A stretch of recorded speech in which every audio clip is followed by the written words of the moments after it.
So hello everybody, very warm good morning and welcome to this training internal auditor training program for ISO 13485 2016 uh, and which is co-powered by the Quality Asia Certification Private Limited. Our tagline for this training is the get certified for internal auditor training for MDQMS.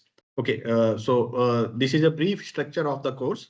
Firstly, we will be having the introduction, then followed by the revision and history, then followed by important concepts. Then next clauses will be started. Uh, then clauses will be 1 to 3, introduction of the clause, covering the scope, normative reference, definitions, and terms.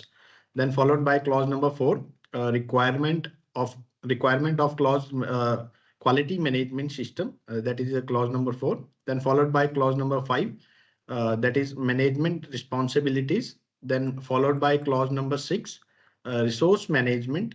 Then followed by clause number 7, product realization. Then followed by clause number 8, measurement, analysis, and improvement. Then we will be having followed by impact of the MDQMS on the organization and auditor. And lastly, we will be having the internal auditing concept. Okay, Sagar, next please.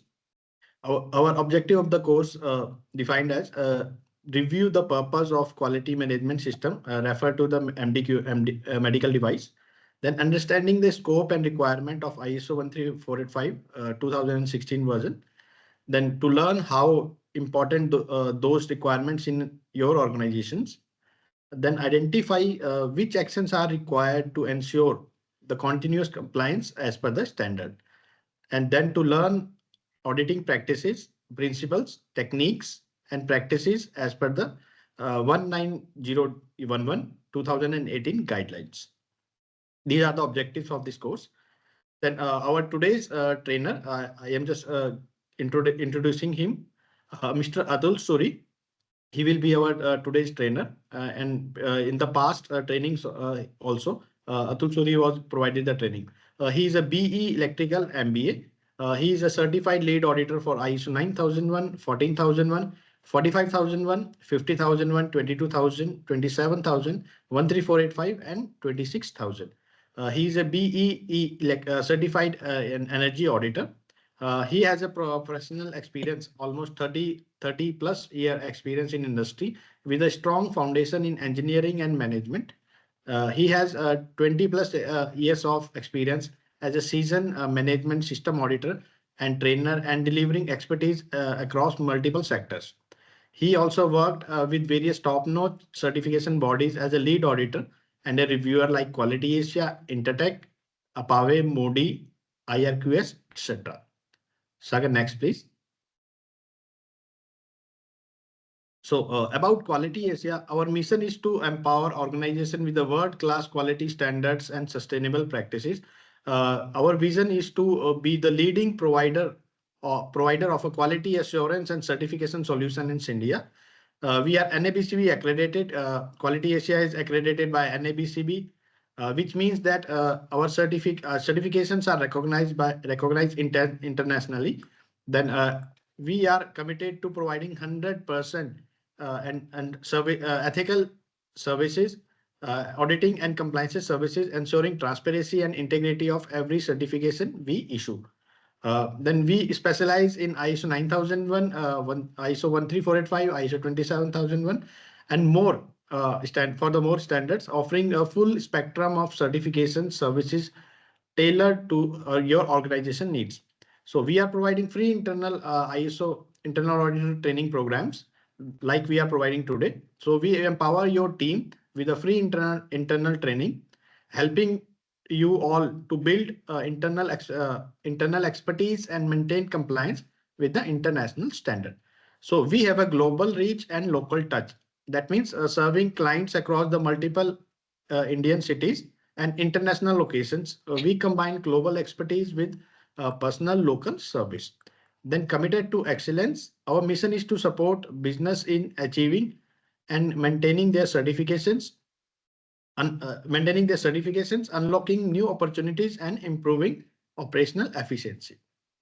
Next, Sagar. Okay, so about our free live internal auditor training program, we are monthly training program we are conducting. We offer a focused training session on a different ISO standard each month, ensuring continuous learning and up-to-date knowledge for your team. So basically, we are providing one training in each month, and that is in the third week of Sunday. That is the holiday week of day, and third week of every month. Okay, and flexible learning option we have if you missed any training by chance. Okay, so our training programs are available for the later viewing through the Quality Asia School on our website. I during after end of this training, I will be just guiding you how you can access this Quality Asia School trainings. These are uploaded in our Quality Asia School on our website. So that will allow you to learn how to learn at your own pace and log in to our Quality Asia website.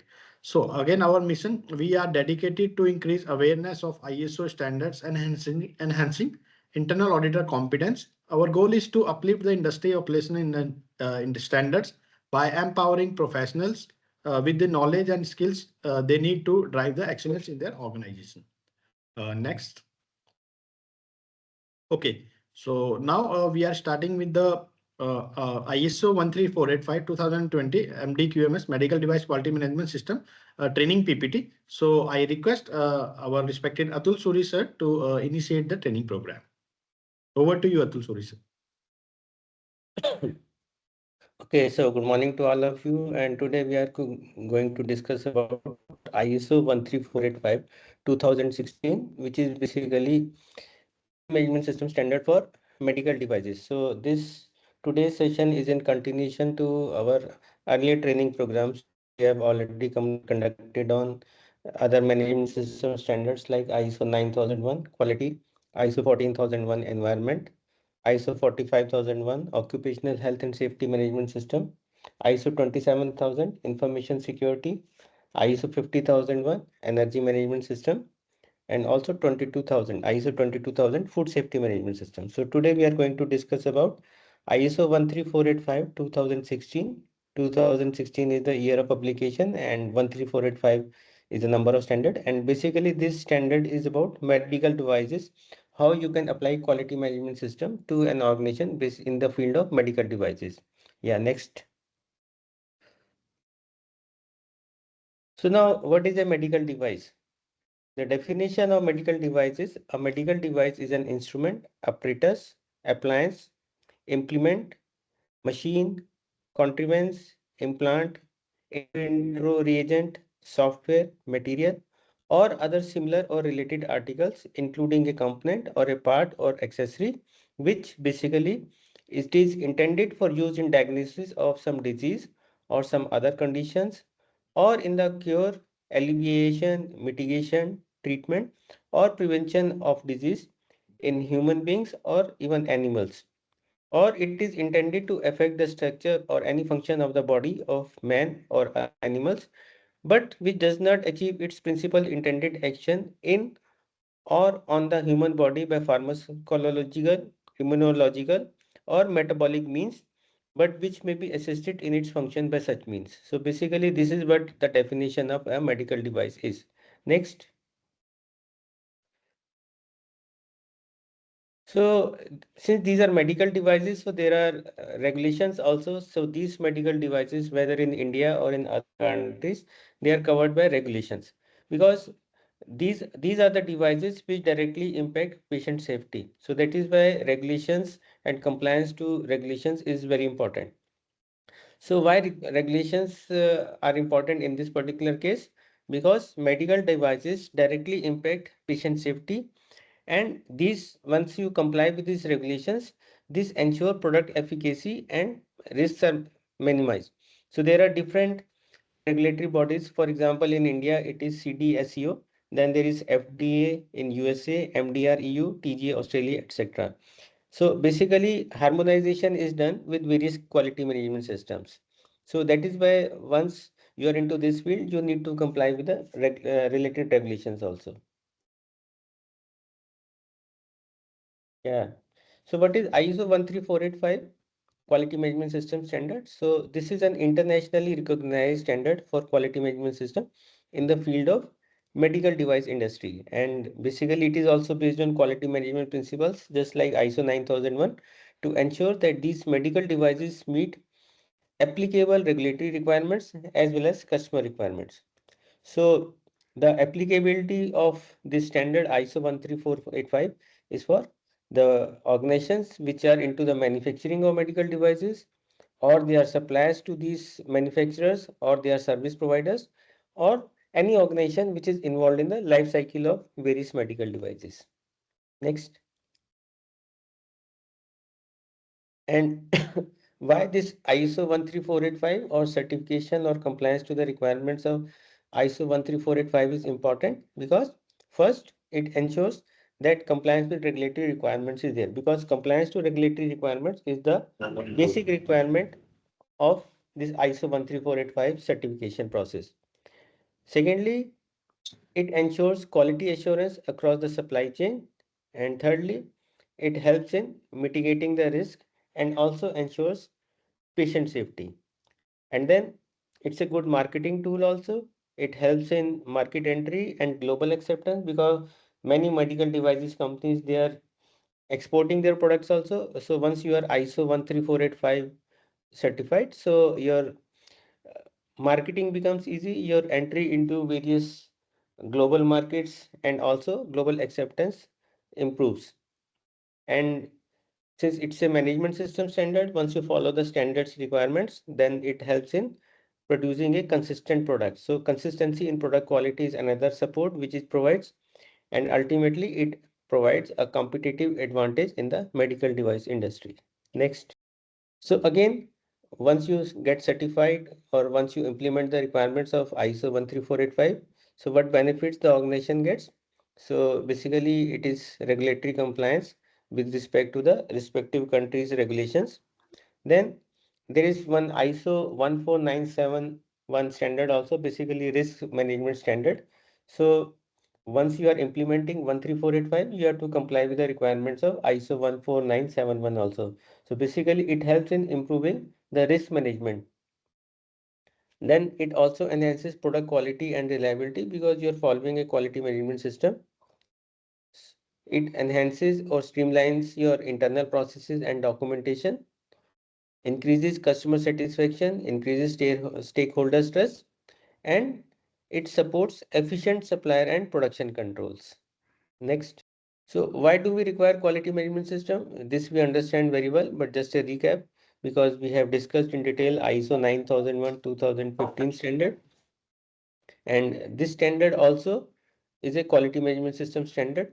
So ultimately, why we require a quality management system? Because quality management system, it is a set of tools and methods which is used to assure that the quality, effectiveness, and safety of a company's products or services is maintained. This quality management system also provides systematic approach to describe and control any critical activity or operation used by the organization. Because as a part of process control, you need to identify, you need to define your critical processes, and then you need to have various process controls in terms of process parameters monitoring, in terms of competence of personnel who are executing those processes, in terms of regulatory compliances which are applicable to that product. So ultimately, it helps in supporting and controlling your critical activities throughout the organization. And then by using a quality management system approach, you can make your organization more competitive, reduce the cost, because ultimately you take adequate actions, you take corrective actions, you do a risk assessment, you take preventive actions, you follow the SOP, standard operating procedures, follow the instructions and procedures, and which ultimately benefits through reduction in reworking, reduction in rejection. So ultimately your cost of poor quality reduces, your profitability increases, revenue increases, and customer satisfaction improves, customer complaints are minimized, which helps you in getting a repeat business from the same customers, or which helps you getting business from new customers, because the complaints are not there. So you create a market for yourself, your products, your organization gets a good name in the market, and ultimately you get good business and growth in revenue and profitability. And since these quality management system standards are global standards, so once you are exporting your products, so these companies also this is required by you for your organization for implementation of QMS to allow these companies to distribute their products or services. So basically it helps in your marketing and selling your products globally also. Next, again, why we require QMS? Because when you implement a industry standard which is like ISO 13485 in the QMS, it helps different stakeholders to interact more efficiently. And then this standard follows a risk-based approach, focuses on meeting customer requirements, applicable safety and regulatory requirements. And compliance with ISO 13485 is a baseline which allows various companies in the medical devices industry to sell their products and services worldwide. So basically, it's a good marketing tool also. And finally, when you are implementing, when you are exporting, you need to follow country specific regulations. For example, if you are exporting your products to US, so you have to follow FDA regulations which are applicable for the medical devices. So additional country specific regulations may apply depending upon the type of products and services which you are providing. Next. So what is the relationship between ISO 9001 and ISO 13485 and what are the regulatory requirements? So basically this particular standard is an extension of ISO 9001 standard only.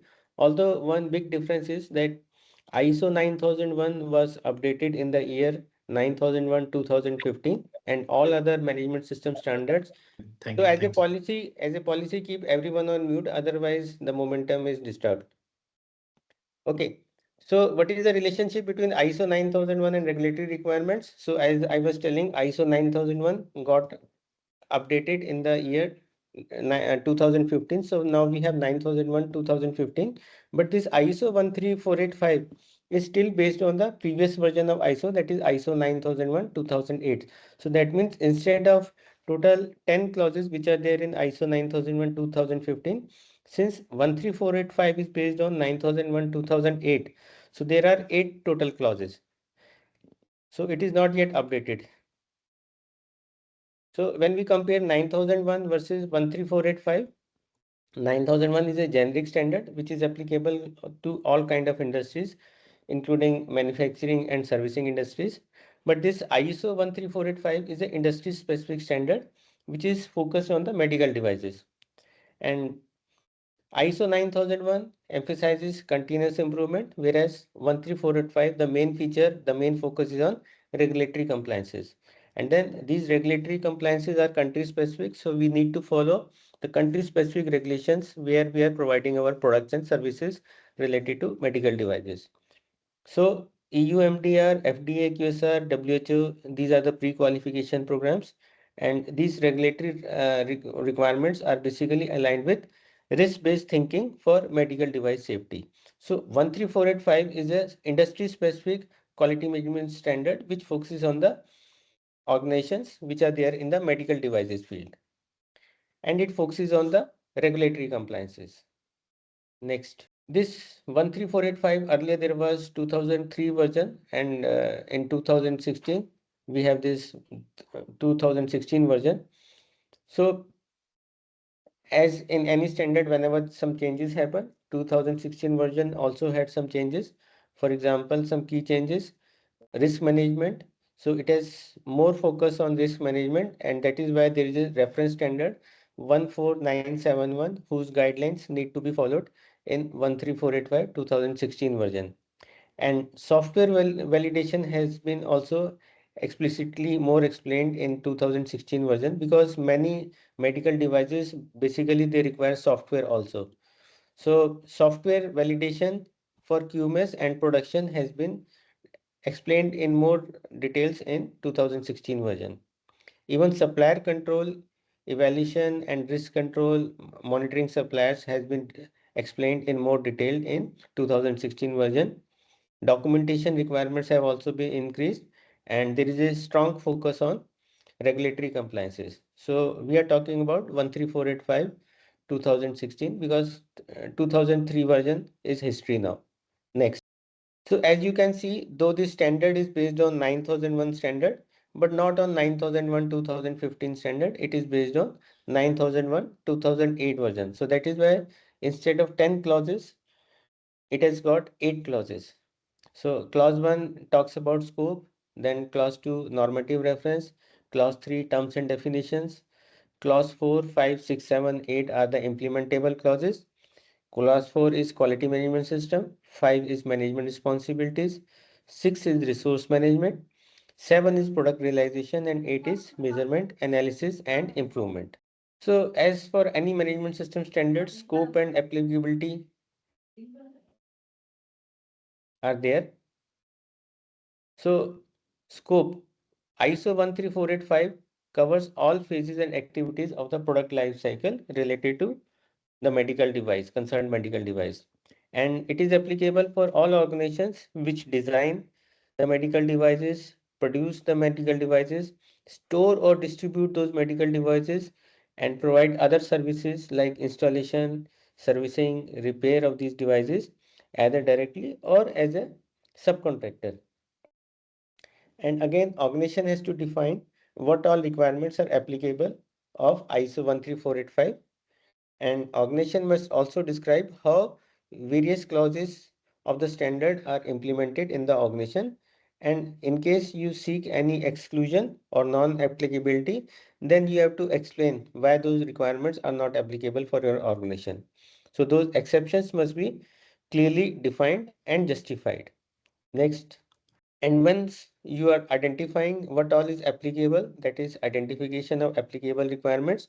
So organization has to identify what are the relevant customer and regulatory requirements, and then you need to document all those regulatory requirements, customer requirements, that means the relevant requirements as QMS policies and procedures. So that means documentation is involved just like any management system. So based on the requirements, applicable requirements, based on regulatory requirements, based on applicable customer requirements, you have to document, you have to make your policy, you have to make your procedures.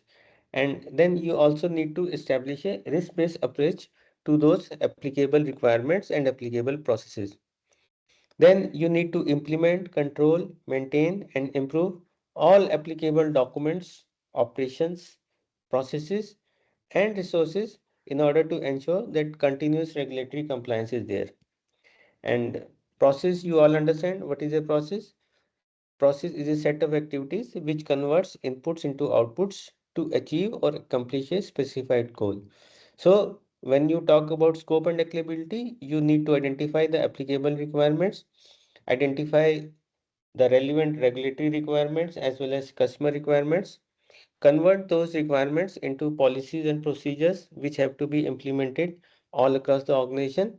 And then your processes must also have a risk-based approach, and you need to implement, control, maintain, and improve all these applicable documents, activities, processes, criteria, resources, etc., with the objective of continuous regulatory compliance.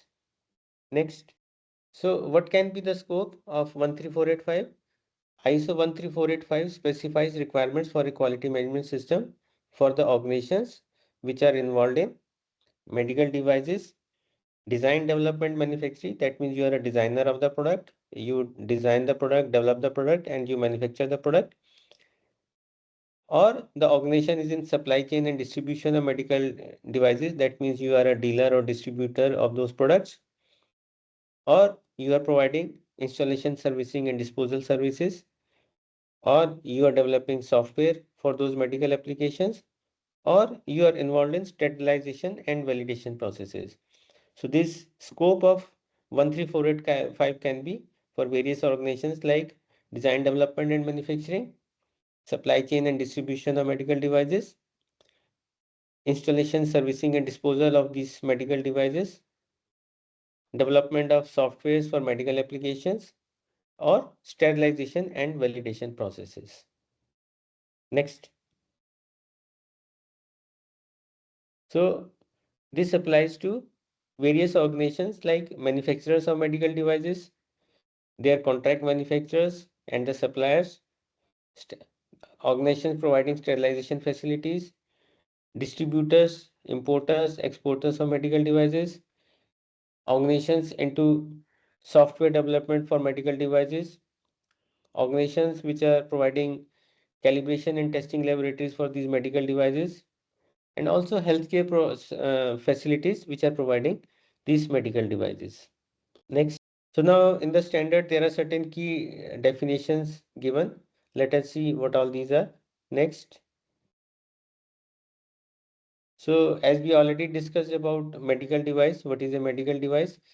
Any instrument, apparatus, implement, machine, appliance, implant, reagent for in vitro use, software, material, or another similar or related article intended by the manufacturer to be used for human beings for diagnosis, prevention, monitoring, treatment of disease or injury, investigation, replacement, modification of anatomy or physiological process, control of conception. So examples are like MRI machines, surgical implants, artificial heart valves, IVD test kits, patient monitoring software, etc. Next. Now, what is a risk? So, risk we all understand because we have discussed in detail in previous training sessions on 9001, 14001, 45001, food, energy, information security. So, what is risk? Risk is a combination of probability of occurrence of harm and the severity of that harm. And what is risk management? Risk management is the systematic application of the management policies, procedures, and practices to analyze, evaluate, control, and monitor risk. But when we talk about medical devices, there is a separate ISO standard, ISO 14971, which talks about risk management for medical devices. So when you are implementing ISO 13485 in your organization, you need to mandatorily follow the guidelines or the requirements of ISO 14971. That means you have to do a detailed risk assessment for your processes where you identify the hazards, then you estimate the risk level, and then also you implement mitigation controls. The example is like, let us say, for example, a pacemaker has got a battery, but what is the risk of battery failure, which can lead to device malfunction? So this risk management activity has to be done in details and following the protocols of ISO 14971 when you are fulfilling the requirements of ISO 13485 in your organization. Next. And then these medical devices also have a life cycle. So what is that life cycle? The medical device life cycle covers various stages from conceiving the concept of that medical device to the post-market monitoring. So what you do, concept and feasibility. So basically that is based on the requirement for the product, marketing research, and the proof of concept. Then design and development phase happens where the engineering happens, development of product is done, and related risk management is done. So you do the design verification, you do the design validation activities, and any design change control is there. So that control procedure also has to be complied with. So design and development is the next phase. Then you manufacture that product, produce that product. Then you need quality control activities, quality assurance activities, and regulatory approvals are also required for manufacturing and production of medical devices. Then you distribute that product, and the usage of the product is done by the users. So logistics and training of healthcare providers are involved. And then post-market surveillance, like complaints and feedback addressal system. So you need to have complaint handling policies and adverse event reporting. That means any customer complaint or feedback is there, negative feedback is there, or any complaint from the regulatory body is there, then that needs to be properly addressed. So these are the various stages of medical device life cycle, that is concept and feasibility, design and development, manufacturing and production, distribution and usage, and finally post-market surveillance. So this life cycle, throughout the life cycle, you have to identify the risk and control the risk as a part of your compliance to the requirements of ISO 13485. Next. So what is the advisory note? The notice issued by the organization subsequent to delivery of the medical device to provide supplementary information or to advise on action to be taken in the use of a medical device, any modification of a medical device, the return of the medical device to the organization that supplied it, or the destruction of a medical device. So note 1 to entries: issue of an advisory notice can be required to comply with the applicable regulatory requirements. Next, then implantable medical device. You can see there are different implants which are done, like for example, cochlear implants, cardiac defibrillators, pacemakers, insulin pumps, foot drop implants, gastric stimulators, deep brain neurostimulators. So what is an implantable medical device? Medical device which can only be removed by medical or surgical intervention and which is intended to be totally or partially introduced into the human body or a natural orifice, or replace an epithelial surface or the surface of the eye and remain after the product procedure for at least 30 days. So the definition of implantable medical device includes active implantable medical device, like just like these pacemakers. Next, medical device family, the group of medical devices manufactured by or for the same organization and having the same basic design and performance characteristics related to safety, intended use, and function. Next, now as I said, medical devices also have regulations. So medical device regulation and classification of medical device. So understanding risk-based classification system under ISO 13485, medical devices regulation 2017, which is a applicable regulatory requirement in India. And of course, there are certain amendments also to this. So medical device regulations have been amended, and 2022, there are certain changes which have been mentioned in that amendment, but basic regulation remains 2017. And then we have federal guidelines also, Federal Drug Authority guidelines, FDA guidelines. Next. So these are the examples of medical devices regulations in India. So here the regulatory body in India is Central Tax Standard Control Organization, so which is known as CDSCO. The CDSCO, the Central Drugs Standard Control Organization, is responsible for regulating the medical devices in India, and it operates under General of Health Services, DHS, Ministry of Health and Family Welfare. And CDSCO serves as India's national regulatory authority for medical devices. And then there are certain regulations also. As part of that regulation, medical device registration is required.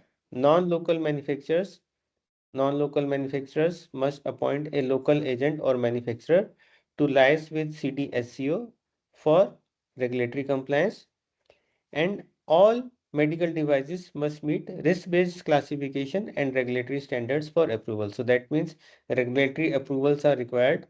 And if you are not a local manufacturer, then you need a local agent or the manufacturer to liaise with CDSU. Non-local manufacturer means if you are importer, if you are not you are from some other country, so you require some local agent or local manufacturer to liaise with CDSCO for regulatory compliance.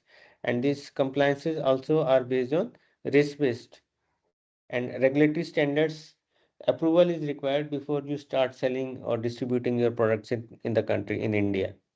Next.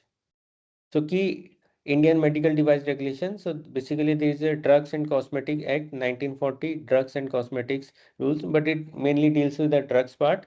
So for us, important thing is for medical devices, the medical devices rules 2017, and then because these rules also get some amendments. So the recent amendment is medical devices, Fifth Amendment rules 2022. Next. So what does this medical device rule 2017 ask? So it says establish a risk-based classification system for medical devices. So this rule defines licensing requirements for manufacturers, importers, and sellers, and it has also introduced post-market surveillance and clinical investigation norms. So what are the key features of these medical devices rules 2017? So basically classification has been done. All medical devices have been categorized into four classes: A, B, C, and D depending upon the risk. And then there are licensing authorities. Class A and B are regulated by the state licensing authorities, and Class C and D are regulated by Central Licensing Authority, that is CDSCO or DCGI. And clinical investigations are required for new medical devices before approval. And then there are notified bodies also which conduct audits for quality compliance. And the most important thing is that device must meet safety, performance, and quality standards. So MDR 2017, it establishes a risk-based classification system. So devices are categorized in four categories: A, B, C, and D, depending upon the risk. And then there are licensing authorities. A and B licensing can be done by state licensing authorities, but Class C and D, which are more critical, they are regulated by Central Licensing Authority. And for any new medical device, before seeking approval from uh, the state agency or the central agency, clinical investigations are required. Then there are notified bodies also which conduct audit for the quality compliance. And the ultimate principle is that the medical device must meet safety, performance, and quality standards. Next. So these are the examples of class A, B, C, and D. Class A is basically low risk. Class B is a low moderate risk. Class C is moderate high risk, and class G is high risk. So examples are low risk class A, like bandage, thermometers, examination gloves. Class B, which is low moderate risk, hypodermic needles and suction equipment. Class C, moderate high risk, bone fixation implants and heart valves. And class D, high risk, pacemakers, defibrillators, implantable stents. So this classification is defined in MDR rules 2017 to be read along with Fifth Amendment 2022. Next. So all rules and regulations are also updated as per the change requirements. So in Fifth Amendment rules 2022, new registration requirements have been mentioned.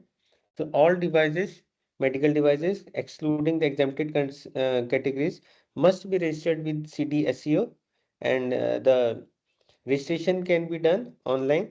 Online registration via CDSCO's Sugam portal. Introduction of Form MD42. So it is required now for the wholesale and distribution of medical devices. So one important characteristics, it has strengthened post-market surveillance, because post-market surveillance is about customer complaints and feedback and monitoring the product quality. And any adverse event has to be mandatorily reported, made mandatory for all manufacturers and importers to report. Compliance with 13485 is the requirement, and all manufacturers have to provide ISO 13485 certificate for QMS compliance. So that means as per medical devices, Fifth Amendment Rules 2022, for all the manufacturers of medical devices, 13485 certification is mandatory. Next. So some key takeaways from Medical Devices Rule 2017 and Fifth Amendment 2022. CDSCO regulates medical devices through MDR 2017 and latest amendments. So these medical devices have been categorized in four categories, classified in four categories A to D. So risk-based classification defines licensing and regulatory requirements. This Fifth Amendment 2022, it mandates registration, 13485 compliance, and post-market surveillance. And for manufacturers, 13485 certification is mandatory, QMS compliance is mandatory. So manufacturers must meet QMS and safety requirements before marketing their devices. Next, when we talk about global classification, like in India, we have done it one A, B, C, D, but global regulations, different regulatory bodies classify medical devices based on the risk and intended use. Like FDA, USA, it has basically got three classes: one, class 1, class 2, and class 3. CDSO has got four classes: A, B, C, and D, and European regulation has got four classes: 1, 2A, 2B, and 3. And then there are risk-based models: WHO, GSTF, ASEAN.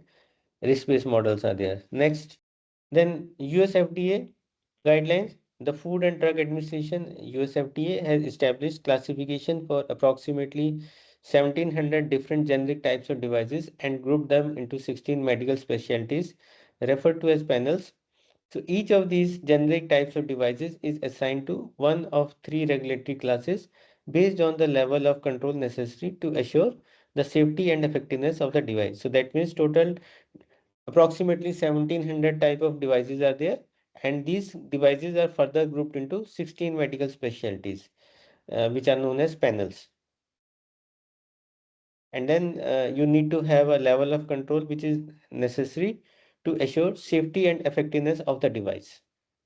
Next, so some examples based on US FDA medical device classification. So class 1 is low risk, class 2 is moderate risk, class 3 is high risk. So some examples: low risk, bandage and stethoscope. So general controls are required with or without exemptions. Moderate risk, infusion pumps or catheters. So again, general and specific controls are required, which and with or without exception, with or without exemptions. And then high risk, like pacemakers and heart valves. So there are general controls and pre-market approvals which is required. Next, then European Union regulation is there. EU MDR 2017/745 categorizes medical devices into four classes. Class 1 is low risk, non-invasive devices, reusable surgical instruments. Class 2A is moderate risk, for example, infusion pumps, blood pressure monitors. Class 2B is high risk, for example, ventilators, diagnostic X-ray machines. And Class 3 is the highest risk, for example, heart valves and implantable devices. Next. So, what is the key difference between India CDSCO and FDA classification? India has four classes, A to D, while FDA uses three, 1, 2, 3. India's classification follows Global Harmonization Task Force principles, and European Union MDR is stricter, requiring notified body approval for most devices. So you need to take approval from your product from the notified bodies. These are basically bodies which are approved by European Union, and they issue certificates based on your design, production, and based on a detailed audit. Next. So, what is the impact of medical device classification on 13485 compliance? Because even in India, as per MDA 5th Amendment Rule 2022, for all manufacturers, 13485 compliance and 13485 certification is mandatory. So, what is the impact of this classification of 13485 medical device classification on 13485 compliance? So this classification determines the extent of risk management, because there is a standard ISO 14971 to be followed. So accordingly, you have to do the risk management, you have to do your risk assessment, and you need to have risk mitigation plans also. And this classification defines clinical investigation requirements for high risk devices. This classification impacts supplier control and traceability. This classification affects post-market surveillance and recall processes. And high-risk devices, like which are there in class 3 as per FDA or class D, they require full QMS implementation, clinical validation, and regulatory approval. And for low-risk devices, for example, which are in class 1 or class A, they may require minimal oversight, but still you require a compliant quality management system. So here Bureau of Indian Standard also comes into picture. Bureau of Indian Standard for medical devices. Why? Because Bureau of Indian Standards is the regulatory standards formulating and standards compliance organization in India, Bureau of Indian Standards. So it has got its role in medical devices also. So BIS registration is mandatory, licensing is mandatory. Why BIS standards matter?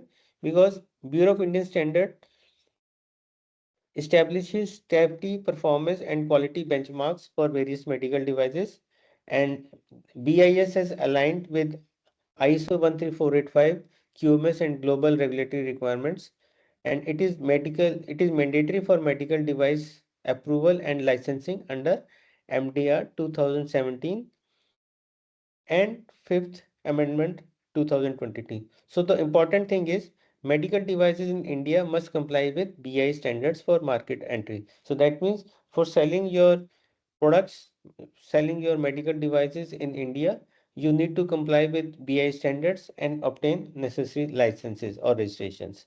Next. So these are some examples. BIS standard for surgical instruments. So this comes under their category MSD-01. Surgical instruments must meet BI standards and for safety and durability.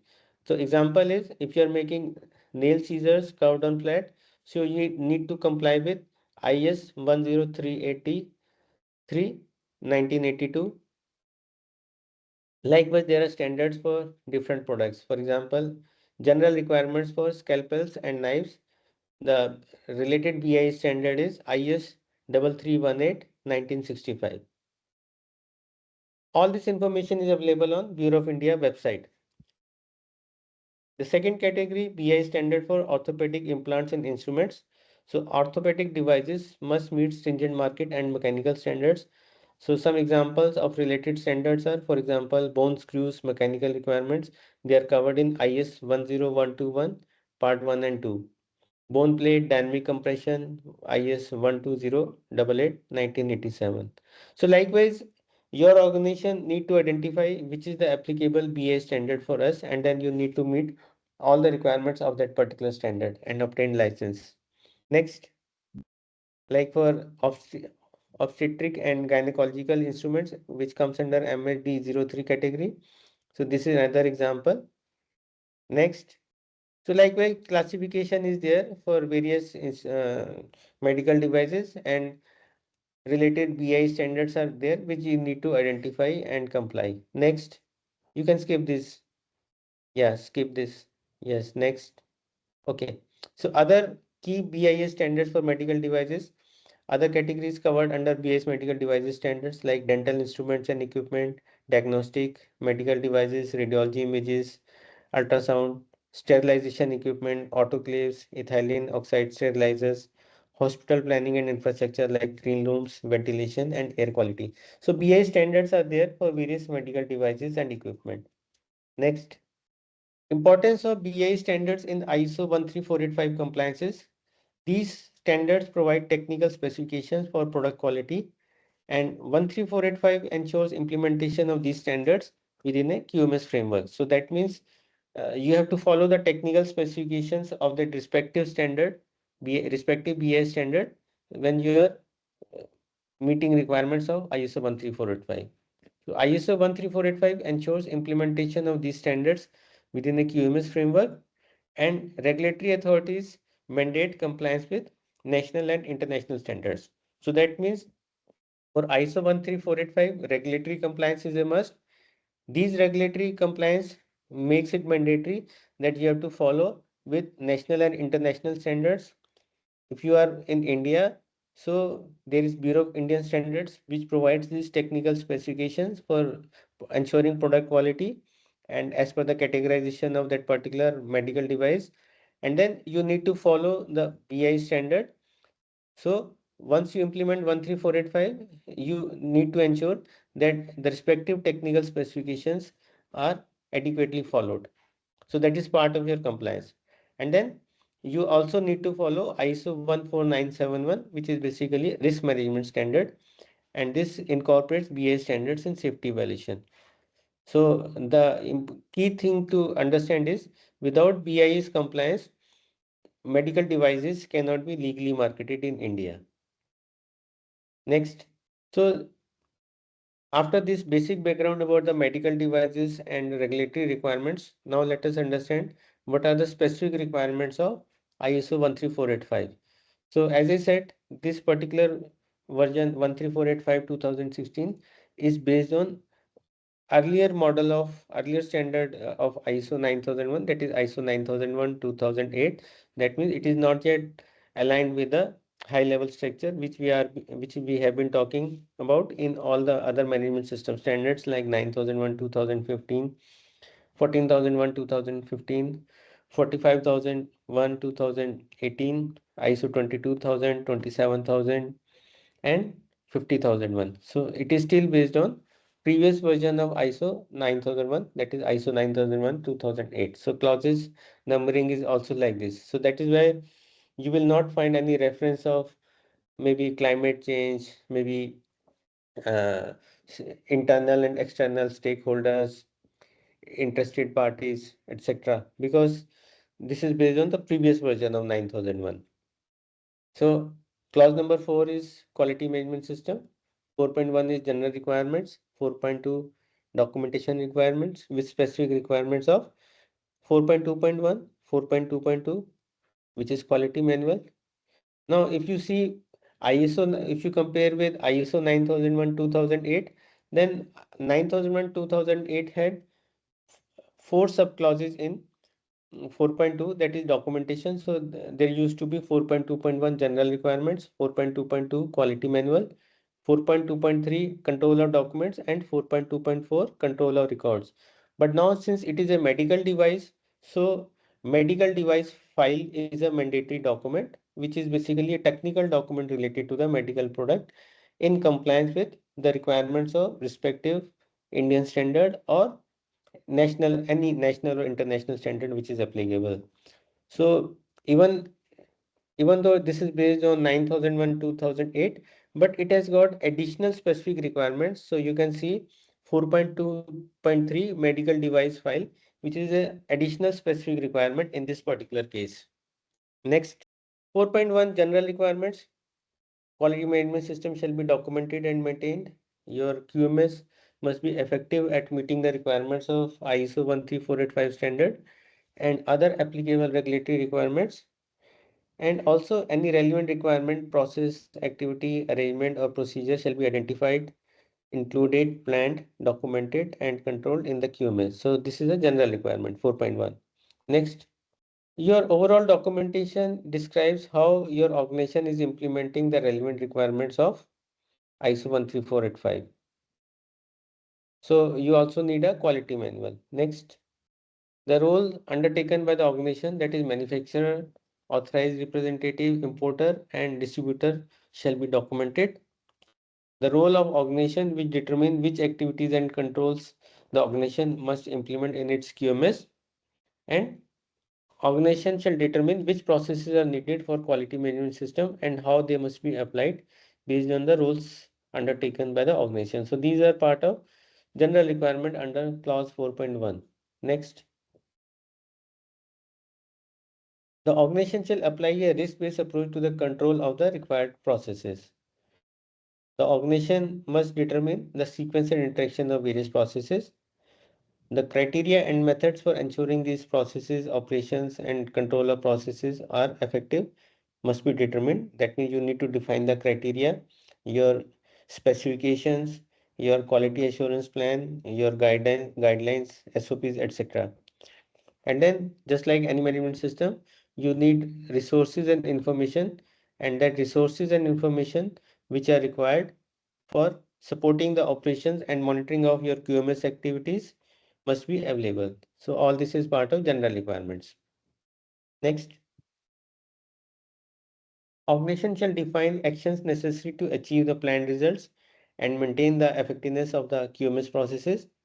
And these QMS processes shall be monitored, measured as appropriate and analyzed. And records you have to maintain, since it is an international standard. Records of QMS processes which are required to demonstrate compliance to ISO 13485, and applicable regulatory requirements shall be established and maintained. And these records are also known as objective evidence. So basically you have to record, because if it is not documented, so we cannot demonstrate the evidence. So that is why records are required.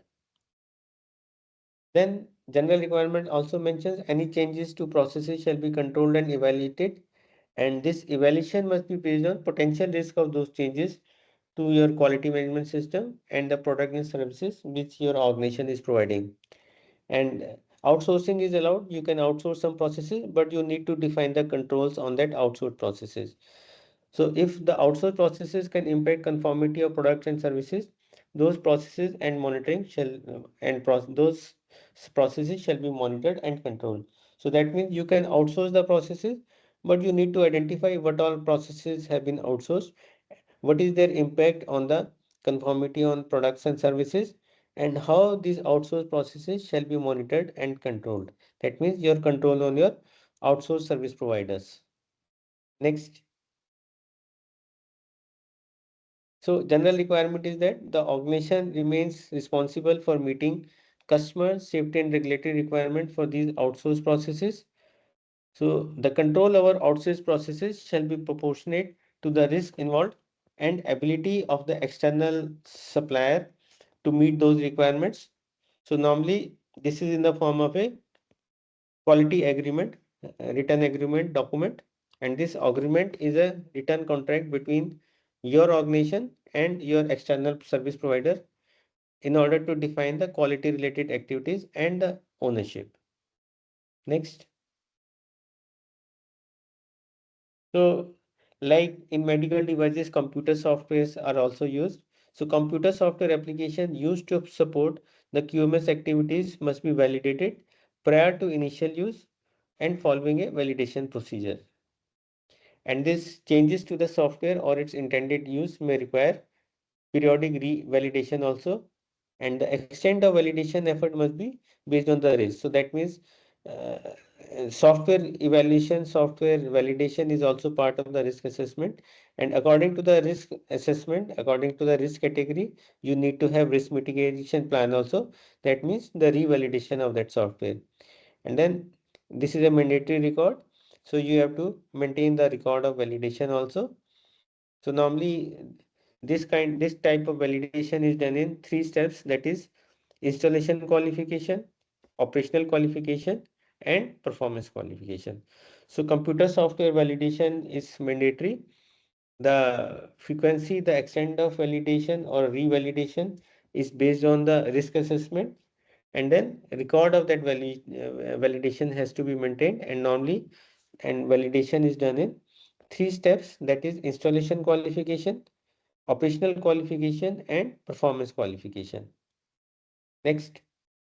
Then it is an international standard, so it talks about documentation requirements. In ISO 9001 2015, documentation requirements are in clause 7.5, but since it is based on the previous version 9001 2008, so documentation requirements there then were described in clause 4.2. So here 4.2 is documentation requirement, but with a specific document related to medical device technical file. The quality management system documentation shall include documented statement of quality policy, quality objectives. You need to have quality manual. You need to have procedures and records which are required by ISO 13485 as applicable, and also the documents and records which your organization will identify, which are required for effective planning, operation, and control of processes, and also based on the applicable regulatory requirements. Next. As like in other in 9001, when you make a quality manual, this manual shall mandatorily include the scope of the quality management system, including a list of exclusion or non-applicable clauses or subclauses, along with a justification. This quality manual either contains the QMS procedures or contains a reference to those QMS procedures. This quality manual also describes the interaction between various processes of quality management system, And it also gives a hierarchy, that means a description of structure of documentation used by the quality management system. Like you have a quality manual followed by procedures, followed by SOPs or the work instructions, followed by the formats. So that documentation hierarchy description is also there in the quality manual. Next,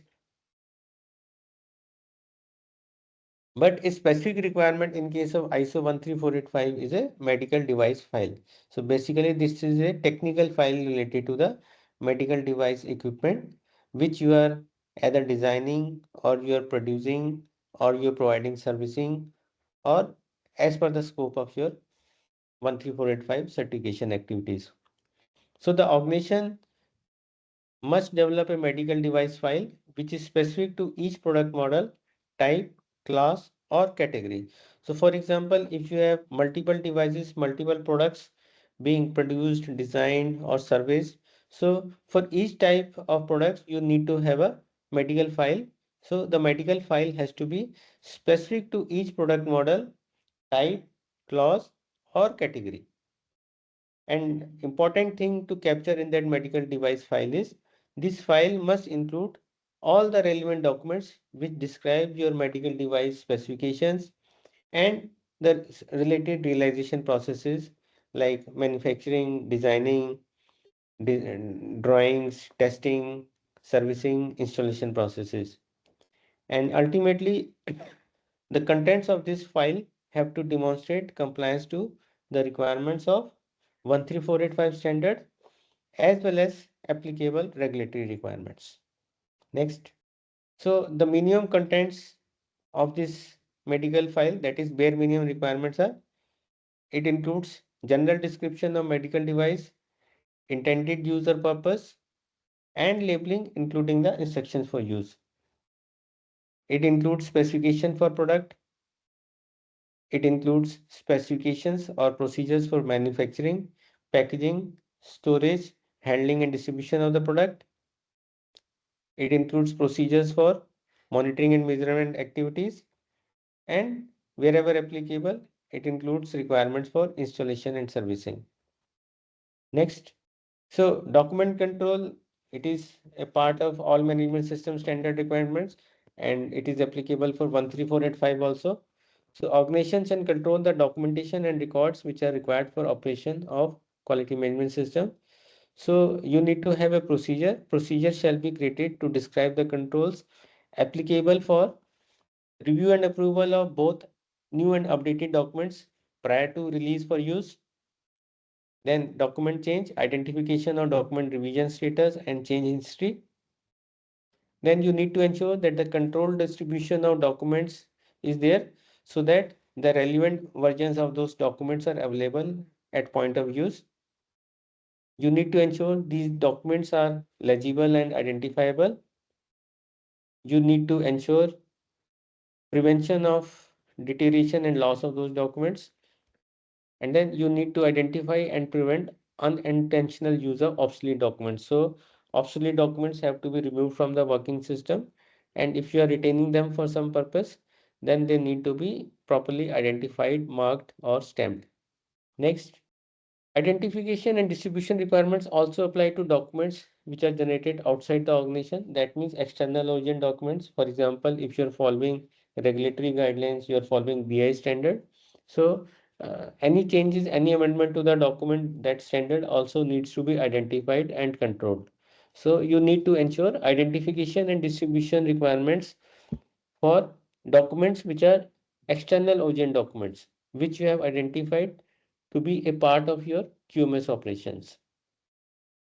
Next, changes to the documents must be reviewed and approved by personnel with suitable background information to support their decisions. Then you need to identify a retention period of a copy of obsolete documents.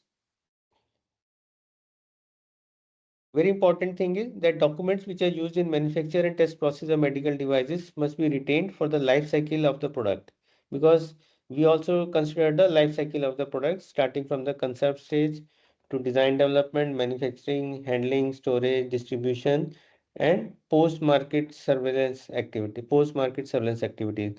So throughout the life cycle of the product, your documents and records have to be suitably maintained.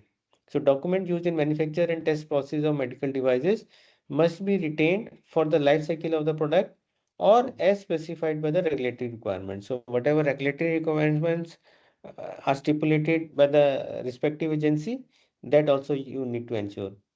And records shall be generated and maintained as evidence of conformity to applicable requirements. Next. So likewise for control of documents, you need to have a control of records procedure also.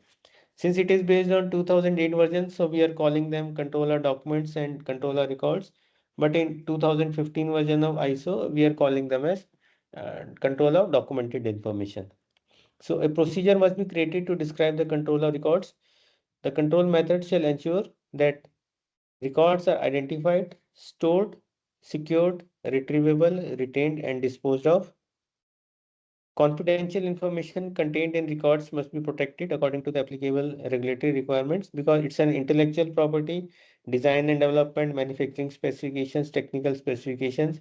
So you need to protect, although this is not talking about information security, but yes, it is part of information security also that confidential information contained in the records must be protected. So you can adopt good practices of ISO 27001 information security management system to ensure that this confidential information contained in records is protected.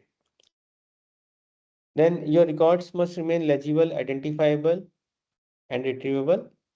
Your changes to records must remain identifiable, and you need to follow good documentation practices, GDP. Next. So records, important thing here is records shall be retained for at least the life cycle of the relevant medical device according to the manufacturer specifications, but not less than 2 years since the medical device was released to the market. So this is how the retention period of records is addressed. And if applicable regulatory requirements demand other retention period, then they must also be applied. So this is the recap of clause 4. So basically two clauses 4.1 and 4.2, documentation general requirements and documentation related requirements, and the additional requirement in this case is the medical device file. So the organization must establish, document and maintain an effective quality management system to ensure regulatory compliance. It should define processes, interactions and controls while maintaining those documented procedures, records and risk-based approach to the process control. And documentation requirements include a quality manual, medical device file, and the control records. Next. Thank you, sir.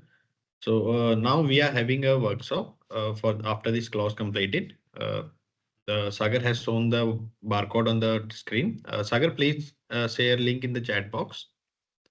So for the participant, you can just scan this barcode from your mobile phone and you can submit the examination for this workshop. So we will wait for few responses to come. Then we will initiate with the stats. For these workshops are provided to make this training program interactive and increase your engagement for these trainings. So I request everyone to submit their responses for this workshop. Sagar has already shared link in the chat box. You can access this workshop questionnaires from barcode as well as from the chat box. Hey, Meena Hemant Pawar has done great. Sagar, please confirm once we receive few responses for this workshop. Mr. Chandan has submitted. Great, Chandanji. Mr. Sanjay Kumar Rajput has submitted. Great, Sanjay ji. Okay, we have responded 11 responses. Mr. Farhad done and Mr. Jaswinder Singh already done. Okay, so now we are going with the stats. So first question for this workshop, what is the primary purpose of a quality management system under ISO 13485? And the correct answer for this question, to ensure regulatory compliance and a product conformity. So we have received 78 percentage is the correct ones. So again, congratulations to the all who have submitted their response correctly. Next, second. The second question, which of the following is a mandatory document in ISO 13485? And the correct answer is quality manual, and we have received 100% answers are the correct ones. So again, congratulations to all. Next. Question 3 for the workshop. What type of approach must be an organization apply to control its QMS processes? And correct answer for this question, risk-based approach, and 100% answers are the correct ones. Again, congratulations to all. The fourth question, medical device file must include, and the correct answer for this question, specification, manufacturing, and testing details. And again, 100% answers are the correct ones. Again, congratulations. Next, please. The fifth and last question for the workshop. What should an organization do if it outsources a QMS related process? And the correct answer for this question, remain responsible and establish control measures. And for this question, we have received 66% are the correct answers. So again, congratulations. So I can see that maximum participants are submitting their responses, and also we are receiving more responses. So again, congratulations, and thank you for submitting these workshops. I request for more coming workshops, we will be getting more responses. Okay. Thank you. And again, over to you, Atul Suri sir. Kindly resume the training session. So now we move to clause number 5, which is management responsibility. So again, based on 9001 2008 version, there are 6 subclauses. 5.1 management commitment, 5.2 customer focus, 5.3 quality policy, 5.4 planning, 5.5 responsibility, authority and communication, and 5.6 is management review. Next. So 5.1 talks about management commitment. Top management team must provide evidence of its commitment to the development, implementation, and effectiveness of the quality management system as follows. So that means the organization has to, top management has to communicate within the organization the importance of meeting customer and regulatory requirements, then documenting the quality policy and quality objectives, and conducting management reviews to verify the effectiveness of quality management system and ensuring the availability of resources. So management commitment in terms of communicating within the organization, the importance of meeting customer requirements as well as regulatory requirements. Then your quality policy and objectives have to be documented. Management reviews have to be conducted at periodic intervals, and with the objective of verifying the effectiveness of quality management system. And management also has to ensure the availability of desired resources for meeting the requirements, for meeting implementation of 13485 compliance, and for customer requirements as well as statutory requirements. Next. Then comes customer focus.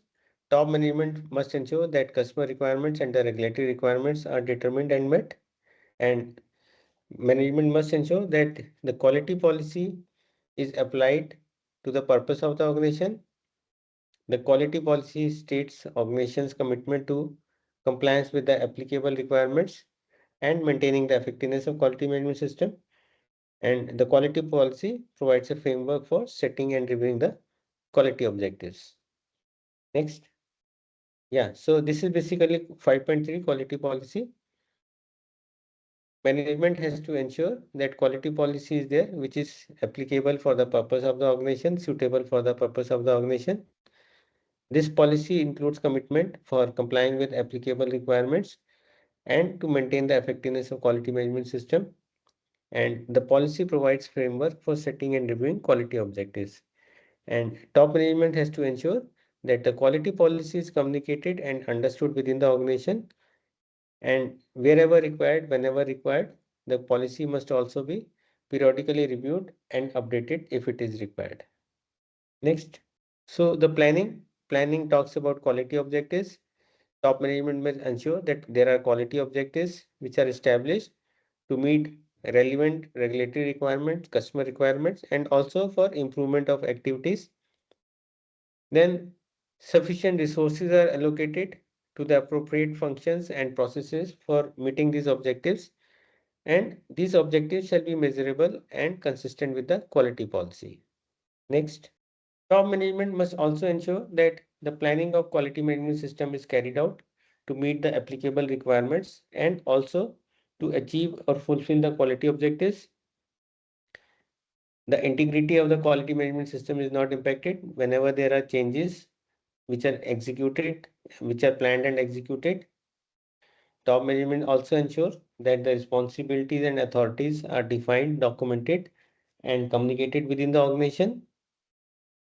The interrelation of various personnel who manage, perform, and verify the work affecting quality has to be documented, and the personnel have the independence and authority to perform those tasks effectively. So this is part of top management responsibilities. Next. So this is an old stand based on 2008 version. So it is talking about management representative. So top management shall appoint a management representative with the following responsibilities and authorities. The MR shall ensure the documentation and implementation of processes which are necessary for operation of the quality management system. This management representative has to report to the top management on the effectiveness of quality management system and the areas for improvement, opportunities for improvement, and this management representative also has to promote the awareness of applicable regulatory and quality system related requirements throughout the organization. So MR is like a coordinator. So coordinator has to ensure that the documentation is in line with the requirements of the standard. He or she reports to the top management and briefs that management about the effectiveness of the quality management system and the opportunities of improvement which can be implemented. And the MR also has to promote awareness of applicable regulatory requirements and quality management system requirements throughout the organization. Next, then periodic management reviews also have to be conducted. The top management shall ensure that appropriate processes are implemented within the organization to communicate the effectiveness of the quality management system. So normally you make a procedure for management review also. A procedure must be created to describe the management review process to be completed at defined intervals. Interval is decided by the organization. It can be once in a quarter, it can be once in 6 months, it can be once in a year, but not later than once in a year, depending upon the type and size of the organization. So your frequency of management review shall be adequate with the objective of top management reviewing the quality management system to ensure its continued suitability and effectiveness, then to identify the opportunities for improvement of the quality management system based on ISO 13485, and also assess the need for changes to the quality and policy and quality objectives wherever required. Otherwise, see the effectiveness of achievement of quality objectives and the compliance to quality policy within the organization. Next, so there are stipulated inputs to the management review. So these inputs include the results of the feedback activities, the data related to handling of complaints from customers and other stakeholders, the data related to reporting to regulatory authorities and the compliance to the requirements of regulatory authorities, the data related to audit results. Audit can be internal audit, customer audit, regulatory audit, or external and or certification body external audit.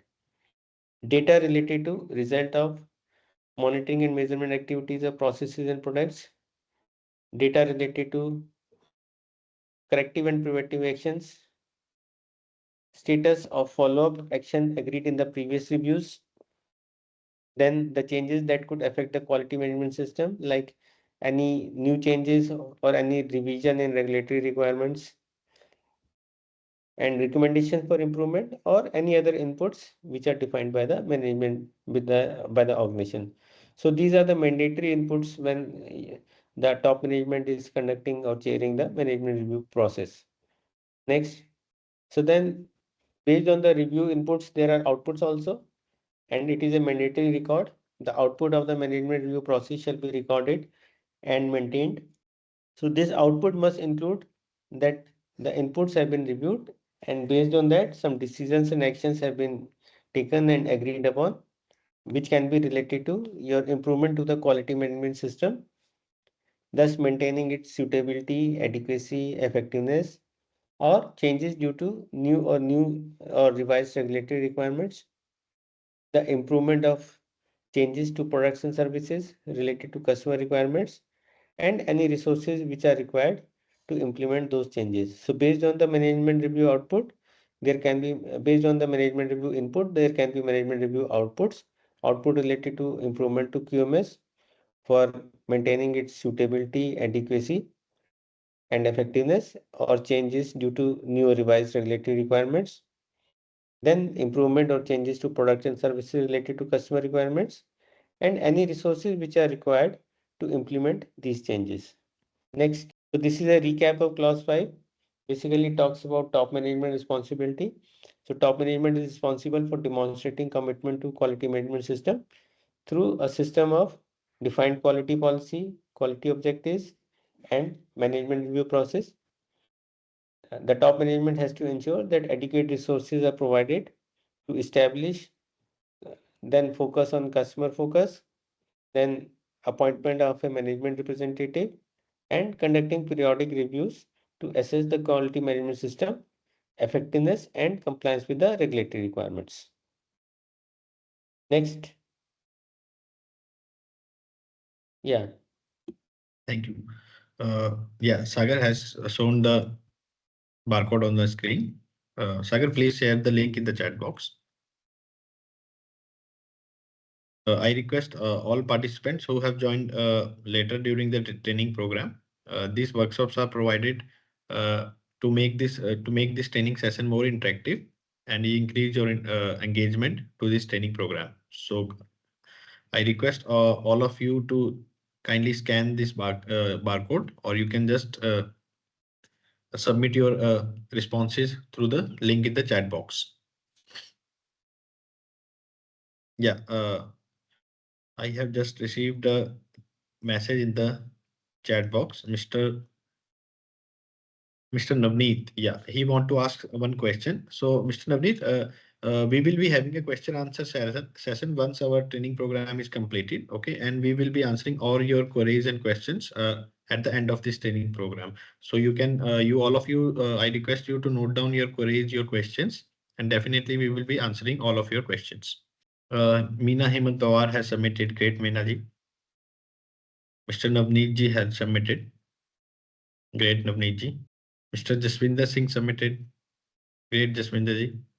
Kishan Lal submitted. Mr. Farhad submitted. Mr. Vinod Kumar ji submitted. Mr. Neeraj Kumar. So we are our responses are increasing. Again, congratulations to all who are actively participating in this training program as well as in this workshop. Sanjay Kumar Rajput ji submitted. Mr. Chandan submitted. Sagar, can you check? Can you share the screen as PPT screen as well? Mr. Irsad Adil has done. Mr. Subham, raise your hand. Yes, Mr. Subham. Is there any you want to ask something or you have some problem? Sub barcode scanning code not showing chat box. Yes. Sagar is checking. He will share it soonly. Sagar, yes. Now it is showing. You can check it. Okay, sir. All right. All right. So we have stats on the screen. So first question for this workshop. What is the key responsibility of the top management under ISO 13485? And the correct answer for this question, ensuring the effectiveness of the QMS and regulatory compliance. And we have received 100% answers are the correct ones. We have received 19 responses. So congratulations to all because all of you have submitted the correct answer. The second question, the quality policy should be, and the correct answer, communicated and understood within the organization. And 95% answers are the correct ones. So out of 20 responses, again, congratulations to all. Next. Yeah. Third question for the workshop. What is the purpose of management review meetings? And the correct answer is reviewing QMS performance and making improvements. And we have received 100% answers are the correct ones. Again, congratulations to all like for your actively participation in this workshop. Yeah. Fourth question for the workshop. Which of the following is not a requirement for top management under ISO 13485? And for this question, correct answer is conducting customer feedback surveys. And for this, it is a tricky question, and we have received 52% answers are the correct ones. Again, who have submitted correct answers, congratulations. Next, please. Yeah, fifth question for the workshop. Management representative is responsible for. The correct answer is ensuring QMS compliance and reporting to the top management, and 100% are the correct answers. So again, I have seen from the stats that people are understanding the requirements of the clauses very clearly, and that's why we are getting the responses even 90 or even 100%. So again, thank you for your participation in the workshop. Now I am handing over Atul Suri sir to resume the training session. So now we move to clause number 6, which is resource management. So there are 4 sub clauses: 6.1 provision of resources, 6.2 human resources, 6.3 infrastructure, and 6.4 work environment and containment control. So if you see the clause 6.4, the additional specific requirement with respect to ISO 13485 is contamination control, because 9001 2008 had 6.1 provision of resources, 6.2 human resources, sector, and 6.4 was work environment. But here 6.4 is work environment and contamination control. So that is a specific requirement related to medical devices. Next. So 6.1 is general provision of resources. So organization has to determine and arrange the resources which are required to implement the quality management system and maintain its resource effectiveness. So resources can be human resources can be infrastructural requirement, technological requirements. So whatever resources are there, man, machine, material, method, environment. So those resources have to be identified and provided by the management or the organization. So the resources which are required to implement ISO 13485 in the organization, as well as the resources which are required to meet customer and regulatory requirements. So personnel performing any activity that may affect product quality must be competent in terms of education, training, skills, and experience. And the process for establishing competence training needs, personal awareness must be documented. So 6.5 is general, which talks about provision of resources. Organization has to identify and arrange those resources which are required to implement quality management system, improving its effectiveness. Then meet customer and regulatory requirements, and those personnel must be competent. Personnel performing any activity which may affect product quality must be competent in terms of education, training, skills, and experience. And the process for establishing competence training needs personal awareness must be documented. Next. Then when we talk about human resources, organization has to ensure that necessary competence level, that is based on education, training, skills, and experience, is determined for the personnel who are performing work which affects the product quality. And wherever training is required, based on training need identification, the training is provided to the relevant person so that they achieve the necessary competence. Then you need to have a monitoring system for evaluation of training effectiveness. Important thing is that the personnel must be aware of the importance of their activities, their role and responsibilities, and what they have to do to achieve the respective quality objectives. And then record of human resources related activities, that is evidence of personal's education, training, skills, and experience is mandatory. The methodology for evaluating effectiveness of training activities shall be proportionate to the risk associated with the work for which the training is being provided. So HR talks about necessary competence based on education, training, skills, and experience. Then based on training need identification, training is to be provided to the relevant personnel to achieve the necessary competence. You need to have a monitoring system for effectiveness of training activities. You need to ensure that the personnel are aware of their roles and responsibilities, the importance of their activities to achieve the quality objectives, and the related records have to be maintained mandatorily. Next, then infrastructure requirements are also covered in 6.3. So you need to determine the infrastructure and you need to maintain the infrastructure. So organization shall document the requirements or infrastructure required to achieve conformity to the product requirements and to prevent product mix-up and ensure orderly handling of products. So when you have infrastructure, you also need to ensure that if you are handling different products, different medical devices, uh, there is no product mix-up, and you need to have proper system for orderly handling of the product.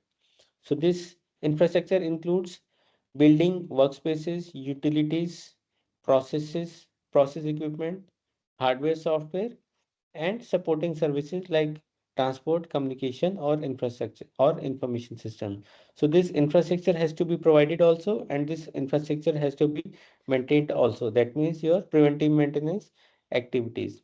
And important thing here is that since it is a medical device manufacturing or handling, so you need to prevent product mix-up in case you are handling more than one product.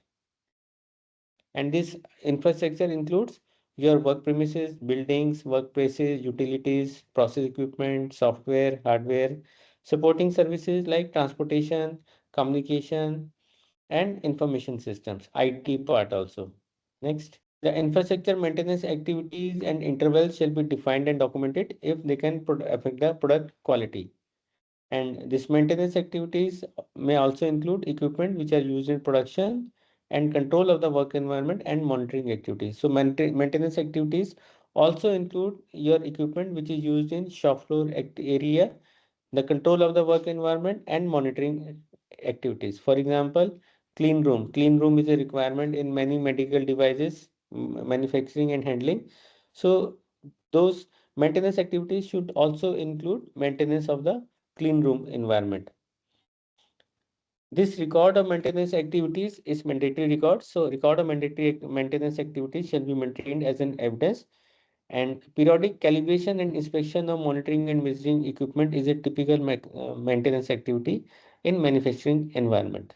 So you need to periodically calibrate and inspect your monitoring and measurement equipment also as a part of maintaining the desired infrastructure. Next, work environment. Work environment has specific requirements related to ISO 13485 in addition to generic requirements of ISO 9001.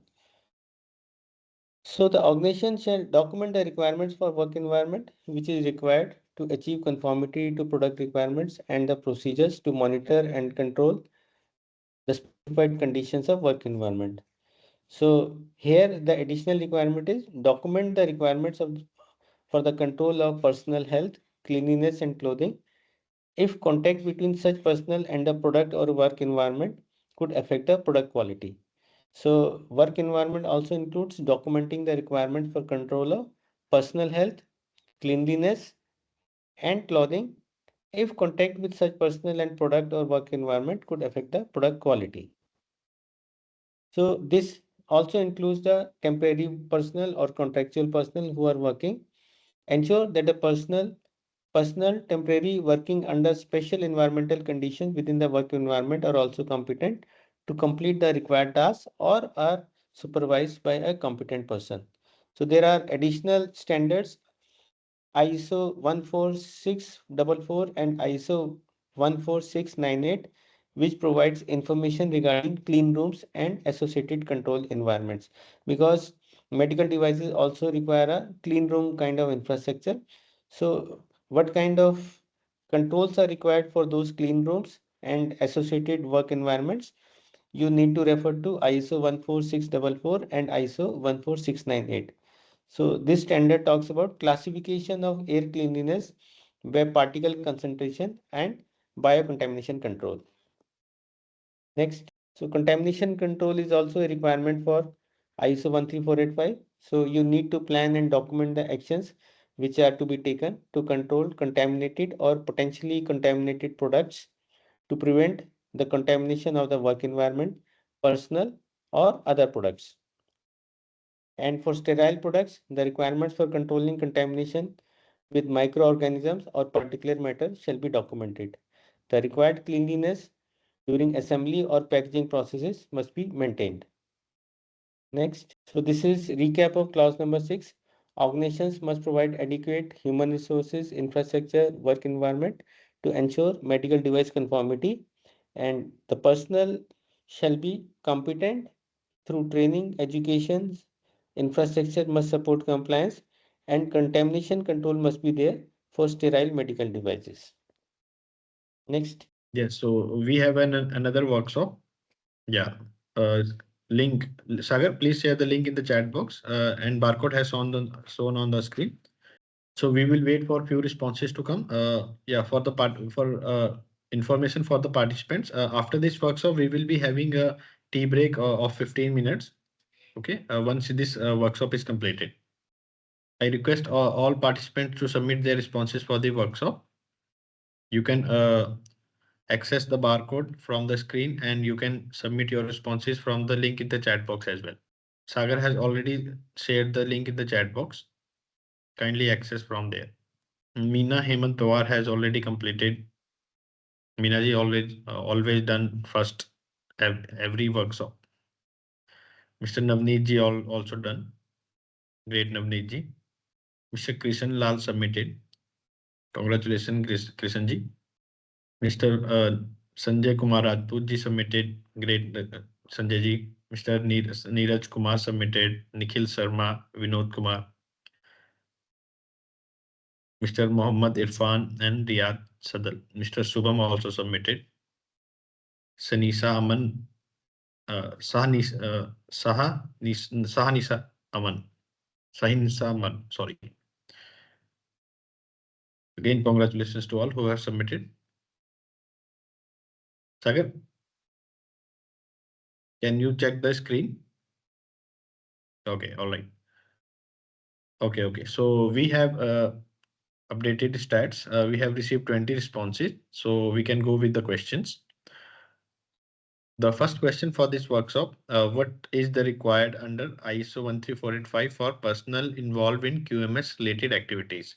And the correct answer for this question, training, competency and experience. And we have received 20 out of 21 responses, 100% answers are the correct ones. Again, congratulations to all.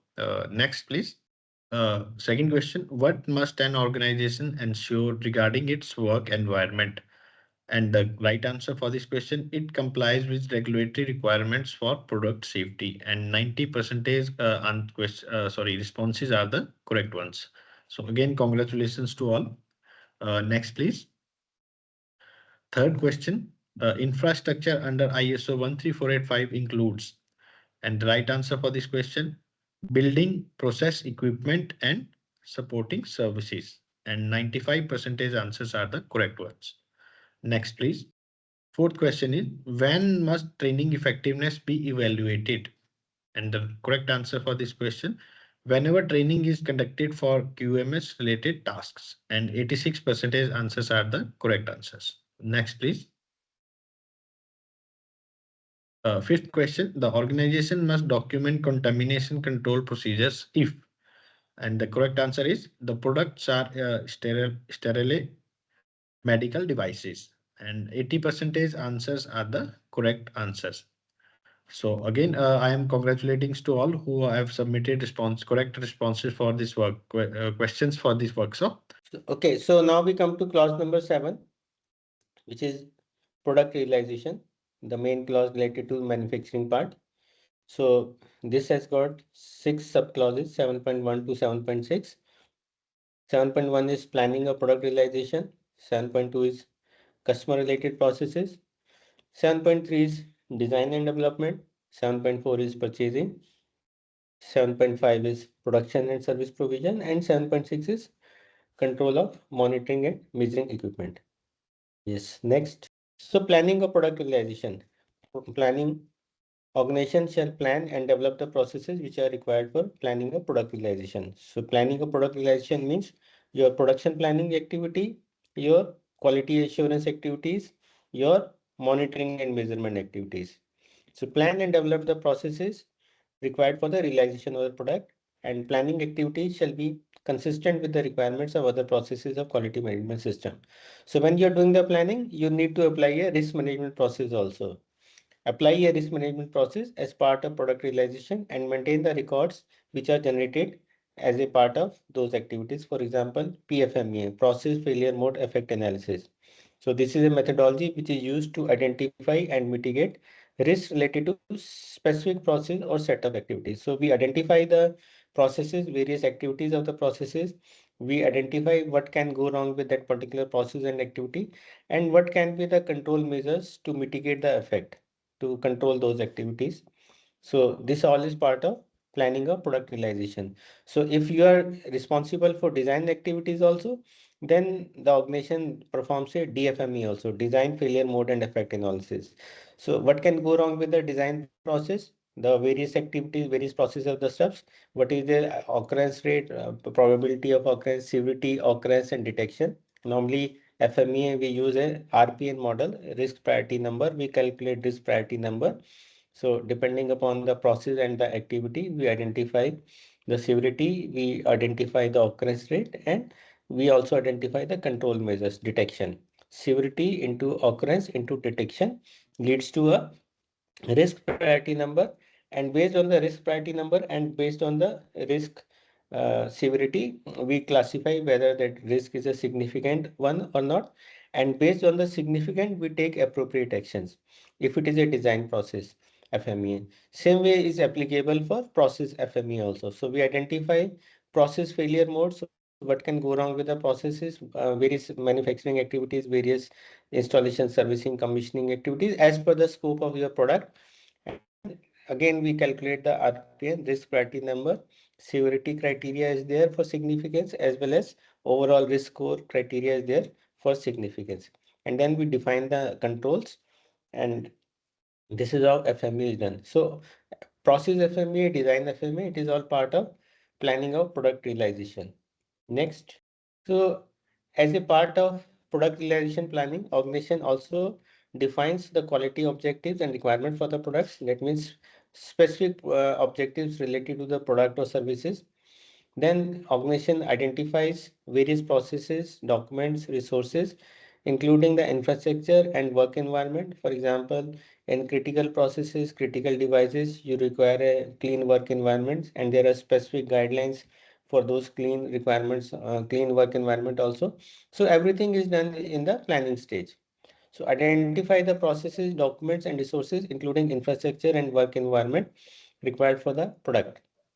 Then in planning stage itself, you identify and establish the required verification, validation, monitoring, measurement, inspection and test activities, material handling and storage protocols, distribution and traceability activities to be used, and what criteria will be applied for the acceptability of the product or services. And you also identify which records will be generated and which records will be maintained, and what will be the retention period of these records as a part of evidence of realization of product meeting the customer requirement as well as the regulatory requirements. So again, important thing in the planning stage, product realization planning stage, define quality objectives, requirements for the product, identify various processes, documents, resources, including infrastructure and work environment required for the product, establish the required verification, validation, monitoring, measurement, inspection and test activities, material handling and storage protocols, distribution and traceability activities which are to be used, and the criteria to be applied for acceptability of the product. Define which records will be generated as evidence of realization of product meeting all applicable customer and regulatory requirements. Next, then planning of the product realization activities have to be maintained suitably and documented, and output of the product realization planning activities shall be documented in a suitable form. And for risk assessment, risk mitigation plans, we refer to ISO 14971 for additional information regarding application of risk management to the medical devices. Next. So now, as we are talking about ISO 14971, so what is a risk in medical devices? Risk methodology, definition of risk is same. Risk is probability of occurrence of that particular hazard into the severity. So hazard is a potential source of harm. For example, battery failure or electrical failure. For example, contamination is a hazard. Hazardous situation is the circumstances where exposure to hazard may occur, and Harm is injury, adverse effect, or damage to health. Next. So what kind of risk can be there in medical devices? Type of risk in medical devices. So first and most important risk could be the patient safety risk, malfunctioning of devices and unintended effects. For example, pacemaker, pacemaker battery is there, and if that battery malfunctions, it can have a very dangerous effect for the patient. So the biggest risk in medical devices is the patient safety risk, malfunctioning devices and unintended effects. Then there can be user risk also, complexity related to misuse, or there can be some ergonomic design issues of the product. Then there can be biological and environmental risk. So when you are doing your risk assessment, as applicable, you have to identify what can be the risk, and then you need to define the probability, severity of occurrence, and then you have to identify overall risk score. And based on the risk score, you need to define your control measures. So biological and environmental risk related to material toxicity, sterilization failure is also a risk in medical devices as applicable. Wherever software is being used for medical devices, and nowadays even cybersecurity risks are increasing. So all this is part of overall risk for medical devices. So software and cybersecurity risk, data corruption, hacking, vulnerabilities are also there. So again, the critical risks in medical devices are patient safety risk related to malfunctioning of devices or unintended effects. User risks are there with respect to complexity leading to the misuse or ergonomic design issues. Then biological and environmental risks are there, material toxicity and sterilization failure, and there can be software and cyber security risks also related to data corruption and hacking vulnerabilities. So risk management is medical devices. So your risk management activities require a systematic approach to identifying, analyzing, evaluating, and controlling and monitoring risks associated with the various medical devices. So the key requirement is that you have to ensure patient safety, you have to ensure regulatory compliance, and you have to ensure that the product is delivering the intended properties. That means product effectiveness. And regulatory requirements as applicable, which need to be addressed under 13485 are the country specific regulations, or if you are exporting to a particular country, then you have to follow that country specific regulations. Though you may be manufacturing in India, but if you are exporting, for example, to US, then you have to follow FDA regulations. If you are exporting your products to European countries, then you need to follow MDR EU, and in India, it is CDS CO. So regulatory requirements also have to be adequately addressed in your risk assessment. And as we discussed, key risk factors in medical devices can result in injury to patient, user, or the third parties monitoring bodies, and can create damage to property and the environment. So there can be electrical, mechanical, biological, software related issues or related failures, and there can be human factors contributing to risk, usability errors, and unintended misuse also. So in your risk management, you have to adequately address all these risks. You have to address the applicable safeguards in terms of regulatory compliance, and ultimately you need to ensure patient safety, regulatory compliance, and product effectiveness. Next. So as part of your ISO 13485 documentation, you need to do a risk assessment, risk management process execution based on ISO 14971. So what is to be done? Risk analysis, identify the hazards, hazardous situations, and potential harms. Then do your risk assessment. That means determine the severity and probability. So risk as overall risk is a multiple of the two. Determine severity and probability is equal to severity into probability. Then You identify your acceptance criteria, assess acceptability of risk based on that criteria, and then you need to have a risk control measures, implement mitigation strategies, for example, the design features or the safety features or the product features or some warnings or some other. Then residual risk assessment, ensure that overall risk is acceptable. Then periodically you need to review your risk management as a part of management review, as a part of process review. So risk management review is to be done where you verify the effectiveness of risk controls, and wherever required, you provide additional controls also. And then you need to review production and post-market monitoring, that is collect data, analyze failures, and improve safety. So your overall risk management process has to be aligned with ISO 14971. So you do your risk analysis, identify the hazards, hazardous situations, potential harms.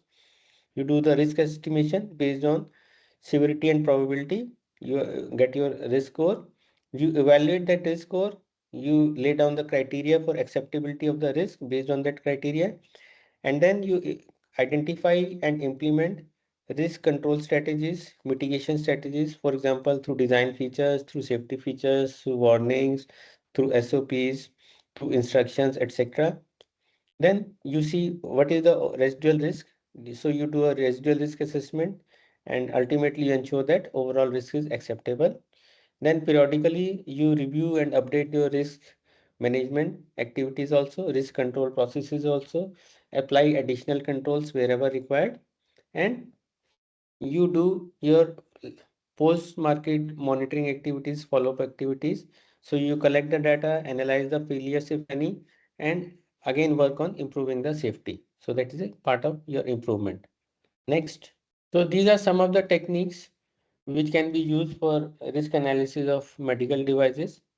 And ISO 14971, again the main guiding standard, it supports various risk analysis methods to identify, evaluate, and control those risks.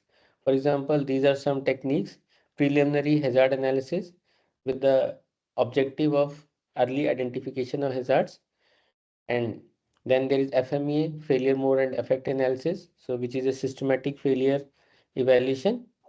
Then you can also use fault tree analysis, basically the root cause identification. You can also use error analysis, so identifying user related risk.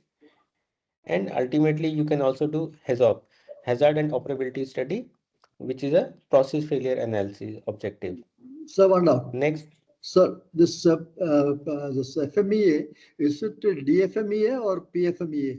Desired FMEA or process FMEA? See, FMEA can be both. It can be DFMEA, but DFMEA in case you are design responsible, because DFMEA is design failure mode and effects analysis, and PFMEA is process failure mode effect analysis. So it can be both if you are a design responsible organization, also manufacturing responsible organization also.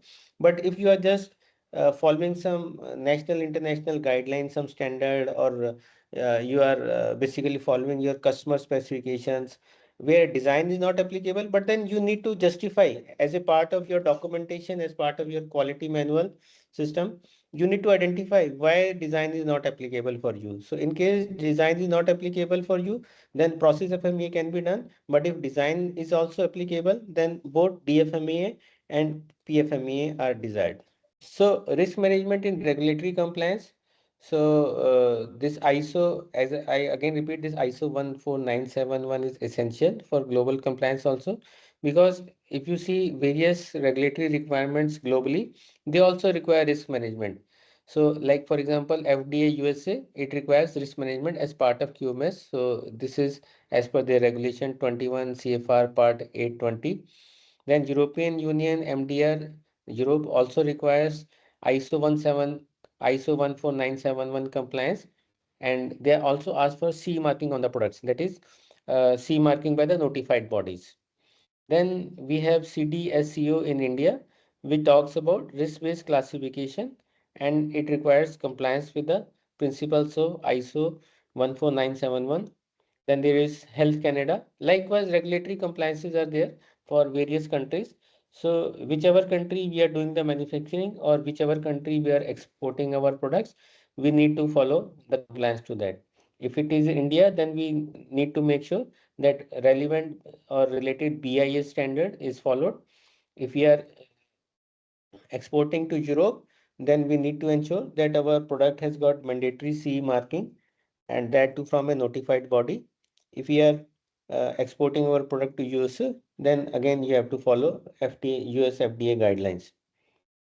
So risk management is important and it is a mandate as per regulatory compliance for all the countries where we are either manufacturing or we are exporting our medical device equipment.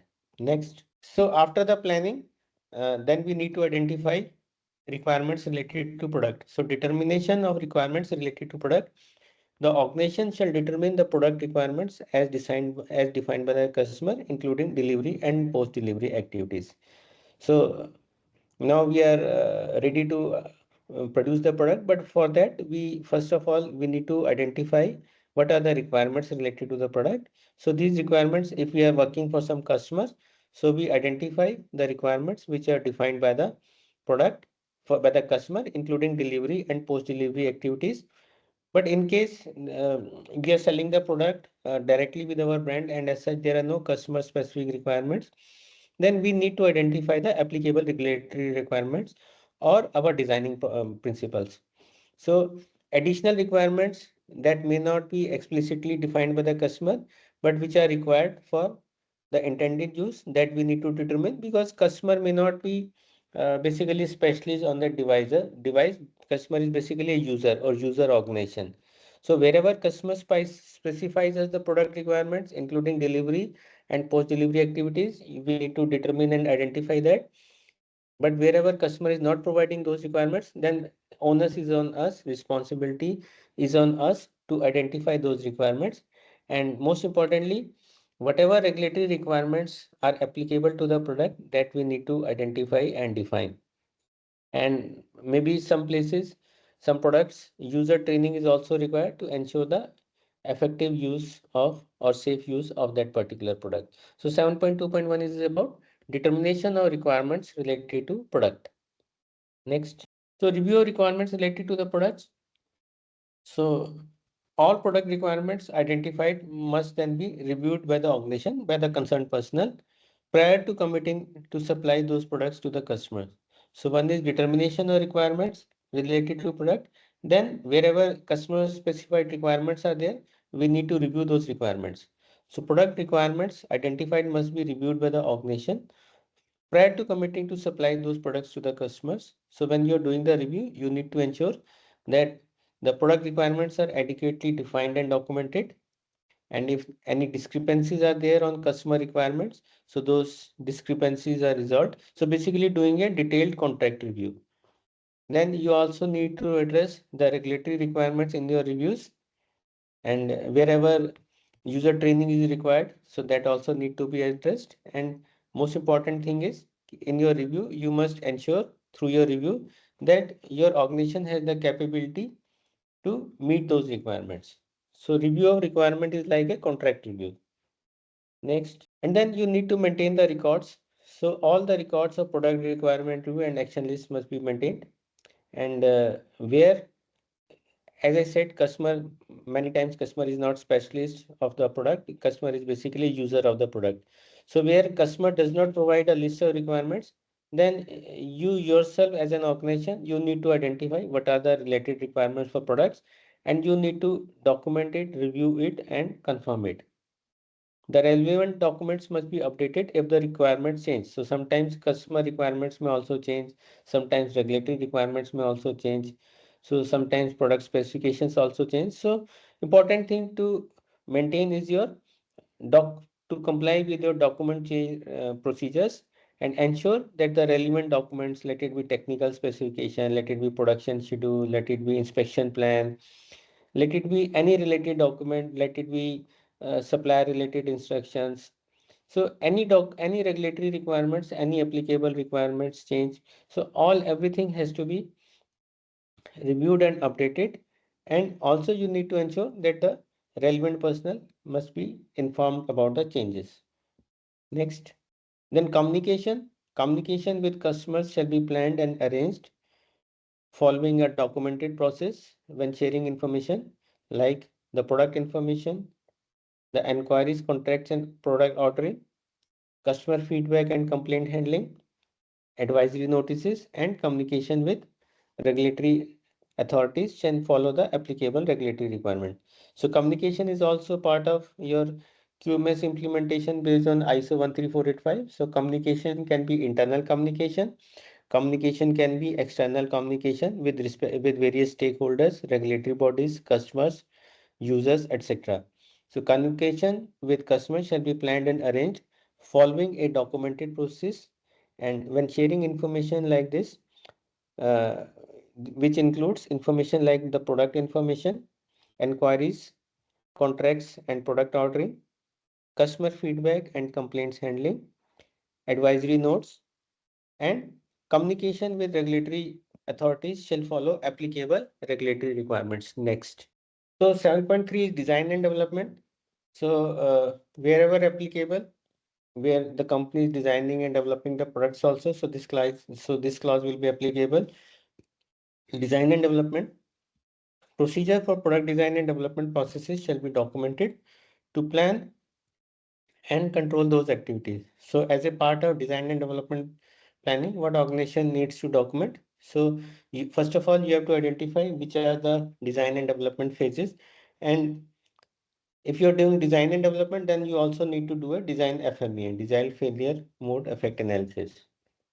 Then you also need to document what reviews are required at various phases of the design. Then you need to perform design verification, validation activities, and transfer to the manufacturing activities which are required at each process stage. Now, what is the difference between verification and validation? Design verification is done for the constituent parts of the design of the product, and validation is done on the finished product, any final product, final device.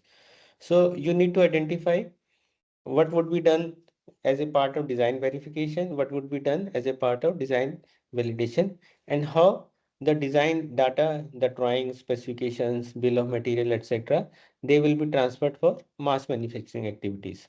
So as a part of design and development process, you need to identify all these stages, that is design and development stages, at what frequency, at what stage design reviews will be conducted, and how your design verification, validation, and monitoring activities will be done, how the design will be transferred to the manufacturing activities, and what kind of controls would be required at various stages. Then, as a part of your design and development plan, you also identify the responsibilities and authorities for various design and development activities, the interfaces between different groups, different sections, different processes who are responsible for design. Then the methods to be used to ensure traceability between design and development input and output. So basically you need to do a input and output modeling for design also. What will be the design inputs? What standards, national, international standards, regulatory requirements, risk assessment, and then you link it with the design output. And importantly, you have to identify and ensure that resources and competence of personnel which are required to complete the product design and development activities are also adequately identified. So design and development planning is about identifying various stages of design, the identification of review stages for each phase, your monitoring, design verification, validation activities, transfer of technology to manufacturing activities, responsibilities and authorities for design and development activities, what methods are used to ensure that traceability between design inputs and design outputs, and what resources and competence of personnel are required to complete your product design and development activities. Next. So when you're doing design and development, you need to identify your design and development inputs are adequate. Because if you miss out on any important input of design and development, then uh, later stage it could be a problem. So what kind of design and development inputs you need to identify? The inputs to the design and development processes must be documented, and it includes all relevant product requirements. For example, functional aspects, performance aspects, usability, safety requirements according to the intended use of the product. Then you also need to identify applicable regulatory requirements and standards. Applicable because now you're doing risk assessment, risk management activities based on design failure mode effect analysis or activity based failure mode effect analysis. So applicable outputs of risk management activities have to be considered as design input. Information which is derived from similar other products as applicable, and any other requirements which is either specified by the customer or the regulatory requirement, or which is essential for design and development of the product and processes. So your design and development inputs have to be adequately documented, and it should include all relevant product information like performance characteristics, functional aspects, usability, safety requirements according to the intended use of product, applicable regulatory requirements, applicable standards, for example, BIS standards, applicable outputs of your risk management activities, which includes design failure mode effect analysis, any information which is derived from other similar products, and any other requirement which is essential for design and development of products and processes. Next, important thing to understand is that your design input requirements shall be complete and unambiguous, and you should be able to test later on that is verified or validated, and they are not in conflict with each other. So periodically you need to review your inputs also for adequacy, and approval is desired as per your hierarchy, as per the roles and responsibilities. Next, then design and development products development inputs are followed by output. So output to the design and development process must be documented. Now output can be in the form of a technical specification, it can be in the form of some drawing or some reference, it can be some bill of material. So whatever design and development output is there, that must be documented and approved and verifiable against the design inputs. The objective is that your design and development output meets the design and development input requirements.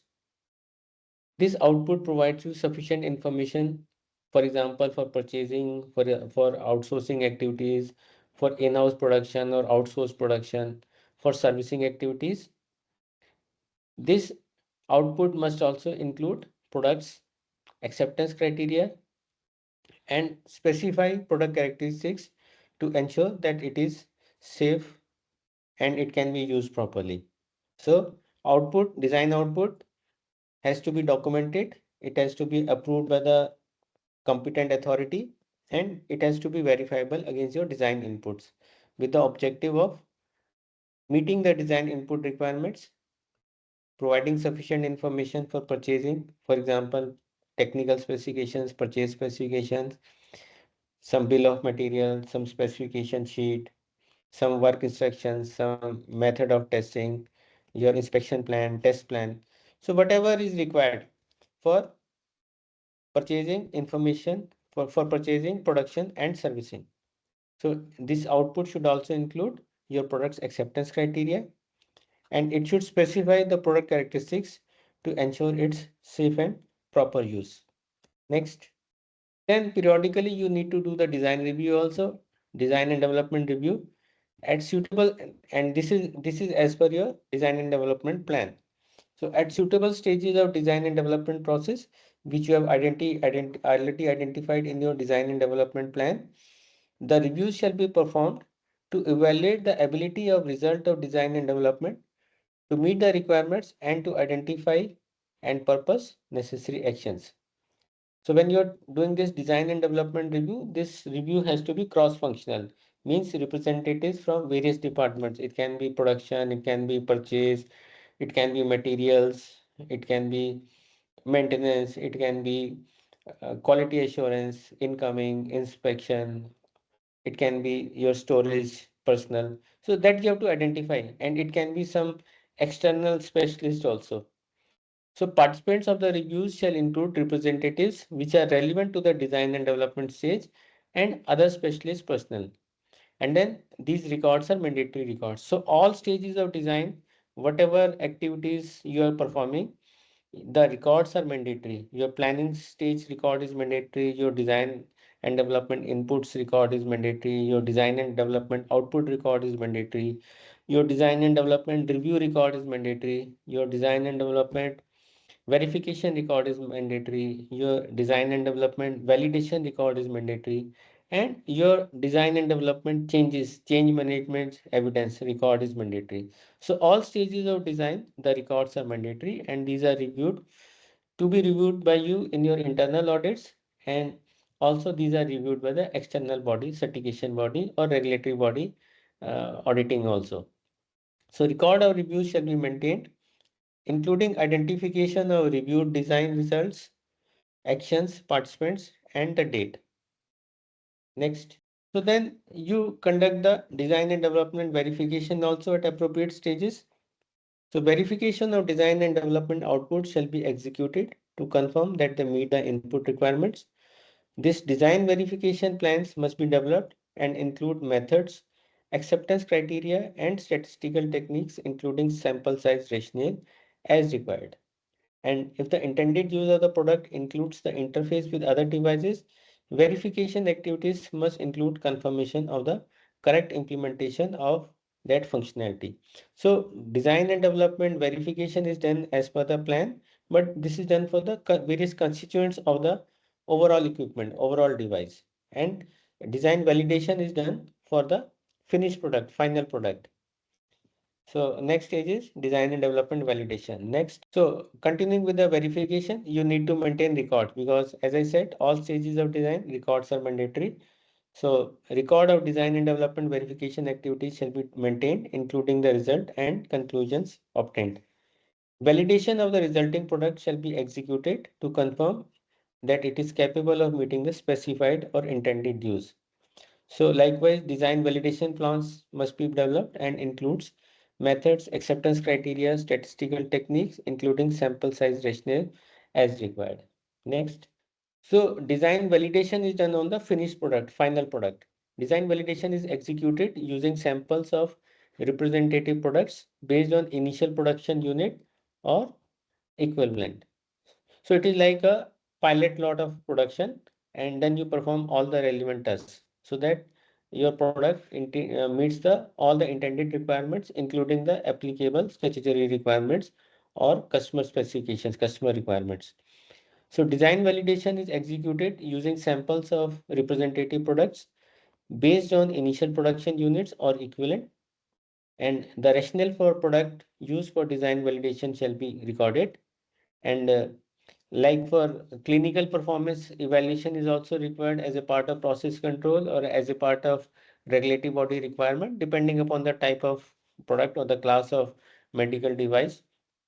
So clinical or performance evaluation shall be performed as a part of design validation, because design validation is done on the finished product, final product, your product which you are going to supply to the market.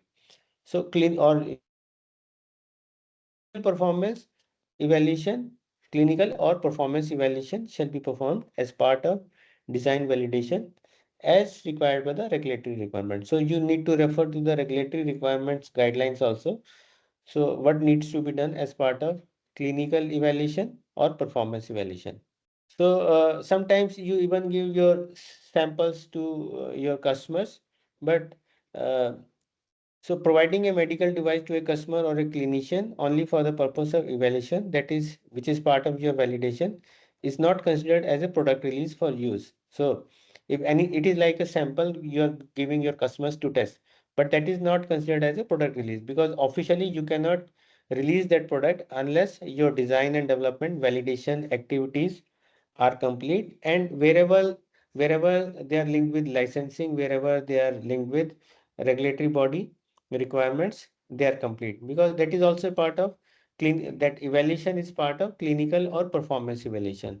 So that doesn't give you the authority to release the product for use. So the release of product has to be as per the statutory guidelines depending upon the class of product. Next. So likewise for design validation also, wherever any interface is required with other devices, validation must include confirmation of the correct implementation of that functionality. And all validation activities have to be completed prior to releasing the product for use by the customer. And as I said, all design development related activities records are mandatory records. So record of design and development validation activities shall be maintained, including the results and the conclusions obtained. Next, design and development transfer. So organization shall maintain documented procedures for transfer activities of design and development outputs to manufacturing. Because once you have completed the design and development activities, you have got the necessary approvals, you are transferring that technology or the methodology or the controls to manufacturing. So you need to maintain documented procedures for transfer activities of design and development output to the manufacturing. And these procedures shall ensure that design and development outputs are verified as suitable for manufacturing before becoming final production specifications, and that production capability can meet the product requirements. And the results and conclusions of the transfer activities shall be documented and maintained. So now you are getting that product manufactured in the manufacturing area or under the manufacturing environment.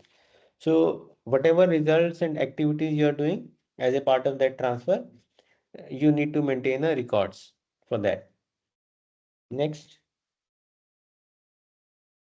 And now if you are making any changes to the design, so this design and development changes have to be controlled as per your documented procedure for design and development changes.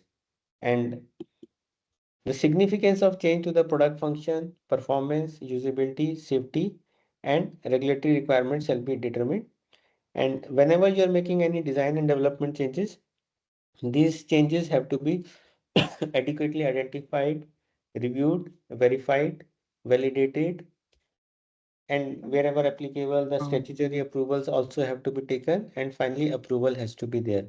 Design and development changes shall be identified, reviewed, verified, and validated as applicable and have to be approved. So record of design and development changes also have to be maintained by the organization. Next. So these design development changes review shall be evaluated to determine how these changes will affect the constituent parts, the products being currently produced or the products which are already delivered to the market. And then input and output of the risk management files also have to be included, like DFMEA, FMEA, PFMEA, etc. and product realization processes. And the records of these design and development changes are mandatory records. So as a part of your technical file documentation of medical devices, you have to maintain the design and development files. So organization shall maintain a design and development file to store the relevant record and documentation which is related to design and development of each medical device type or family. So in your medical device file, you need to maintain and produce all the all the relevant records and documentation. And these files shall include reference to the relevant record and other objective evidence to demonstrate continuous product conformity against the design requirements throughout the product life cycle, including the design changes. So you have to adequately maintain the design and development files. Next.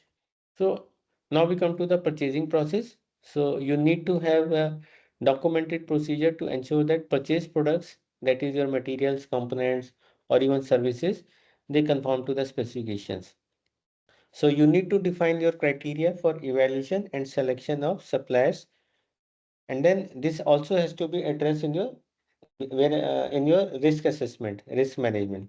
That criteria shall be proportionate to the risk associated with the medical device and shall be based on the supplier's ability to provide a product that meets organization's requirements and performance of the supplier and the effect on of the purchase on the product quality. So depending upon the criticality of the supplier product and services, you need to have a defined criteria or the defined controls. So you need to have a procedure for purchasing products and like the material, components, etc. and ensuring that your purchased products meet the specifications, conform to the specifications, And the criteria for evaluation and selection of suppliers shall be adequately established and followed. And the risk assessment is based on the supplier's ability to provide the product or services which meet your organization's requirements, and the performance of the supplier, and also the effect of the purchases on the overall product quality. Next. So your purchasing process shall address monitoring and re-evaluation of suppliers. Re-evaluation of supplier means after initial registration, at what frequency you will do the re-evaluation of suppliers. So re-evaluation of suppliers can be on various criteria. For example, there is some change in supplier management, or there is some new addition to the plant or machinery, or the plant or machinery has been relocated to some new places, new venue, or new location, or some new process equipment, plant and machinery has been added. So basically you need to identify what is the criteria for re-evaluation once the initial registration is done. So organization shall plan monitoring and re-evaluation of suppliers, taking into account the supplier's performance in meeting requirements for the purchased product. And the result of monitoring activities are the inputs for the re-evaluation. So basically based on the monitoring and measurement activities results, and based on some other parameters like change in suppliers management, change in suppliers location or premises, some addition or removal of some equipment, some additional controls, some change of key personnel, etc., etc. So you need to define what are the criteria for re-evaluation of suppliers. And because in case any non-conformance is there, or non-fulfillment of purchase requirements is there from supplier side, so this has to be adequately addressed.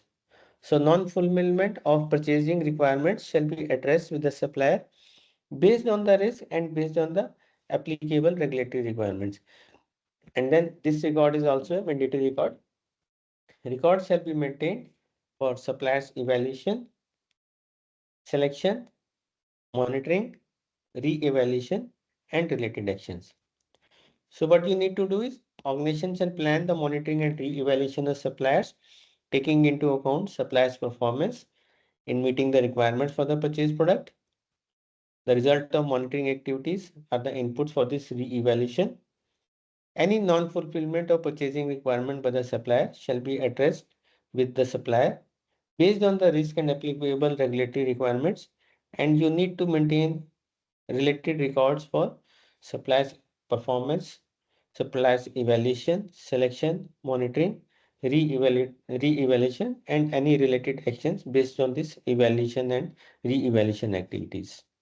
Next, so once the supplier is registered and you need to place some order on the supplier, so supplier has to be provided with the adequate purchasing information. So purchasing information shall describe the purchased product, including the specifications and requirements for product acceptance, the processes, procedures, and the use of related tools and equipment to be followed by the supplier.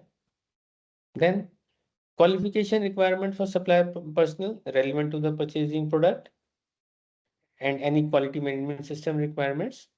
And the organization shall ensure the adequacy of specified purchasing requirements placed prior to placing orders to the suppliers. So you need to provide desired information, desired purchasing information to the supplier. This can be through a contract rate agreement also. This can be through quality specifications also. This can be through the specifications adequately mentioned in the purchase order. This can be through some general terms and conditions of purchase, or this can be through whatever process the organization is following for its suppliers. But the important thing is that specifications and requirements for product acceptance processes, procedures, and the use of equipment tools, the qualification requirement for supplier personnel relevant to the purchase product, and quality management system requirements are adequately provided to the supplier before at the time of or prior to placing the orders to the supplier. Next. So as I explained, purchasing information, written agreement shall be included in the purchasing information for the supplier to notify the organization of changes in the purchased product as applicable. If those changes can affect the ability of purchase product to meet specified purchase requirements. And purchasing information, purchasing records are also mandatory records. Purchasing information and records shall be maintained for traceability purpose. And the organization shall ensure that purchased product meets the specified requirements by implementing inspection and other verification activities like your incoming inspection, incoming IQC, incoming quality control activities. Next. So once the purchase products are received, so you need to perform the verification of purchase products. The extent of verification activities shall be based on the supplier's evaluation results and the risk associated with the purchase product, that is as per your quality documentation, as per your purchase product specification plan or incoming inspection plan. In the event of changes to the purchase product, the organization shall determine how they affect the product or realization process. And if the purchase product verification is conducted by the supplier, then purchasing information shall include the inspection method, activities, and acceptance criteria. For example, when the purchase product is sent by the supplier, the supplier also sends the the inspection report of the product. So that is part of as per part of your inspection plan also. So if the purchase product verification is conducted by the supplier, purchasing information shall include the inspection method, activities, and acceptance criteria. And this record is a mandatory record, so record of verification shall be maintained. Next. So now we come to production and service provision activities. So 7.5.1, control of production and service provision. To ensure product conformity to specification, the production and service provision shall be planned, carried out, monitored, and controlled. So this requirement talks about your controlled environment, controlled conditions for production and service provision. So what is required as appropriate? Production controls shall include the documentation of procedures and methods. So your production methods, your work instructions, your production procedures documented. Then qualification of infrastructure, what kind of infrastructure is required for various manufacturing processes, that needs to be documented, and the process qualification to be done. Implementation of monitoring and measurement of process parameters and product characteristics, including required equipment. So now you are doing monitoring and measurement activities of production equipment, process parameters, product characteristics as per your control plan or your inspection plan. And implementation of defined operations for labeling and packaging. So there are requirements for labeling and packaging also. So those activities also need to be identified and those activities also need to be implemented. And finally, your implementation of product release, delivery, and post-delivery activities. That means your final inspection, your deliveries, and any desired servicing activities, post-delivery activities as a part of warranty or otherwise. Next. So for each activity, you need to maintain the records. Organization shall establish and maintain a record for each medical device or batch of medical devices to provide traceability and to identify if the amount manufactured and amount approved for distribution. So traceability is a requirement. You need to have traceability and you need to maintain record related to either the each medical device or a batch of medical devices as per the requirement. And this record shall be verified and approved. So finally, this record is required and this record has to be periodically verified and approved also. Next. So now comes a specific requirement related to the cleanliness or hygiene of the product. The organization shall document cleanliness and contamination control requirement for product. Since it is a medical device, so cleanliness and contamination control are essential. So there are requirements which organization need to product, which need to be documented and followed. Organization shall document cleanliness and contamination control requirements for the product. If the product is cleaned by the organization prior to sterilization or its use, or the product is supplied non-sterile and it is subject to a cleaning process prior to sterilization or its use, or it cannot be cleaned prior to sterilization or its use and its cleanliness is of significance in use, is supplied to be used non-sterile and the product cleanliness is important during use, and process agents are to be removed from the product during manufacture. So you need to identify, you need to document your cleanliness and contamination control requirements for the product. If the product is cleaned by the organization prior to sterilization or its use, or if it is supplied non-sterile and is subject to cleaning process prior to the sterilization or use, or it cannot be cleaned prior to sterilization or use and its cleanliness is of significance in use, or it is supplied to be used non-sterile and the product cleanliness is important during the use, or process agents are to be removed from the product during the manufacture. So when product is cleaned in accordance with cases A and B above, the work requirement described earlier are not applicable prior to the product cleaning process. Next. So installation activities also as applicable. Organization shall document requirements for installation of the medical device, including the acceptance criteria for verification of installation as appropriate. And if you are outsourcing this installation activities, if the medical device installation will be performed by an external party, organization shall provide documented requirements for installation and verification of the installation. And then you need to maintain the records also. Record of medical device installation shall be maintained. Next. Servicing activities. So wherever servicing is a requirement, if the servicing of medical device is a specified requirement, organization shall, again, you need to have documented procedures, document serving procedures, materials and measurements required to control those activities and verify that product requirements are met. And then periodically analyze the record of servicing activities carried out by the organization, or if it is outsourced by the supplier, to identify potential complaints, and these inputs have to be considered for QMS improvement activities, and then maintain the records of servicing activities. So servicing wherever required, then you need to have servicing related documents, procedures, servicing related monitoring and measurement activities, and any potential complaints or any other feedback, it has to be considered as an input for the QMS improvement process, and you have to maintain records related to servicing activities. Next, particular requirement for sterile medical device. So in case sterile medical devices are there, record of the process parameters. So when sterilization is performed, then you need to record the process parameters. Record of the process parameters used for each sterilization batch shall be maintained and shall be traceable to each production batch. And these records have to be maintained as per your controller records and as well as the applicable customer or regulatory requirements. So wherever sterile medical devices are there, your record of process parameter used for each sterilization batch shall be maintained, and this record shall be traceable to each production batch. Next.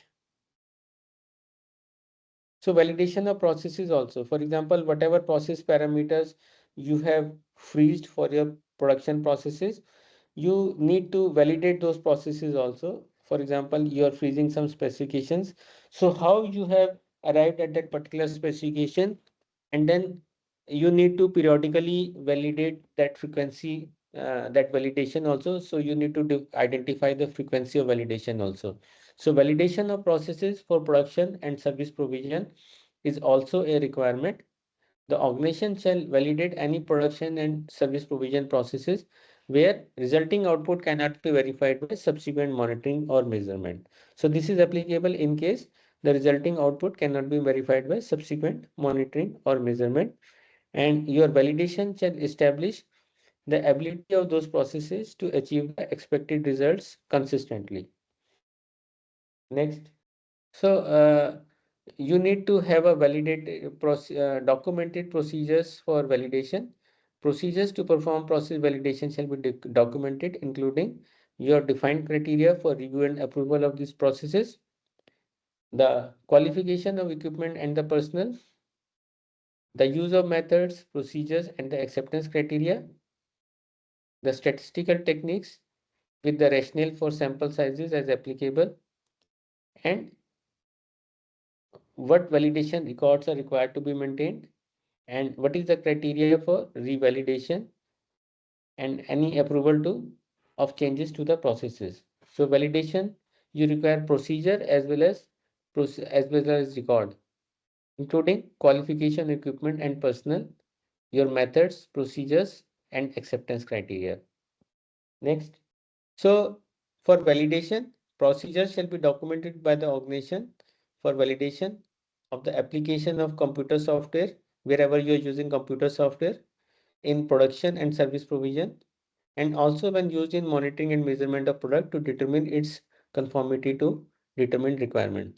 So the computer software wherever you are using in your processes, so that computer software also has to be periodically validated. Computer software applications shall be validated prior to initial use and after changes to such software or its intended use as applicable.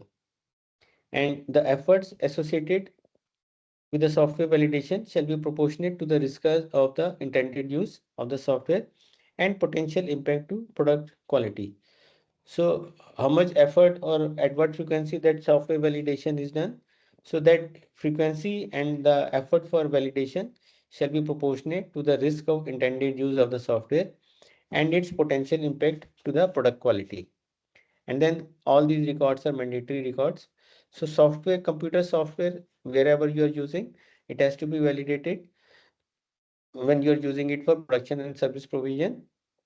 This validation has to be done before the initial use, and after any changes to the software is done, some new version of software has come, and this effort for validation is proportional, shall be proportionate to whatever is the risk related to that software, intended use of the software, and how it can impact the product quality.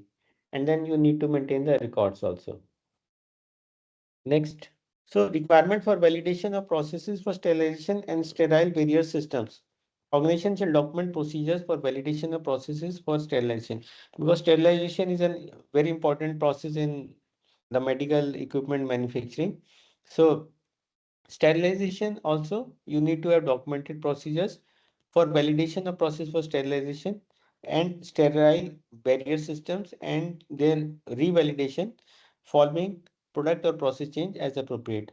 And relevant documentation and records shall be maintained. And for additional guidelines, you can refer to ISO 11607-1 and ISO 11607-2 for additional information regarding the sterilized packaging validation.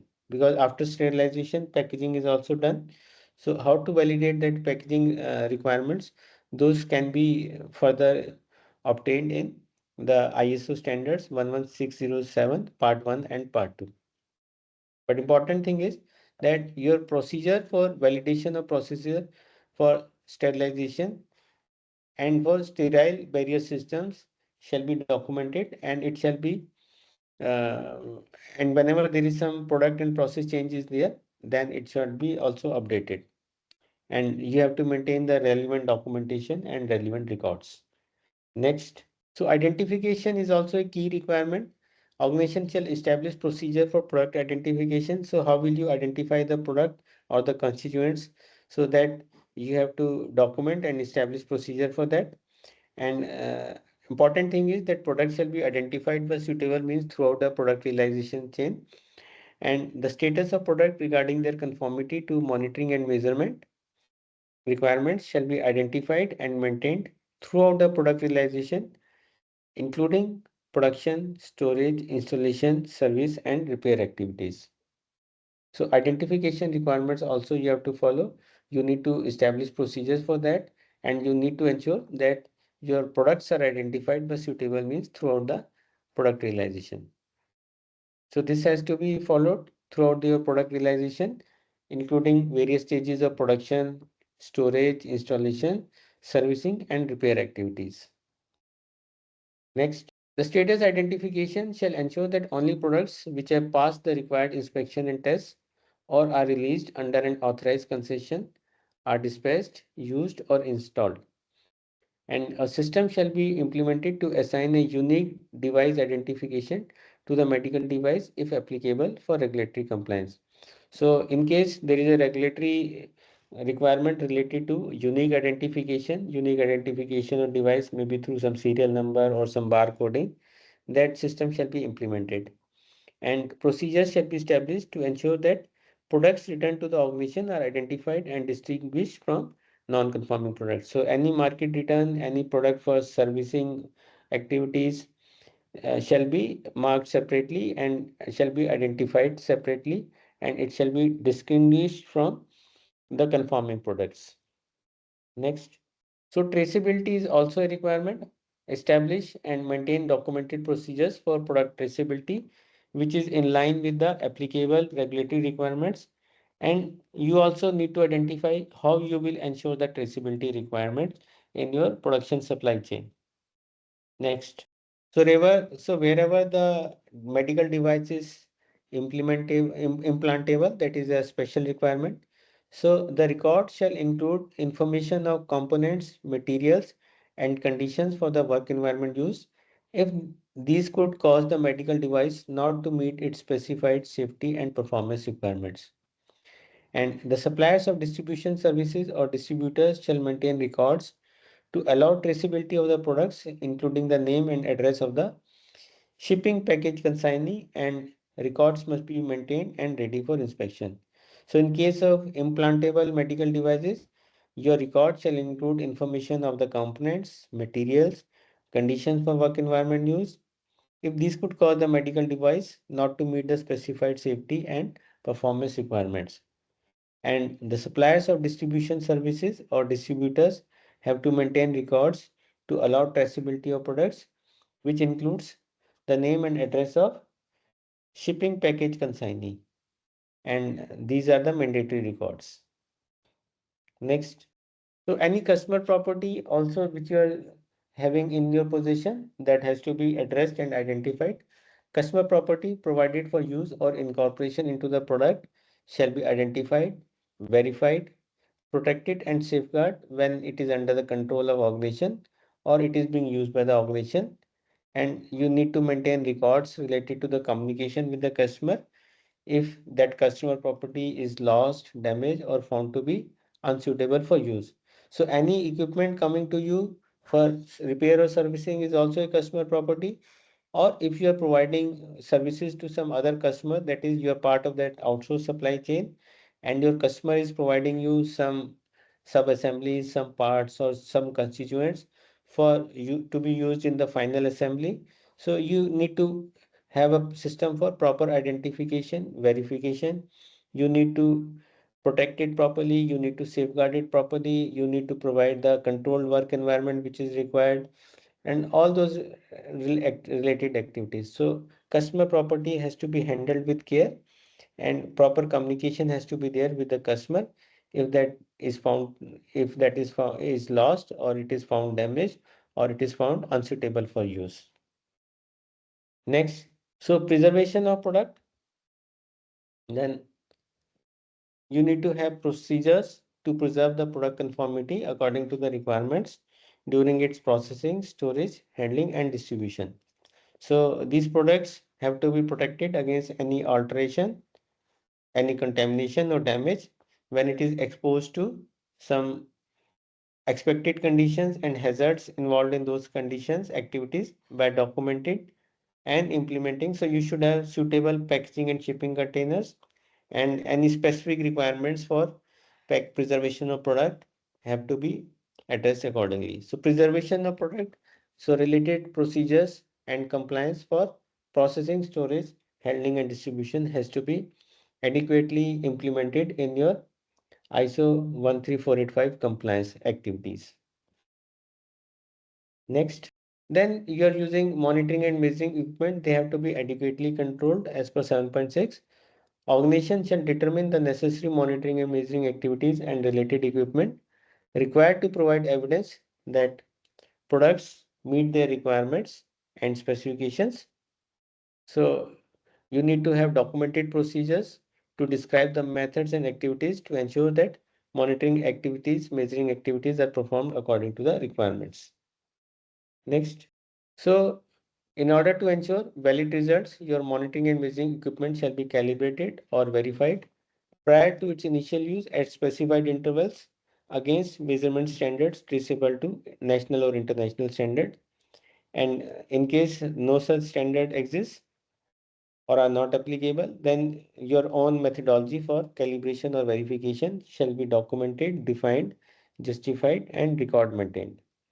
So calibration or verification process of monitoring equipment shall be documented and record of those activities shall be maintained. So basically identification of what all will be calibrated, your master list of calibration equipment, then you need to ensure that these equipment are periodically calibrated or validated against some national or international standard. And if uh, no such standard exists and you are doing verification or validation calibration on your own, then you need to have a documented system justification and you need to maintain the record. So calibration records are a mandatory record as per ISO 13485. Next. So ultimate thing is that monitoring and measuring equipment shall be identified to determine the calibration sticker status and validity. Then this equipment has to be protected from adjustments which would invalidate the measuring results, and this equipment also has to be protected from damage and deterioration during handling, maintenance, and storage. Next, if during monitoring and measurement, if this equipment is found not to conform to the requirements, then organization has to assess and record the validity of previous measuring results and take appropriate actions regarding the equipment and product affected. Say, for example, if your calibration or validation frequency is 6 months and last time it was okay, and this time the measurement when you do the calibration and you find that the equipment is not in order, so then the important thing for you is to assess and record the validity of previous measuring results, because in the last 6 months you would have made several monitoring and measuring results, and then if the equipment is found not conforming, then your monitoring and measurement results could be at risk. So you need to take appropriate actions regarding the equipment and product affected. So how to do it? Maybe you can have some samples, maybe some factory samples or market samples you can draw from the market, and you already are maintaining the related records, you are maintaining the traceability record. You cross check from your records the measurements with the corrected device, and if it is within tolerance it is okay, but if it is beyond tolerance and patient safety or the user safety or compliance to the regulatory requirements could be at risk, then you need to have some mechanism for product recall also. So you have to take adequate actions depending upon the results, depending upon the calibration deviation, and depending upon the desired actions to be taken. So important thing here is, because it is a medical device, if your monitoring measurement equipment is found not conforming to the requirements, then you have to assess and record the validity of previous measurement results also, and then take appropriate action regarding the equipment. Taking action regarding the equipment is quite simple, but products affected, it requires lot of efforts. So you have to take care of equipment also, and more importantly the products affected. So best ways, you take some samples either from the market or your own samples which you have preserved for some duration as per the regulatory requirements.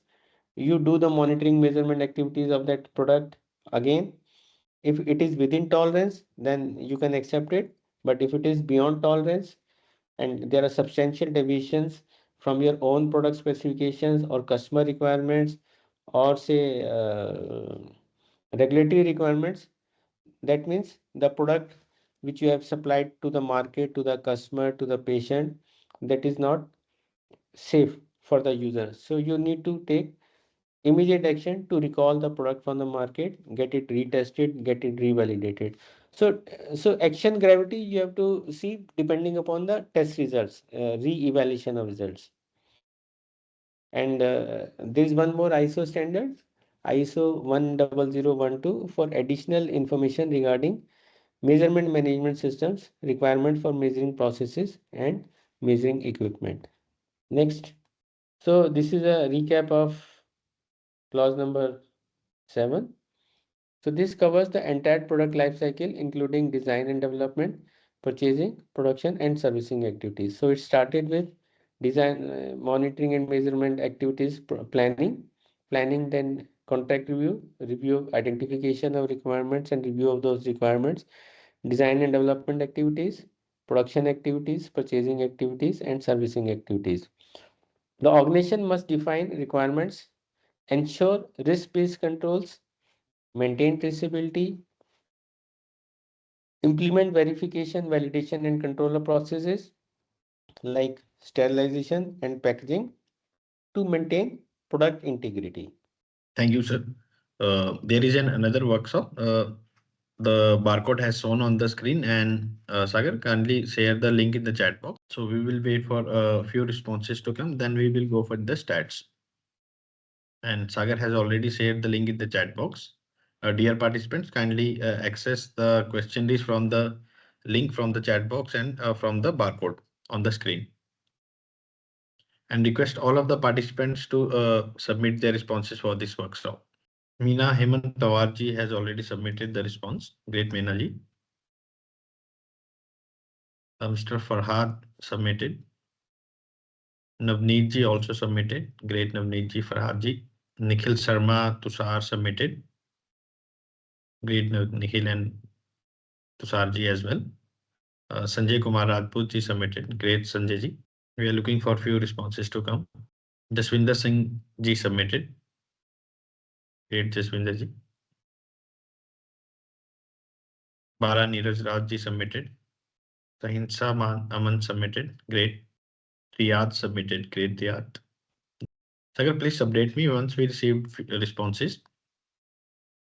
Mr. Krishan Lal submitted. Great, Krishan Lal ji. All right. So we have received 21 responses so far. We are going with the stats.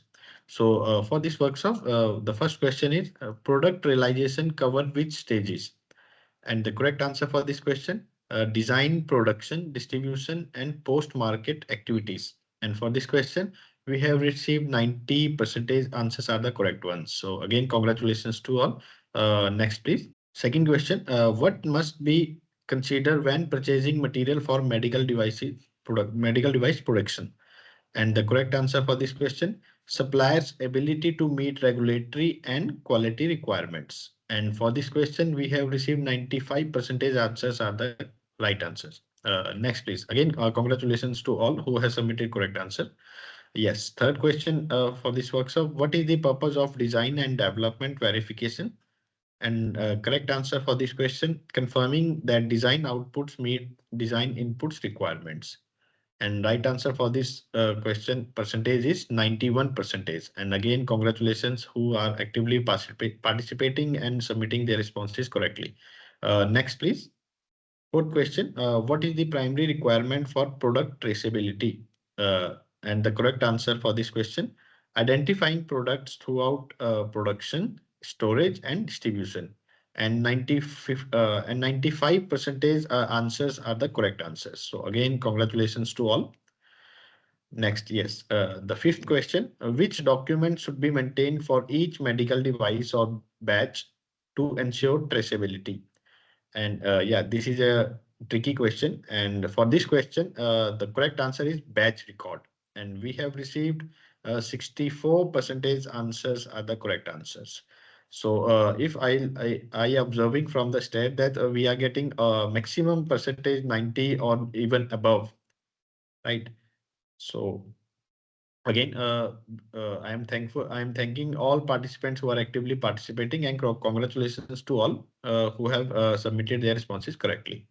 So now I request Atul Suri sir to resume the training session. So we move to last clause of ISO 13485, that is clause 8, measurement, analysis, and improvement. So this clause has got 5 subclauses: 8.1 general, 8.2 monitoring and measurement, 8.3 control of non-conforming product, 8.4 analysis of data, and 8.5 improvement.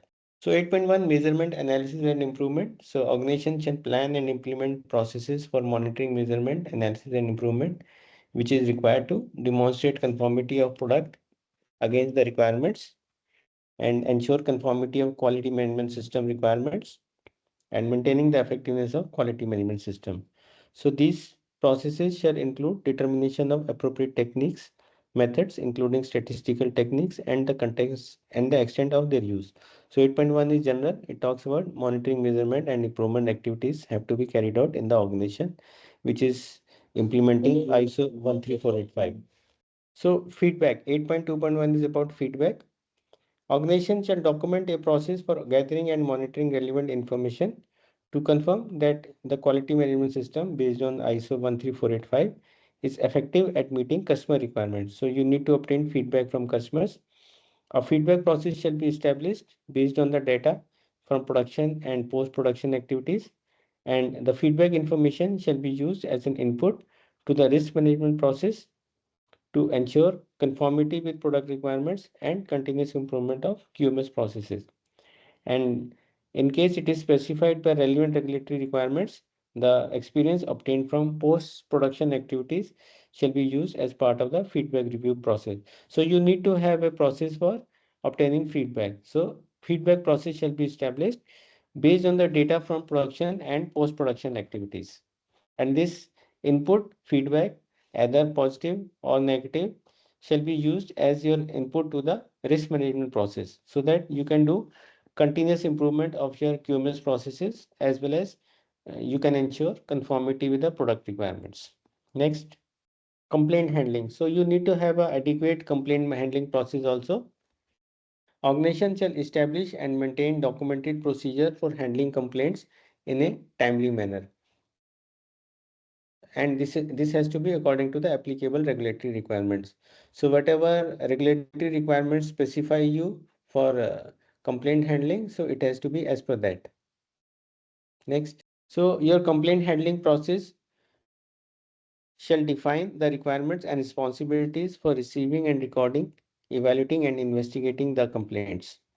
And this process shall define the methods of reporting complaints to the appropriate regulatory authorities, handling customer related complaint related product, and how to initiate corrections or corrective actions, and any correction or corrective action which are resulting from the complaint handling process has to be documented. So you need to have an efficient complaint handling process which defines the requirements and responsibilities for receiving and recording of complaints, and evaluating and investigating those complaints.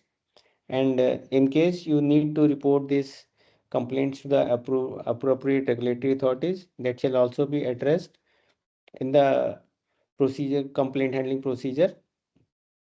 And how will you initiate correction or corrective action based on the complaint? So that shall be adequately documented.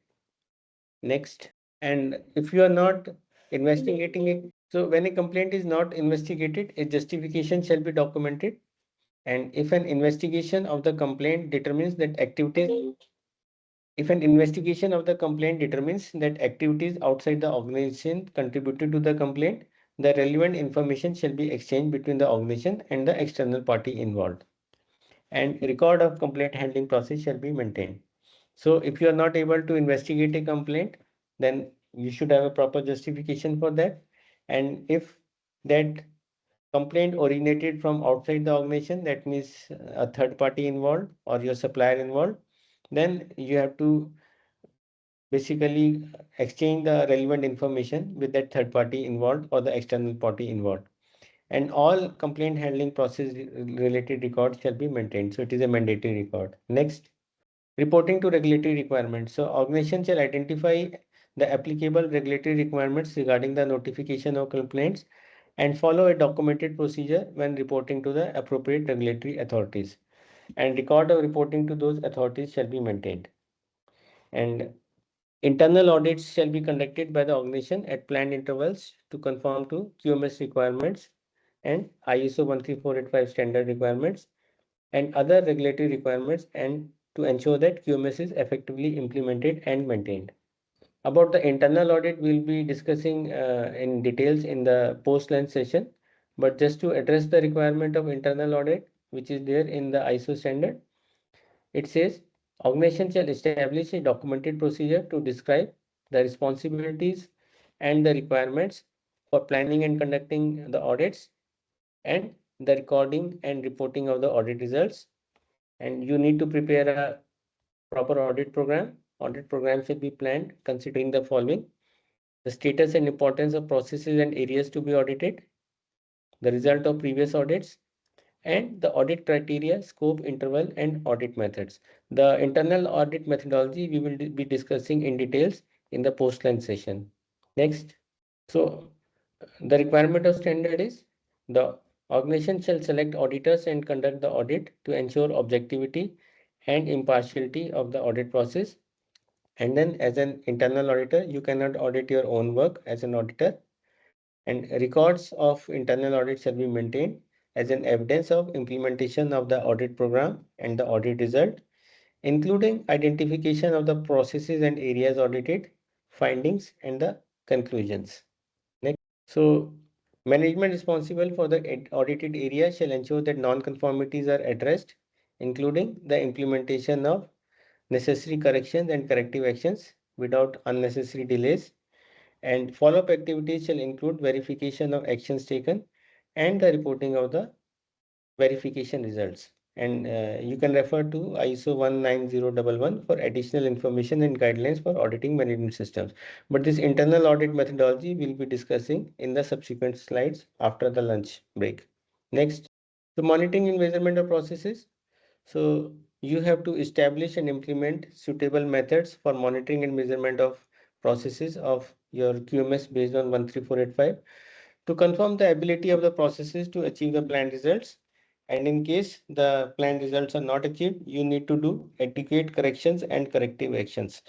So correction is based the immediate action which is taken to remove the non-conformity, and corrective action is based on the root cause analysis, identifying the causes and taking appropriate actions so that the non-conformity is not repeated again.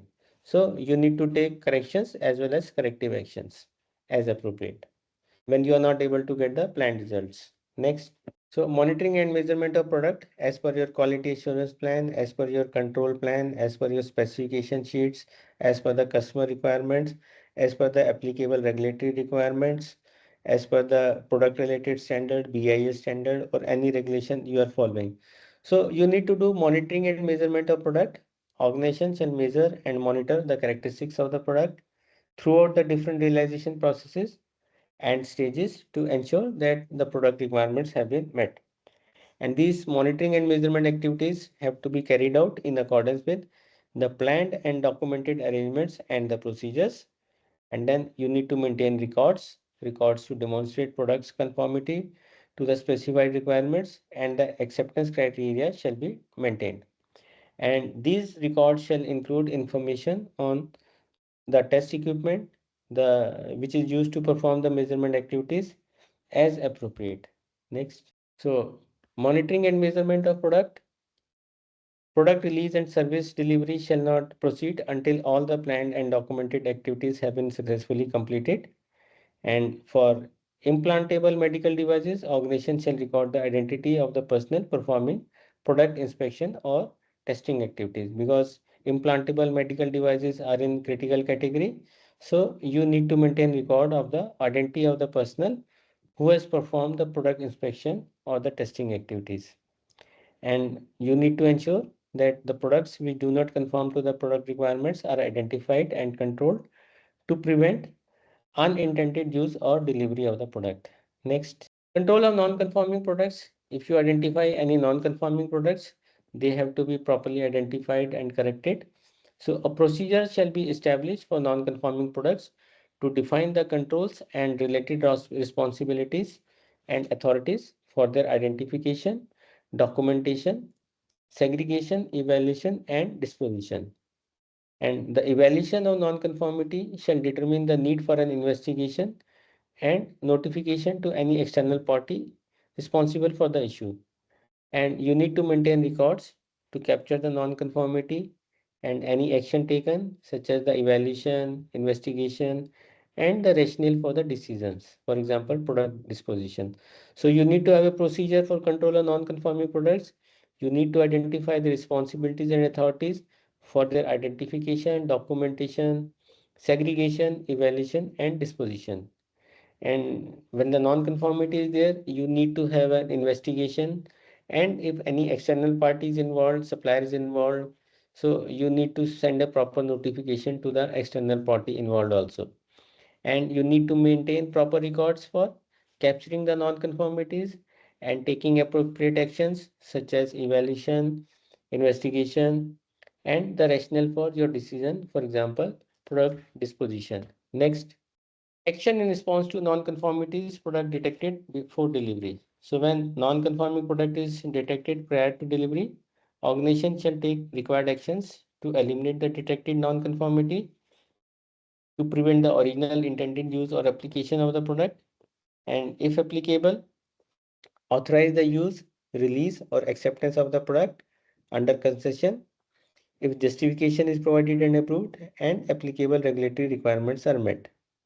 And a record of concession shall be maintained, including the identification of personnel authorizing it. So when the non-conforming product is detected within the premises, within the manufacturing area, so you have to take action to eliminate the detected non-conformity and also prevent the original intended use or application of the product. And if applicable, you can take deviation also, authorize the release, acceptance of the product under concession, and with proper justification and approved and applicable regulatory requirements are met. Important thing is you need to take care of applicable regulatory requirements and the customer requirements, but concession is allowed and the result record of the concession has to be maintained, and also identification of person who has authorized the concession. Next. So when non-conforming product is detected after the delivery or use has started, then you have to take required actions based on the effect or potential effect of that non-conformity. And then your procedure, documented procedures shall elaborate what action is to be taken when issuing the advisory notices as mandated by the applicable regulatory requirements. So there could be a case where the non-conformity or the non-conforming product is identified after it has been delivered or it has been used or use has started.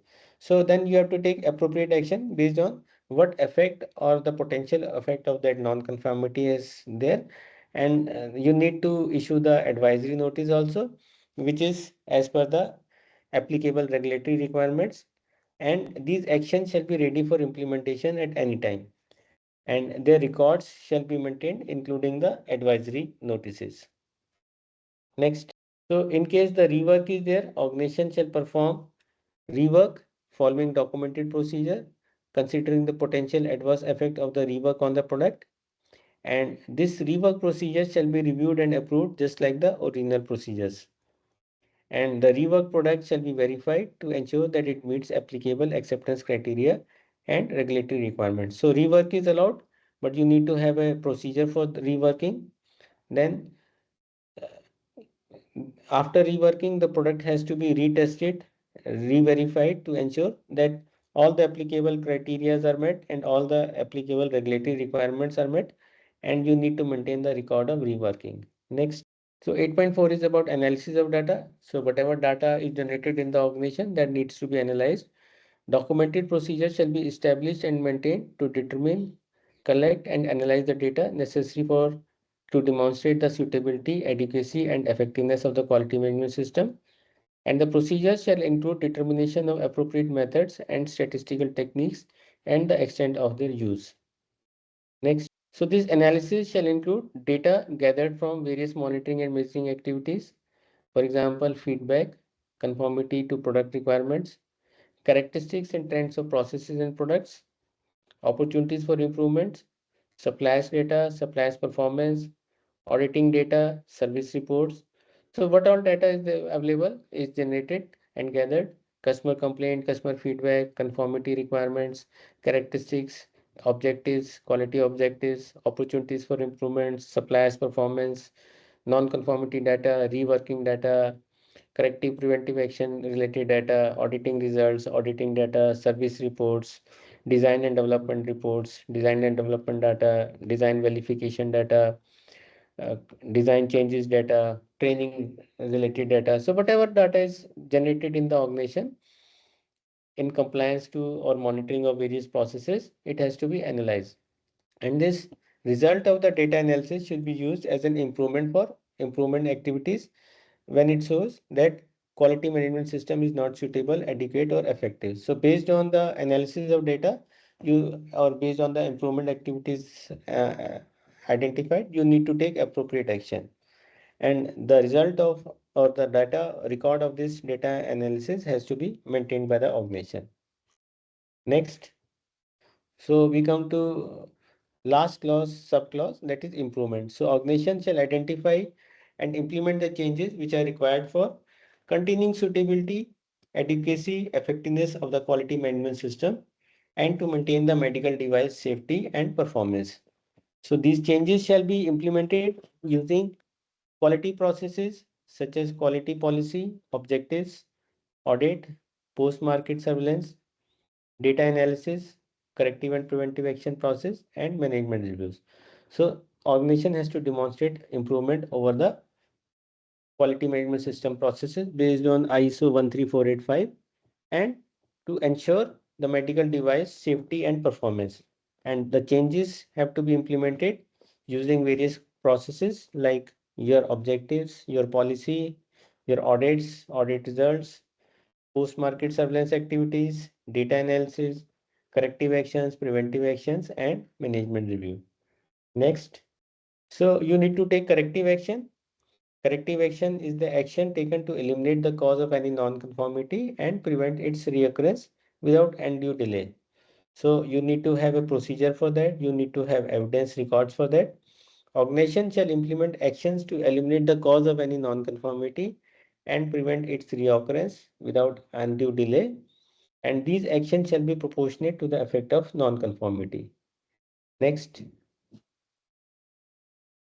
so you need to establish a procedure for reviewing the non-conformities and complaints, for determining the root cause of those non-conformities, then evaluating the need for action to prevent the reoccurrence of non-conformities, planning, documenting, and implementing actions needed, including the documentation updates as required, verifying that your corrective action does not adversely affect the ability to meet applicable regulatory requirements or the safety and performance of the medical device, and you need to periodically review the effectiveness of corrective actions taken. So procedure is required for reviewing non-conformities, complaints, determining the root cause of those non-conformities, taking actions based on the root cause so that these non-conformities do not reoccur, and based on the analysis, you need to plan, update your documentation and any actions which are required to be taken. And also make sure that the action which you are taking, it does not affect the ability to meet the regulatory requirements or the safety and performance of the medical device. And periodically review the effectiveness of the actions taken also. Next, so corrective action, all records of corrective action, including investigation result and actions taken, are to be maintained as a record. Next. So last is preventive action. Implement actions to implement the causes of potential non-conformities and prevent the occurrence. So in now new ISO 9001 standard based on 2015, so requirement of preventive action is abolished, and in that we have risk-based thinking or like risk assessment. But since this is based on 2008 version of ISO 9001, so it is still talking about preventive action. Although the action based on your risk assessment and the control measures and risk mitigation plans are nothing but preventive actions. But this particular standard, as of now, it says organization shall implement actions to eliminate the causes of potential non-conformities and prevent their reoccurrence, and these actions shall be proportionate to the effect of potential non-conformities. So whatever proactive actions you are taking to prevent the occurrence of non-conformances, for example, you are complying with the regulatory requirements, you are complying with the technical specifications which are stipulated by Bureau of Indian Standard or any product related standard, or you are complying with the guidelines of customers or any other technical requirements. any proactive measures which you are doing for your design reviews, verification, validation, your suppliers monitoring activities, suppliers evaluation, training records, infrastructure maintenance, maintaining the clean room, etc., etc. So all proactive actions which you are taking to prevent the non-conformances from happening is a preventive action. So it says preventive action shall be taken.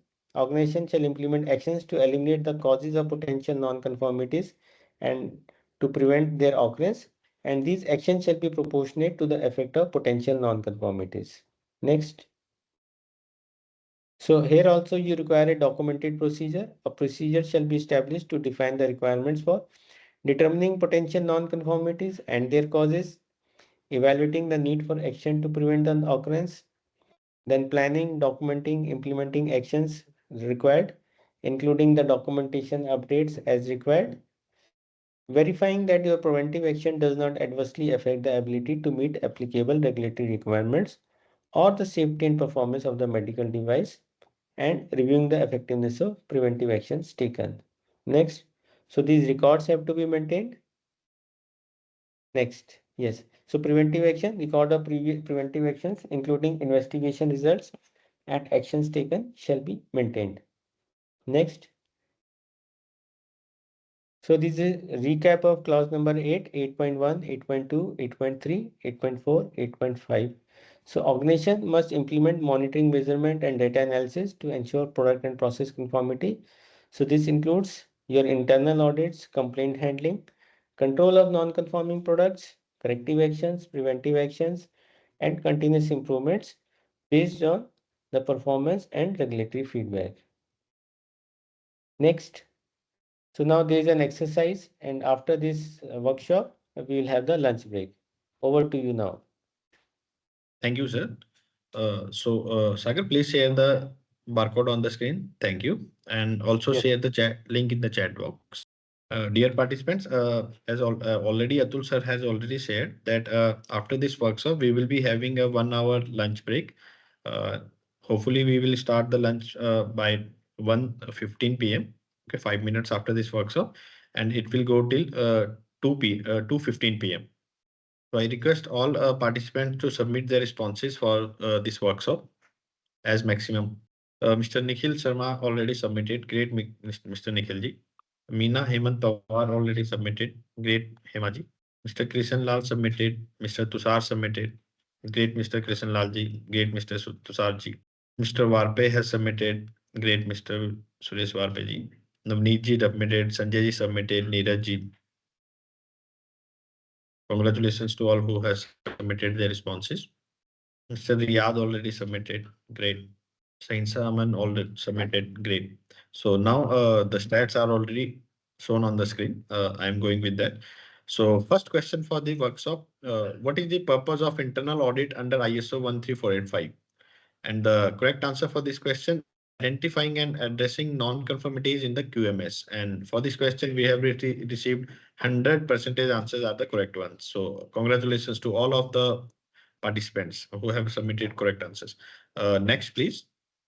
Second question, what should an organization do when a non-conforming product is detected? And the correct answers for this question, identify, document, and take corrective action. And we have received 100% answers are the correct ones. Again, congratulations to all. Next, please. Third question is, what is the main purpose of data analysis in QMS?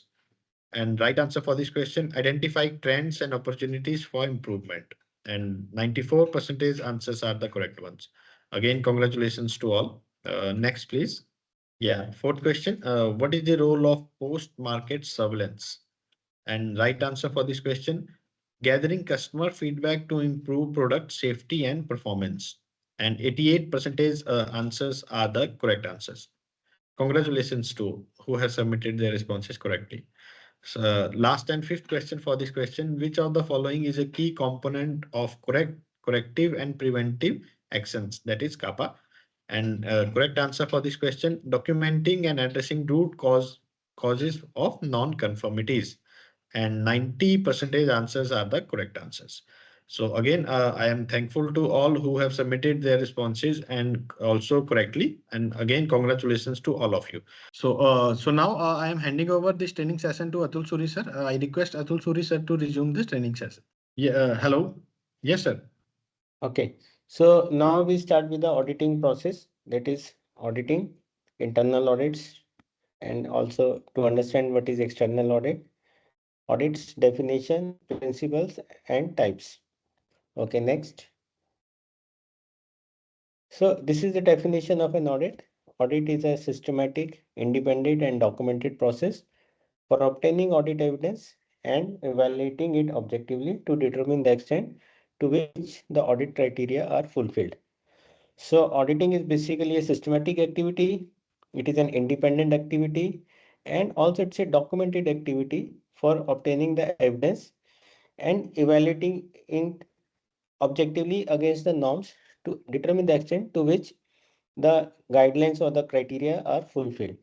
So what we can audit as a impartial documented activity. So sometimes we follow written checklists, and of course documentation is there as part of auditing activity, and it uses examination of the evidence to determine the extent to which the objective evidence is available, and verifies that applicable processes of a quality management system have been identified and are effectively controlled. So this is the definition of audit: systematic, independent, and documented process for obtaining the audit evidence and evaluating it objectively to determine the extent to which audit criteria are fulfilled. Next. So why we are conducting internal audits? Because we want to verify or we want to examine the effectiveness of our quality management system for improvements and to verify the extent to which the requirements are fulfilled, and to ensure that the requirements of ISO 13485 standard as well as all other standards which we are complying with, maybe for example BIS technical specifications or standards or regulatory requirements, they are being complied with. So another reason for conducting audit is to determine the compliance or the non-compliances which exist in the system to meet regulatory requirements, and of course it is a mandatory requirement for obtaining the certification. Yes, next. So for conducting effective audits, what are the requirements? So we need timely access to facilities, documents, and personnel, including the availability of top management, because there are responsibilities related to top management also. So these also need to be verified in both internal audit as well as external audit. So we require access to facilities, documents, personnel, including the availability of top management during the audit. Then we have defined auditing procedures or methodologies. We get support and involvement of the management. And very importantly, we require a competent audit team who can do the audit of various processes with the subject knowledge. And this audit is an impartial activity, and audit team need to focus on the objectives of meeting the audit outcome. Next. So normally three types of audits are there. These are known as first party audit, second party audit, or third party audit. Next. So first party audit is also known as internal audit, and this audit is performed within the organization. And important thing to consider is that auditors do not have vested interest in the area being audited. That means auditors cannot audit their own work. So this is the status like we have supplier, we have the organization and the customer, and the audit which is conducted within the organization is known as a first party audit. Then we have a second party audit. So this is performed by customers on suppliers, and this can be before or after awarding a contract. So customer audits your organization, that is a second party audit, or your organization conducts audit of your supplier. So that is a second party audit. Next. Then there is a third party audit which is done by the external certification body, like your company audited by Quality Asia for award of certificate or for verifying the requirements of ISO 13485 in the organization before the award of certificate. That is a third party audit. So this is performed by an audit organization independent of the customer supplier relationship. So that organization is not in the customer supplier relationship. And then this organization is free from any conflict of interest. So there is no conflict of interest involved when Quality Asia audits your organization for ISO 13485 certification process. Next, so who are the audit participants? The participants, client, the organization or person requesting the audit, the auditor. He is a person with competence to conduct the audit, the person who conducts the audit, and auditee, the organization or the individual being audited. So these are the three participants in audit, the client, the auditor, and the auditee. So what is the client responsible for? So client initiates the audit, so determines the purpose and scope of the audit. The client provides the resources, the client receives the audit report, and client determines to whom this audit report is to be distributed, whether it is to be distributed within the organization only, or it is to be shared with the with the customer, or it is to be shared with the applicable regulatory body if they ask for it. Auditor is responsible for conducting the audit, so he understands the purpose, scope, and audit criteria. Auditor or the lead auditor plans the audit. Then audit team or the auditors conduct the audit, perform the audit. They collect audit evidences. They analyze those evidences. They prepare a report, the audit report, and do the necessary follow-up if required for taking adequate actions, verifying the actions taken on the audit findings. Next. So lead auditor, basically the team leader, is responsible for balancing the strengths and weaknesses of audit team members, because there are team members in a big organization audit where several auditors are there. So depending upon the competence of the various team members, the lead auditor prepares the audit plan and ensures balancing the strengths and weaknesses of the team members of the audit. So he is responsible for managing various stages of the audit process, and he's also representing the audit team. That is, he's also participating in the audit, and he leads the audit team, and final report is prepared and completed by the lead auditor after getting the necessary inputs from various team members. Next, the auditee whose process is being audited is responsible for informing the staff, providing the desired resources like interview room, communication, clerical support, etc. In very big organizations, normally, since external auditors, they are not aware of the various locations or the areas of the organization. So normally a guide is allocated for the auditing, and there can be more than one guide also. So each guide can be with the respective respective team member of the audit. Then audit is responsible for showing the audit evidence, objective evidence, which is being asked by the team leader or the respective auditors. Auditee is also supposed to cooperate with the audit team members. And finally, when the report comes and if any actions are to be taken based on the identified gaps or non-conformances, so audit is responsible for determining and initiating the necessary corrective actions. Next. So sometimes there are technical experts also, because there are certain accreditation board requirements, and if audit team or the audit team does not have the desired technical competence for the particular specialization, let us say for example design and development is applicable for the medical device, and the audit team does not have the technical expertise to conduct the design and development aspects of that particular product, then technical expert accompanies the audit team. So technical expert is a person who provides specific knowledge or expertise to the audit team related to the technical aspects of the processes. Then audit participants can be an observer. Observer is like an auditor in training, a person who accompanies the audit team but does not audit. So he's not part of audit team, but he's basically an auditor who is learning and picking up the auditing skills. Then there can be a guide, a person appointed by the auditee to assist the auditing. If it's a big organization, and since auditors are not aware about where the various departments or activities are being held in the organization, so a guide is nominated by the auditee to assist the auditing. He takes the audit team or the respective auditors to the various sections of the organization. but he does not participate in the audit because his role is just as a guide. Next. So there are various phases of an audit. So these phases are planning, preparation, performance of audit, and reporting and follow-up. And when you are doing the planning of audit, so there are various stages, various activities like frequency and timing of the audit, the responsibility for the audit, the criteria, the scope, the methods, and duration. Next. So frequency timing depends upon the status and importance of the activity, like a proper internal audit plan or schedule is prepared. So frequency and timing are decided in that. And who is responsible for conducting the audit? The competent audit with the technical knowledge.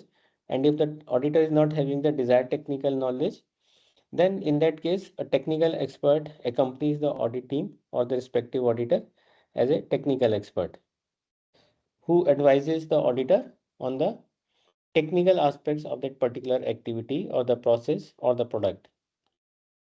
The criteria for the audit while planning is organization's own procedures, specifications, documents, and external standards which are being followed. For example, ISO 13485-2016 or the technical specifications or the relevant BI specifications or the regulatory requirements. The scope of audit can be a complete process or one part of the process or an area of the company. For example, distribution, quality control, manufacturing, purchasing, servicing, maintenance, storage, etc.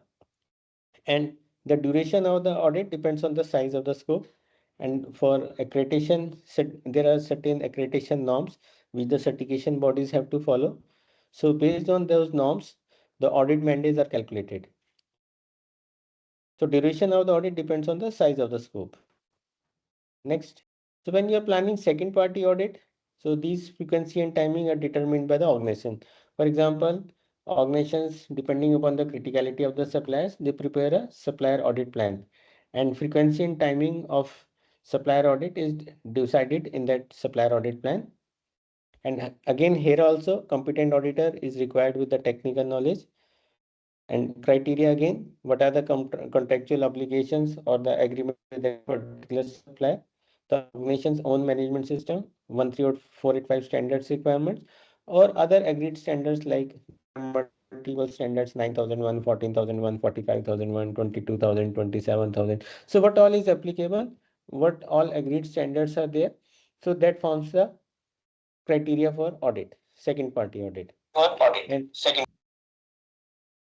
again, the scope can be the entire facility or a particular area for example, a particular product line or a particular process or a particular activity. And duration also depends on the size of the scope, and it can be mutually decided also before conducting the audit in case of second party audit. Next. So when these third party audits are held, frequencies and timing are determined as per the accreditation body norms. The responsibility is the qualified auditor with the technical knowledge and the experience.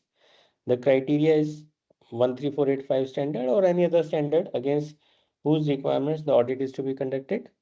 And the scope, entire organization or the management system operations as defined by the applicable standard. And duration of the audit depends on the accreditation requirements. Next. Now the audit procedure. The external audits are usually agreed in advance with the auditee and carefully planned. However, unannounced audits may also be carried by the certification bodies or customers and their representatives as a policy or when there is some justification for such an audit. For example, if there is some regulatory non-compliance, so unannounced audit can be performed by the certification body because certification audit body also needs to verify what was the nature of if there is some major regulatory non-compliance. So these external audits, basically these are planned audits, so they are usually agreed in plans with the auditee. Next, so there are certain activities prior to the audit. For example, audit plan, audit program is prepared and it is intimated in advance to the auditee. Then the auditee or the auditing organization, they arrange the audit logistics and if required, audit checklists are also used. Next, when you are doing audit preparation, notify the person to be audited and agree to a date and time. Then review the documents, procedures, forms, previous audit reports, corrective actions, work instructions, SOPs, specifications, quality assurance plan, control plan, whatever documentation is related to that particular scope of the audit. Then auditors also prepare, review, or update certain checklists and they brief auditor or the audit team. It is all part of audit preparation. Next, arrange for the audit logistics. So travel and accommodation is part of that agreement. Safety and security considerations are also required. Personal protective equipment when doing site visit are required wherever applicable. Any location, camera permit, regulatory approvals, requirement for a guide, translators if you are auditing some other place, some other country, some other language. So translators may also be required. Then for auditing facilities are required like working area, conference room, internet, basic things like tea, coffee, and some working lunch. Next, audit checklist. Now, certain certification bodies have certain mandatory checklists, but these checklists are not mandatory. And but if these checklists are available, these checklists are to be used as a working document and as a record. This is a tool to the audit company processes, and it is not a standard one. And it should follow the natural process of the organization. So, what is the purpose of checklist? The basic purpose of this checklist is to provide guidance to the auditor. But if the auditor is experienced, he does not require that checklist to be used. And this checklist helps to ensure that the audit scope is covered, processes and activities. And this checklist reinforces the objectives and scope of the audit. And this checklist, because evidences are recorded in the checklist, so it acts as a record. So it depends whether the certification body is stipulated a checklist or not. If it is part of the audit documents, then this checklist is to be filled. If it is not, then auditors make their own audit notes, and finally they make the report as per the standard format of the certification body. So sometimes there are risks of the checklist also, because if you are following a checklist, then you become too much focused on a single area or the point, and sometimes the audit methodology becomes a little flawed, and sometimes insufficient information gets included to evaluate conformance in interviews, and even sometimes the checklist is not customized to reflect on company's practices. So there are pros and cons for audit checklist. If it is mandatory to be filled up, then the auditors have to fill up. But if checklist is not mandatory, then auditors can make their own audit notes, and then report can be prepared based on the inputs taken from the that particular audit notes. Next, so you can prepare your own checklist also depending upon the standards requirement or depending upon the contractual agreement, or you can refer to your risk management also and applicable regulatory requirements also. So there is no standardized checklist. You can create your own audit checklist also. Next. So now how the audit is conducted? Normally, audit has got an opening meeting, site visit is done, audit is conducted, findings are reviewed, and finally a closing meeting is done where the decision or outcome of the audits are communicated to the auditees or the auditee organization. Next. So normally opening meeting has got a defined agenda. So in the opening meeting, the auditors or the audit team, they introduce themselves and they discuss the audit scope, the process, they explain the audit plan, they explain the reporting and follow procedures which are stipulated by the certification body. And it is necessary for the opening meeting is desired for having a good communication between the auditors and the auditees and for seeking their cooperation and openness. Next, some do's and don'ts for auditors. The auditors must deal with the top management because top management responsibilities are also there as part of standards. So they need to talk with the top management also. They need to have an understanding uh, of the key issues within the organization. Then they need to identify what are the critical processes which need to be audited in detail. So, and they need to focus more on the critical processes. And this audit is basically done for process improvement, business improvement. The auditors meet the local area representative first. But they should always talk to those performing the task. They should explain the purpose of their visit. They should be calm, polite, reassuring. The auditors should never talk down, should never act superior, and they should also speak clearly and carefully. So these are certain do's for the auditors. Next, so how the audit process goes on? So there is a source of information. You collect the necessary information.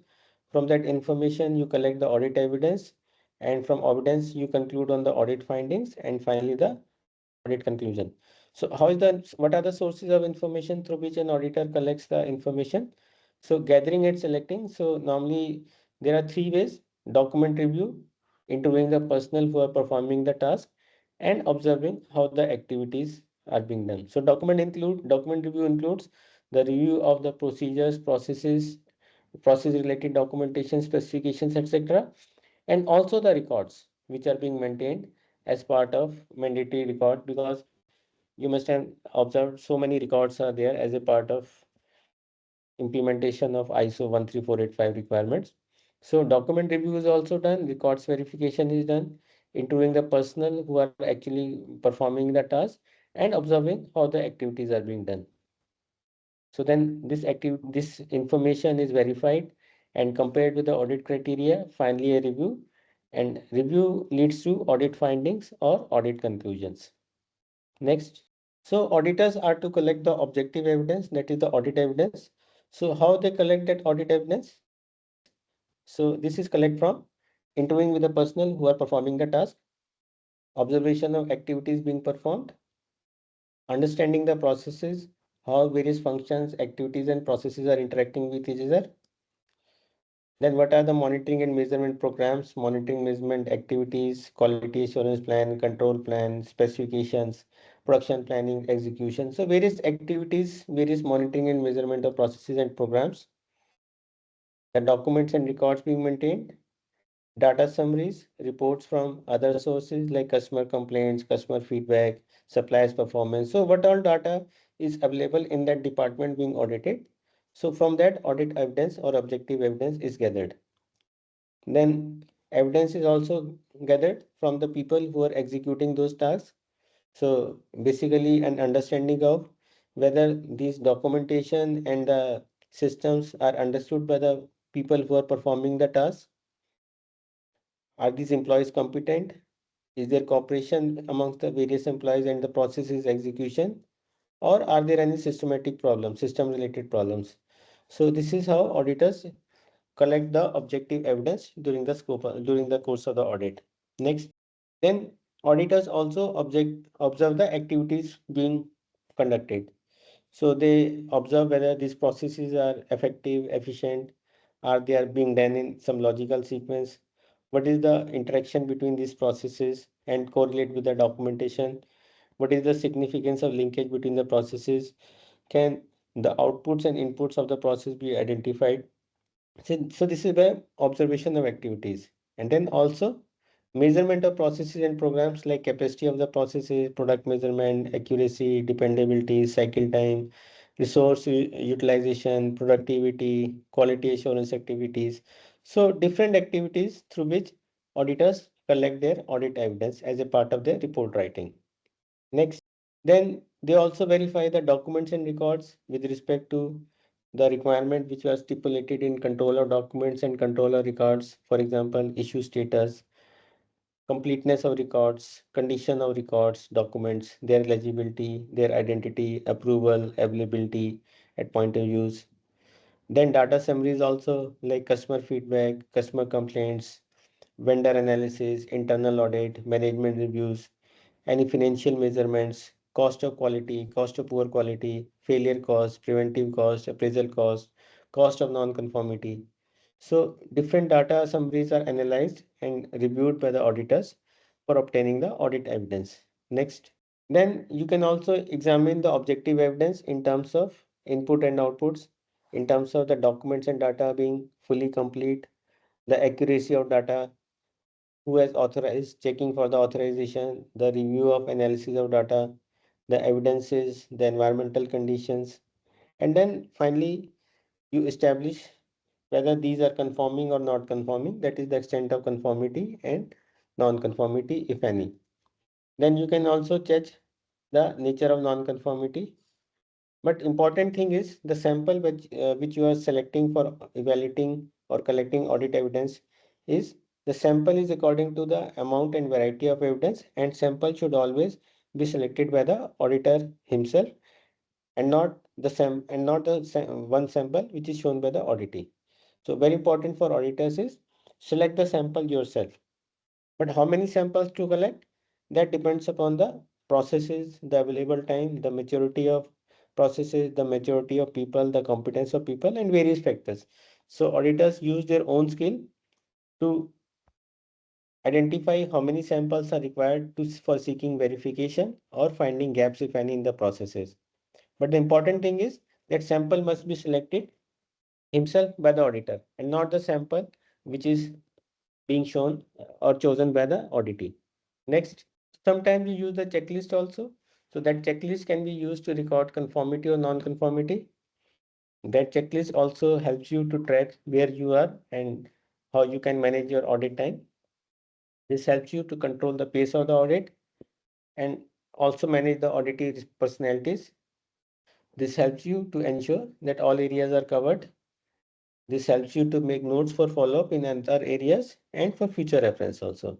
So there are some advantages of checklist also if you are using. Next.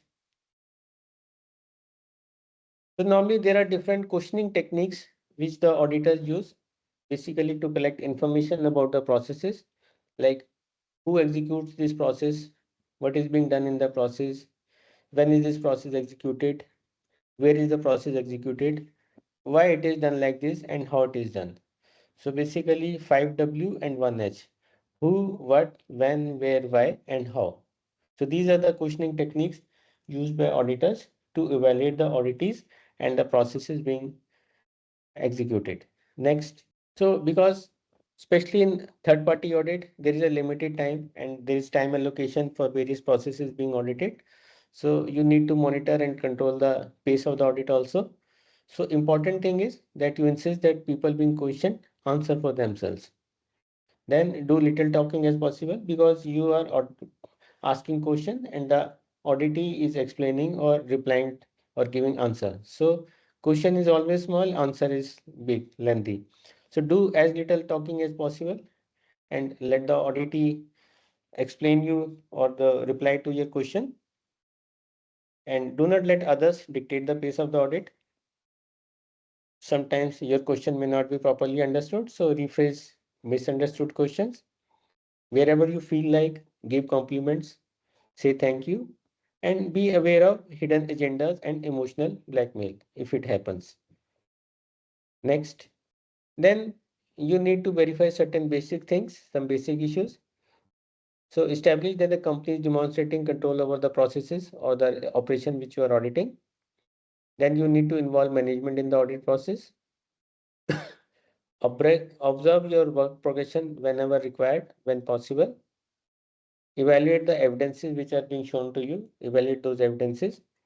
Examine the process inputs and outputs and make comprehensive notes which will help you in making audit report finally later on. Next, then seek verification. Do not assume that people will lie, but seek to verify statements if necessary.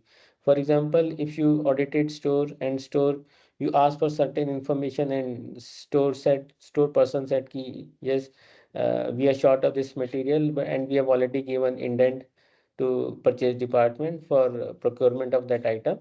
So you can make some note of it. It's not that store person is lying to you, but if required, when you're auditing purchase, you can seek information from purchase. Okay, so this item was desired by the store personnel. So when was the indent raised? So you can always seek verification wherever it is required. And as I already explained, do not accept the pre-prepared samples and choose your own samples. Next, so general principles of auditing.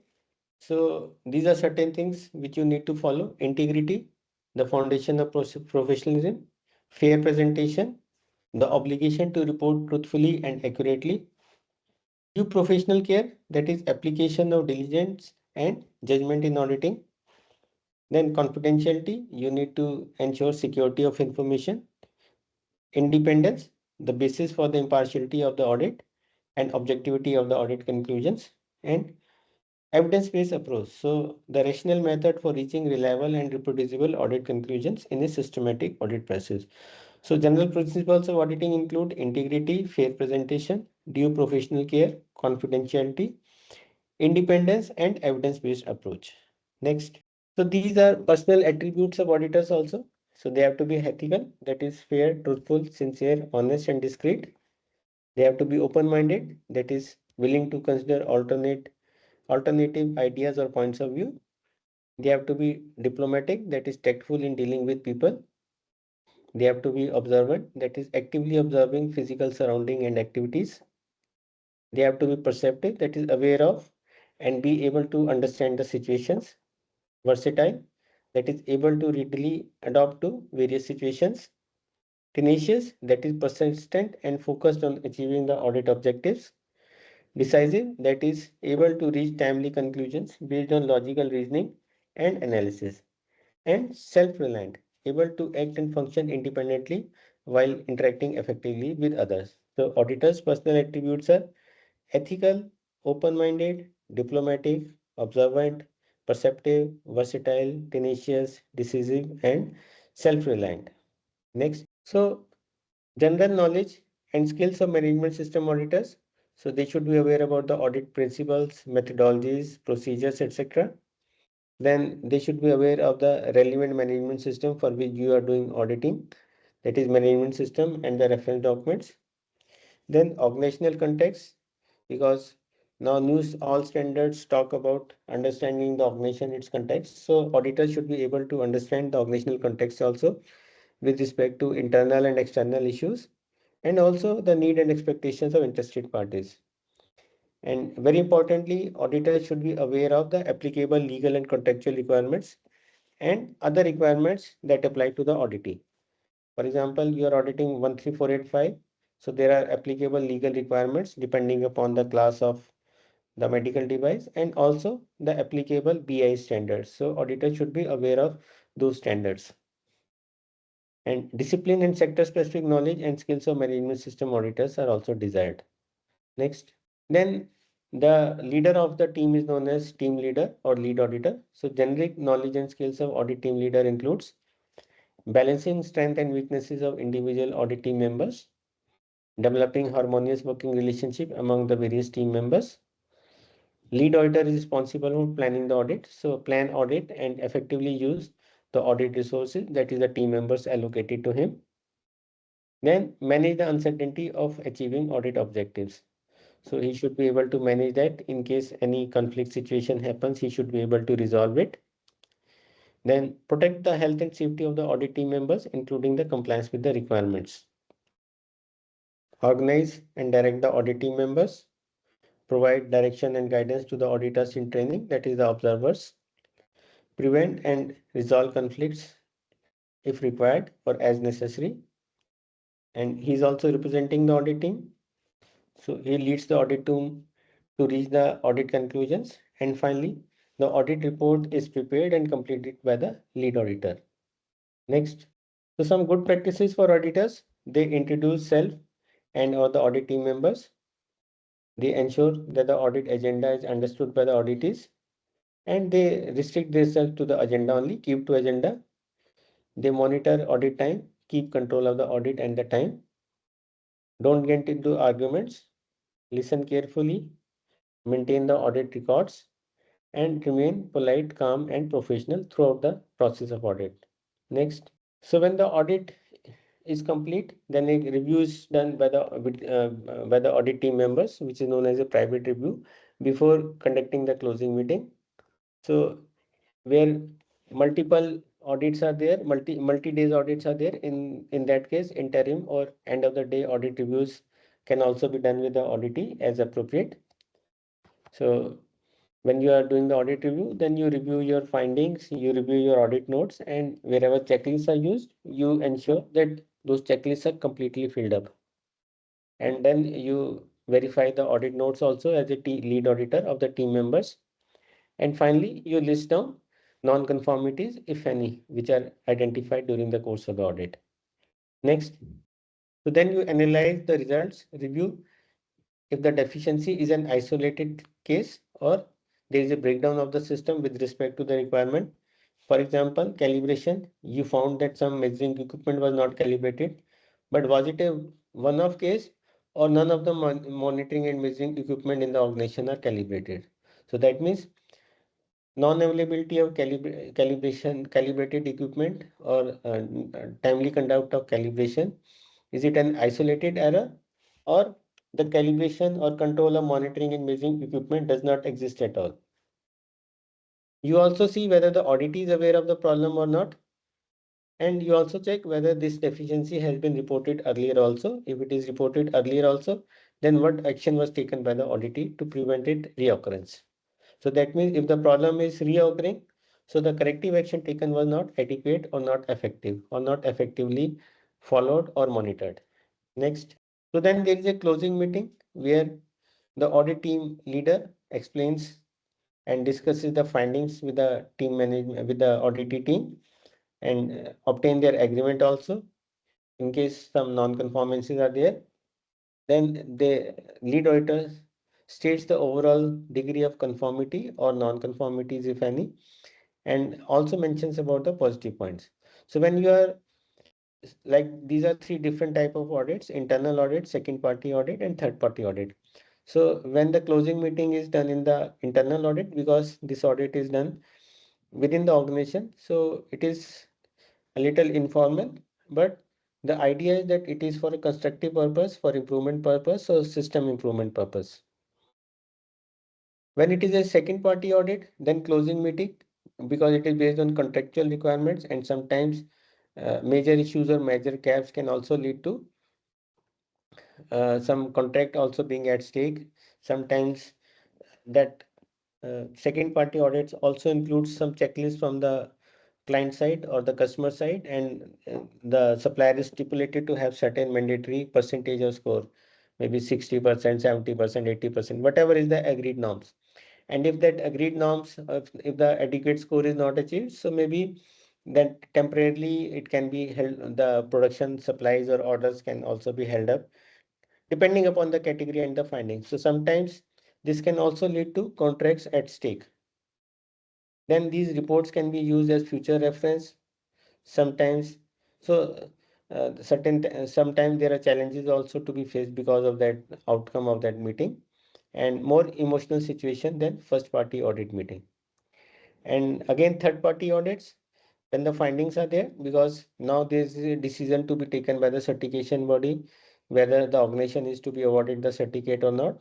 So again, contracts, then report can be used as future reference, and again it can be more emotional situation than first party audit, depending upon the audit outcome. Next, there can be non-conformances identified in all the three audits. So when non-conformance is identified in the first party audit, that is non-conformance management in first party audit. So identification is done. Auditors identify non-conformance against the organization's own internal procedures or the requirements of particular ISO standard, that is ISO 13485 in this case. So non-conformances are documented in the audit report, and maybe the organization has a format for reporting non-conformance. So non-conformance is recorded in that NCR format. Then root cause and corrective action is done. Organization or the department here takes corrective action. First of all, root cause is identified, and then corrective actions are taken to address the root cause in order to prevent the reoccurrence of the non-conformance. And some follow-up audit is also done to verify the effectiveness or the actions taken are implemented effectively. And the purpose of this is to improve internal systems, ensure compliance, and prepare for the external audits. Next. So when non-conformance there in second party audits, then again identification has to be done. Non-conformities against agreed terms, product specifications, or any requirements, they are identified. These are reported and communicated to the supplier formally, and supplier is asked to provide a corrective action plan within a specified time frame. And in that action plan, the supplier is to address root cause analysis, corrective measures, and preventive measures. and then follow-up audit may be done or supplier reviews are performed to verify the corrections.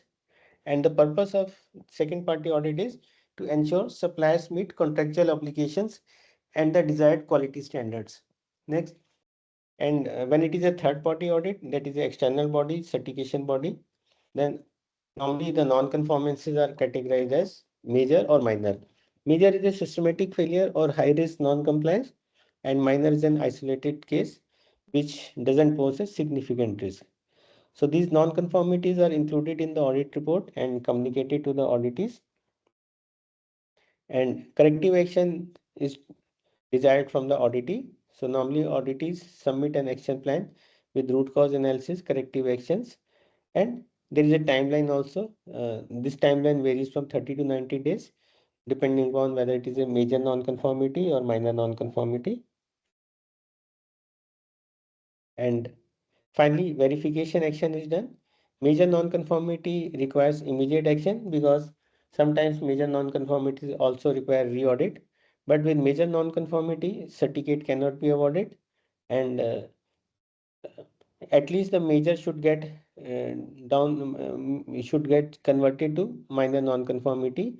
And for minor non-conformity also, the corrective action root cause has to be accepted by the certification body, and they can also submit the evidence for closure of minor non-conformity, and this minor non-conformity effectiveness of action taken is verified during the next audit, which is known as a surveillance audit. So the purpose of this NC management in third party audit is achieve certification, regulatory compliance, or demonstrate conformity to the requirements. Next. So when you are stating the non-conformance statement, so non-conformity statement is basically a short statement describing the non-conformity. So it addresses what, why, and the objective evidence. So what is a statement of non-conformity? That is the issuing question. Why this is a non-conformity? It is against what requirement or the specific reference to the requirement of ISO standard or organization's own internal procedure or documentation or any regulatory requirement.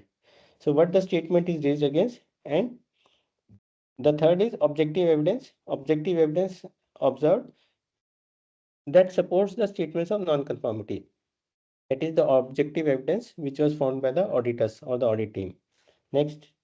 But important point while recording the non-conformity or preparing the non-conformity report is that you use that non-conformance report to format to report the non-conformity audit findings, but it must be factual and it should be understandable and it should be traceable to a particular requirement or a clause or subclause of ISO standard.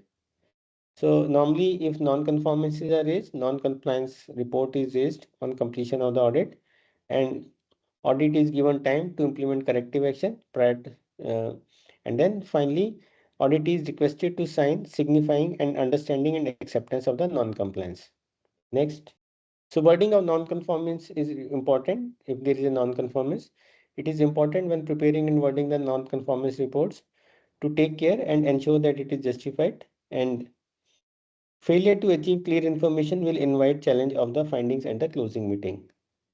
This will particularly be important in areas where the emphasis has changed with respect to the requirements in order that they must be clearly understood. That is management commitment, competence, communication, and continual improvement. So wording of the non-conformance is important, and it should clearly spell out what exactly was found lacking while conducting the audit or during as a captured objective evidence. Next, so go back. Example of non-conformance statement. So statement of non-conformity example. Organization's employee lacked adequate awareness of quality management system, policies and procedures related to medical device regulations, resulting in failure to comply with 13485 requirements. So basically, lack of adequate awareness. So awareness is not there with respect to QMS policies and procedures for medical device regulations. So this is a requirement specific to the clause 6.2 human resources. Personnel performing work affecting product quality shall be competent on the basis of appropriate education, training, skills and experience. The organization shall document the process for establishing competence, providing training and ensuring awareness to the applicable regulatory and quality management system requirements. So What is the objective evidence which supports this statement of non-conformity? During employee interviews, it was found that several team members involved in quality control and production were unaware of key 13485 requirements, procedures, including the risk management, complaint handling, and traceability requirements. And no no evidence of recent QMS awareness training for competency assessment for these employees was available. So employees lacked awareness on QMS policies related to medical device regulations. This is as per 6.2 requirement that personnel shall be competent on the basis of appropriate education, training, skills, and experience. And the process for establishing competence, providing training, and ensuring awareness shall be, and which includes the applicable regulatory requirements, shall be established properly and implemented properly. But during the audit, during employees interview, it was found that some key members of quality control production, they were not aware of these procedures, including the risk management, complaint handling, and traceability requirements, and there was no evidence of providing trainings also. So this was a non-conformity. Next, so when you are preparing audit report as a lead auditor, this report should include all the references, that is the auditors, contracts, scope, overall conclusion, deficiencies, observations, supporting objective evidence, notes, and follow-up details. But certain information are excluded from the report, that is confidential information given in the interviews. Sometimes intellectual information, proprietary information is also there. So that should be avoided in the audit report. And you cannot include in the report any matter which was not raised or discussed at the closing meeting.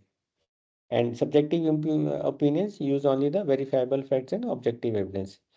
And a report should not include any ambiguous statements or any antagonistic words or phrases. Next.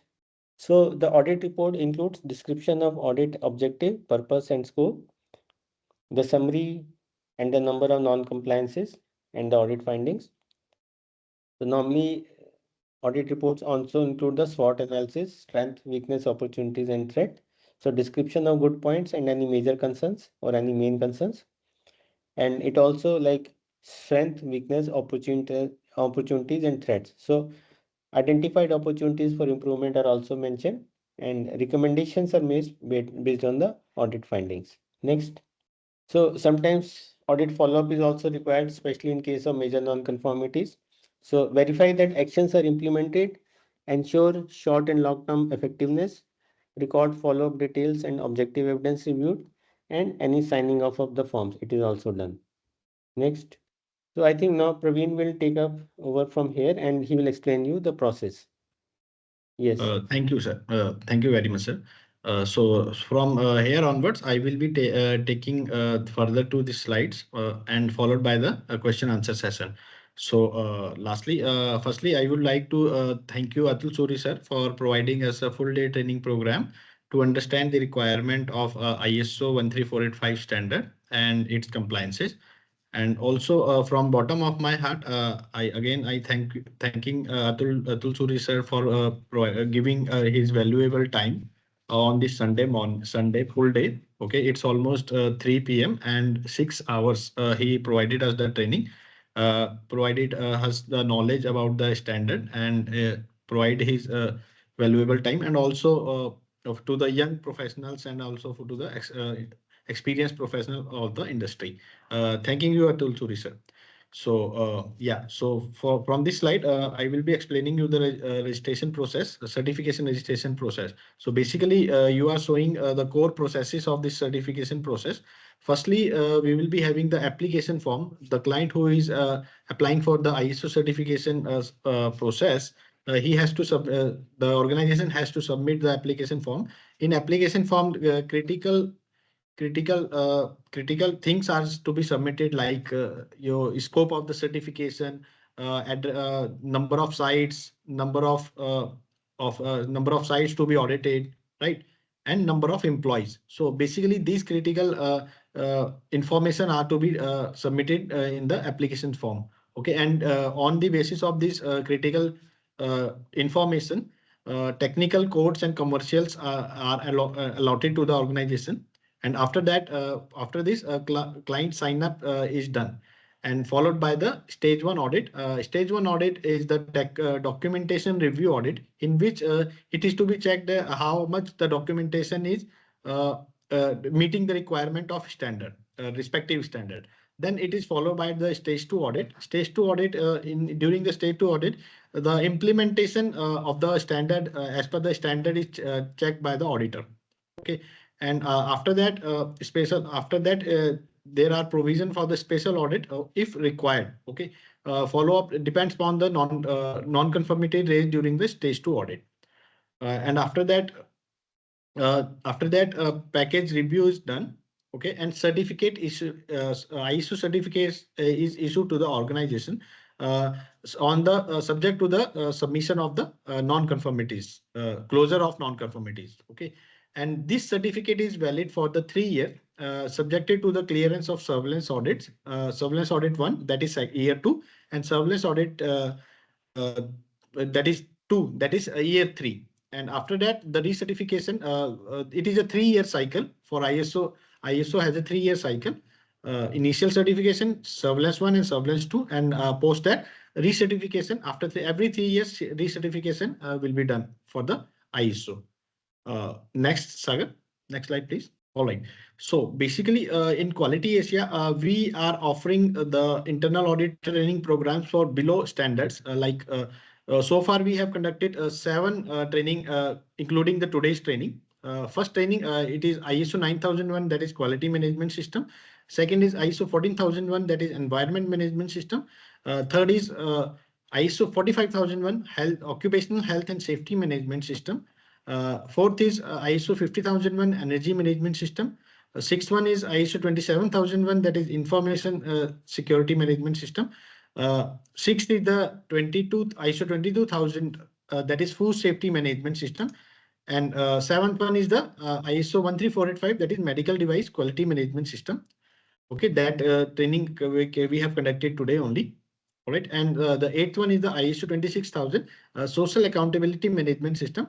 This training we will be conducting in the month of March, in 3rd week, and on the Sunday only. Next slide, please. Yeah, so basically Quality Asia, about the accreditations of Quality Asia. At Quality Asia certification, we are committed to excellence and validated through our prestige accreditations. As you can show in the screen, we are IAF and NABCB accredited. So we are proud to be recognized by the leading national and international accreditation body, including NABCB, National Accreditation Board of Certification Body, and IAF accredited, ensuring the highest standards of quality and compliance. Our accreditations reflect our rigorous adherence to the industry standards and our dedication to provide a reliable and trustworthy certification services. These credentials are a testament to our expertise and our unwavering commitment to delivering value to our clients. So basically, our management also a proud member of BNI, Business Networking International member. Sagar, move on to next slide, please. Yeah, so I would like to introduce our leadership team, Mr. Atul Suri sir, who was the trainer of today's training session, as well as the previous training session as well. So he is a lead auditor and reviewer responsible for leading a team of auditors and establishing excellence in auditing operations. Mrs. Seema Suri ma'am, she is Director Accreditations, responsible for maintaining accreditation status and heading audit review and certification decision process. Mr. Samal Suri sir, he is our Managing Director, responsible for marketing and promotions and ensuring right visibility of the certification body. Ms. Palak Ahuja ma'am, she is General Manager for the certification, responsible for heading and managing certification and operations, ensuring client success through certifications. Next, please. Yeah, myself, Praveen Singh Negi, Business Development Head, responsible for heading sales team and ensuring customer acquisition in the most ethical, right manner. Mr. Sagar Mohar, Quality Assurance Officer, responsible for compliance and accreditation standards, manages documentation and audits, and assist in training programs and supports marketing and operational excellence initiatives. Then we have a big team of auditors who is responsible for conducting ethical and quality-rich audits, enabling organization to understand and upgrade their system and processes. And also we have a team of executives responsible for managing this source behind the scenes. So we this all we have the our leadership team, leadership and core team. Next, Sagar. Right. So after this training program, you will be receiving a mail from our training team. In that mail, you will be provided with the training evaluation link. You have to submit your that evaluation questionnaires. Okay, and those who will be qualifying, I think our qualification criteria is 50% out of total marks. You have to get the 50% marks qualifying criteria. You have to get 50% marks to qualify and get the certified as an internal auditor training for ISO 13485. And also you will be getting a feedback link in that mail only. So I just request all dear participants to submit your feedback so that we can just improve our, because there is always a scope of improvement in each and every training. So we would like that you must give your valuable feedback so that we can improve month by month. And also you will be getting a training material. I mean that training PPT on that the same mail that you can, so that for your future reference. Sagar, move on to next, please. Right. So in I will be just explaining you regarding all these things in the next more slides, or after this completing the slides. I will be provide you a glance of our website. So firstly, on the website, we are having a quality ACI school. So like we on quality ACI school, we have provided all training videos of all training programs for various ISO standards. Like as of now, we have uploaded 6 trainings videos for all ISO standards like 9001, 14001, 45,000. I will just show you on the website when I will be providing you the glance. Okay, this is our website. Also, you can join Quality Asia certification on the WhatsApp channel as well, so that you can have the more updates and information about the training programs on that. And also free internal auditor training calendar. You can just explore the training calendar over the website. So you can just register yourself over there for the complete training programs. Sagar, move on to next, please. Right.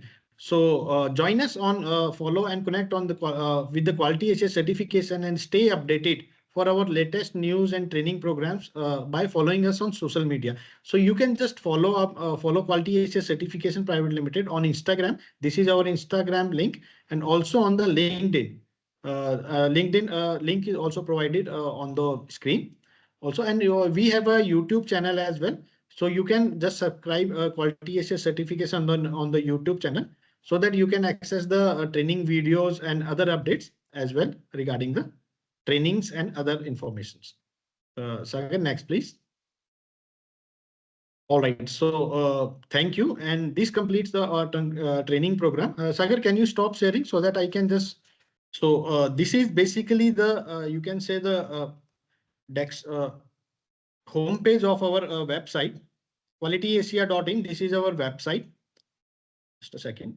Okay. So I was speaking about the training calendar.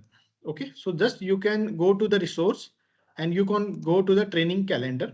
Okay. So here you can see we have a complete training program mentioned on our website. Okay. Training type already mentioned, training topic description and registration link. So you can register yourself. Once this financial year completed, we will be uploading the training calendar for the next financial year. Okay, from April 2005 till for the next financial year 2025 to 2026. So you can just register yourself for the complete training programs for next financial year. Okay, so next month we will be having a internal audit training program for ISO 26000. That is a social accountability management system, and date of that training will be 23rd March to 2025, and that will be also a Sunday. Okay, so this is our training calendar. About the Quality ACI school. So this red button is the Quality ACI school. So here you can see we have uploaded all the training videos. Like this is the free internal training for training video of the ISO 27000, that is information security manager. You can just click on this arrow and you can just move forward. So here this is a recorded video Okay, you can just watch those participants or your dear colleagues who were not able to attend our previous training, any of the training session. You can just go to this Quality Asia School, watch these training videos, okay, for and enhance your knowledge and expertise. And from here, you can just download the training PPT for that particular standard. And through the certification exam, you can just submit your exam for that training, and you can get certified for that particular standard. So this is the how you can just submit your uh, examination who have missed the training session in the past, right? So just a second, I am just showing you one more thing. So basically, this is our Quality Asia Instagram page. So you can just follow on this button, and you can just get the updates regarding our festive quotes and other updates as we are once we have an NABCB accredited and other related information. You can just follow up on the Instagram. Also, you can just follow up on the LinkedIn page. Okay, Quality Asia certification. This is our LinkedIn page, and those who are associated with us, we have a followers, 236 followers, and we are increasing that followers day by day. Okay, and also we are having a YouTube channel as well. So you can see that we have already uploaded five training programs on the YouTube. Okay, so you can watch these training videos on the YouTube as well. So you can just subscribe over here and get access to these videos as well. Okay. So after this training, once you submitted your exam, so you will be getting a training certificate for internal auditors for the respective standard.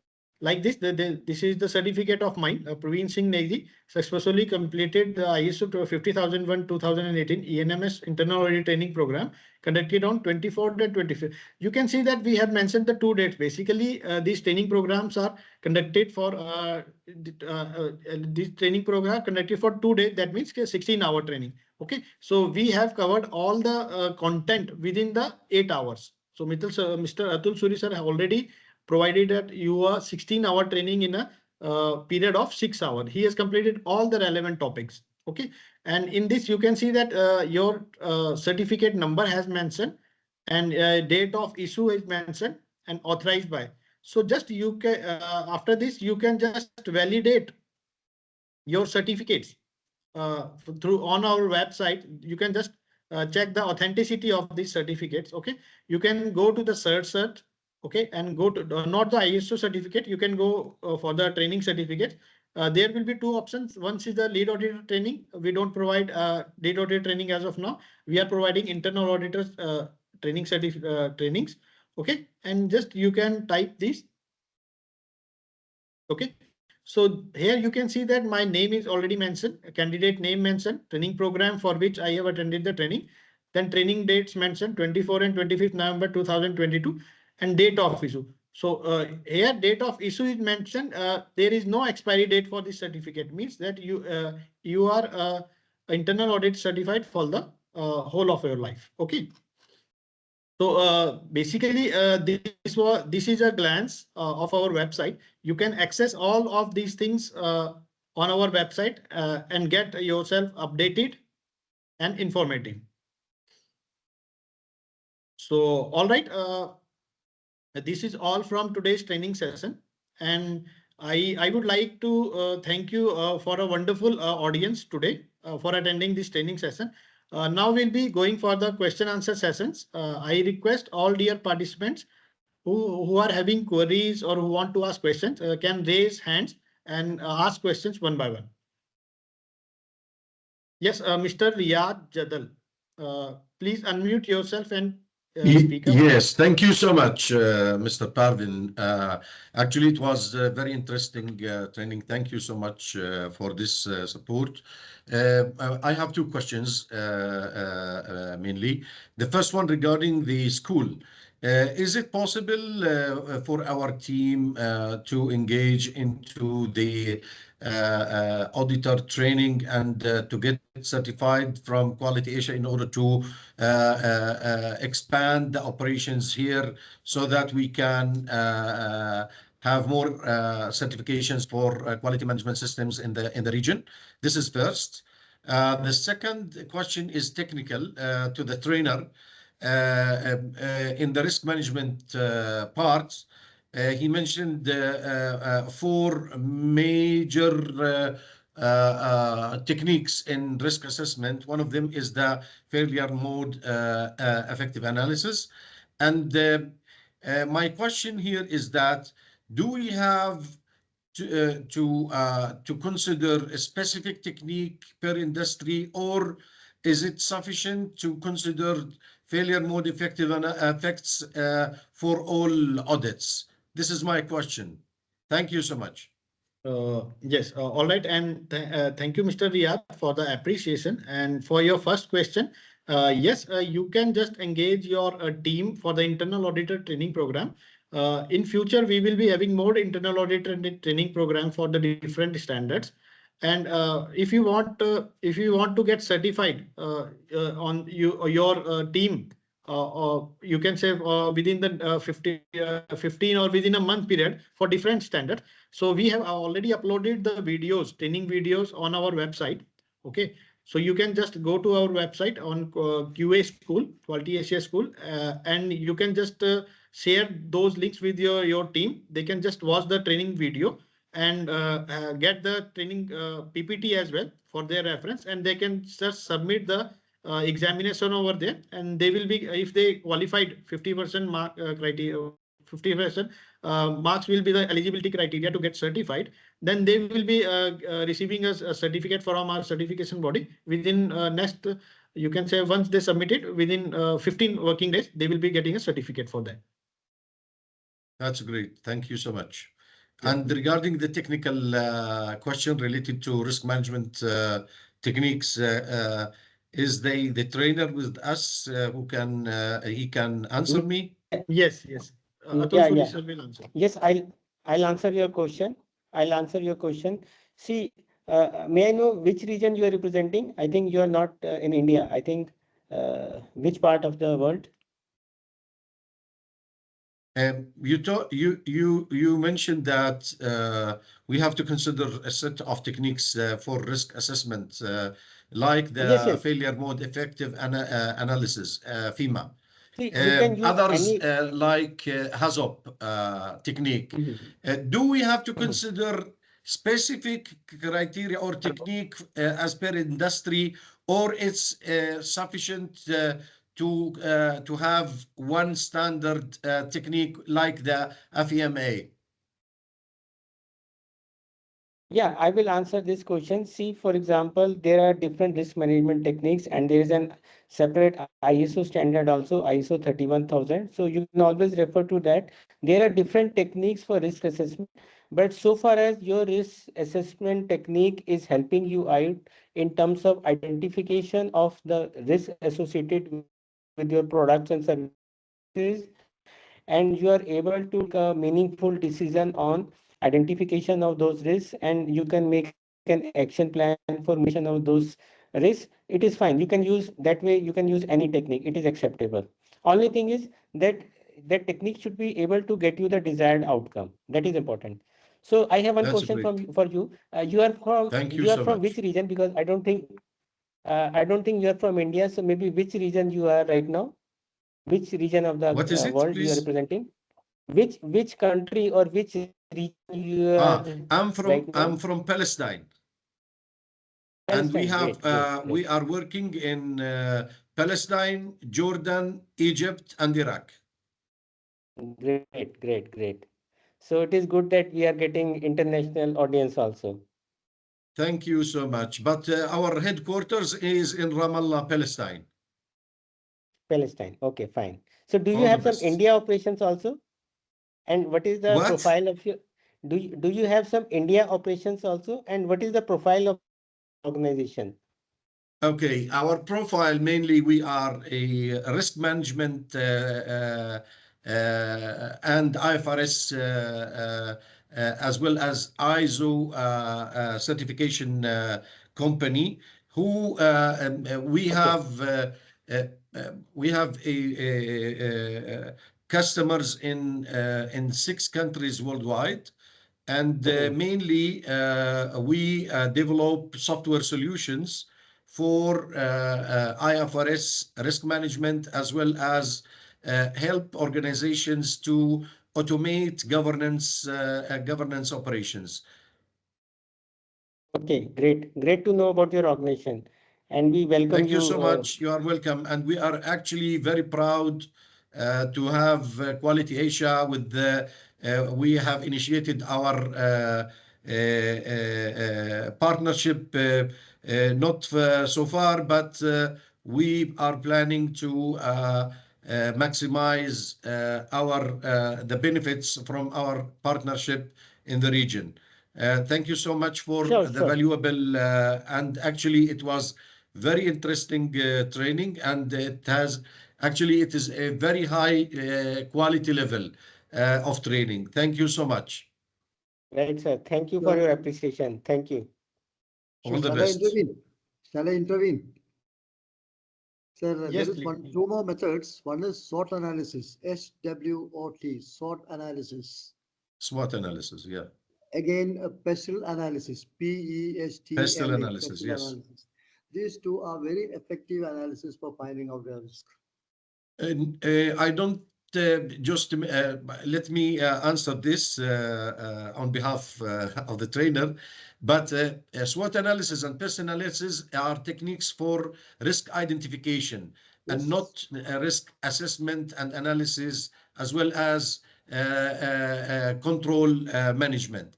So FEMA, HAZOP are well developed techniques for risk assessment process rather than risk identification. Thank you, Mr. Surya Kumar. Thank you. Thank you. Okay, next questions, please. Yes, sir. So, Mr. Rakesh Kumar, you have mentioned your question on the chat box.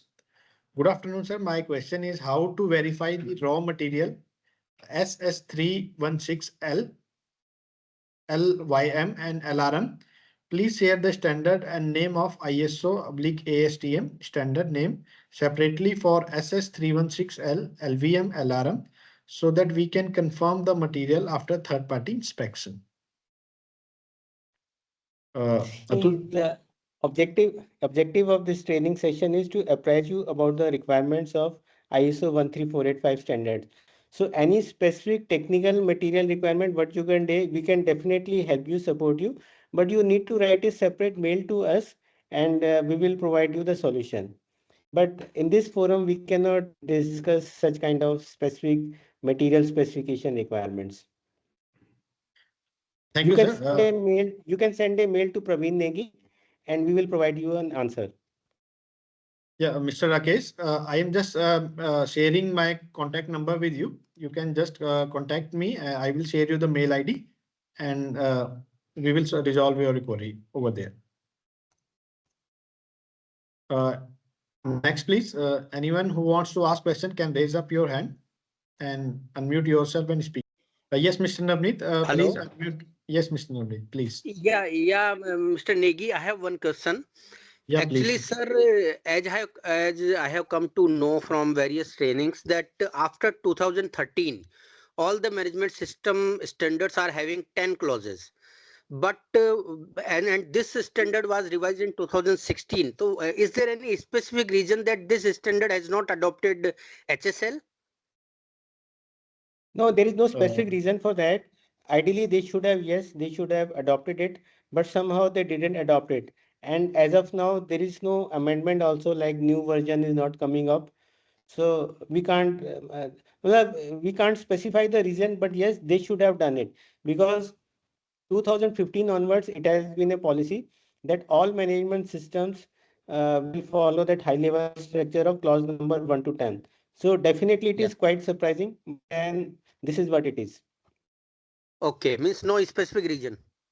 No specific reason, but yes, definitely they should have followed the hierarchy of, but why didn't they do it? Maybe they didn't get adequate time when they published this 2016 version. But there is no published reason for that, why they didn't do it.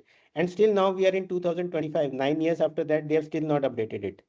So it is for the ISO organization to take a call. But definitely, had it been updated, so if you are implementing multiple standards in your organization, like for example, you are a medical device manufacturing company, so I'm sure you'll be having other standards also, like 14,001, 45,001, information security, energy management. So that would have helped. But yes, there is no specific reason for that. Okay, sir, one more question. Actually, I have heard PFMEA, DFMEA, but there was one term AFMEA. Can you elaborate what is it? See, AFMEA is basically activity, because see, process FMEA, you are considering all the activities, but if you make it just for a one small step, so that is an activity based FMEA. So one single activity, like process comprises of 10 activities, 15 activities, but activity based is when you are considering just a single activity. So process FMEA is fine, but activity based FMEA is just when you're considering a single activity. But in FMEA also we consider all the activities. Yes. It is like a sub function of process FMEA.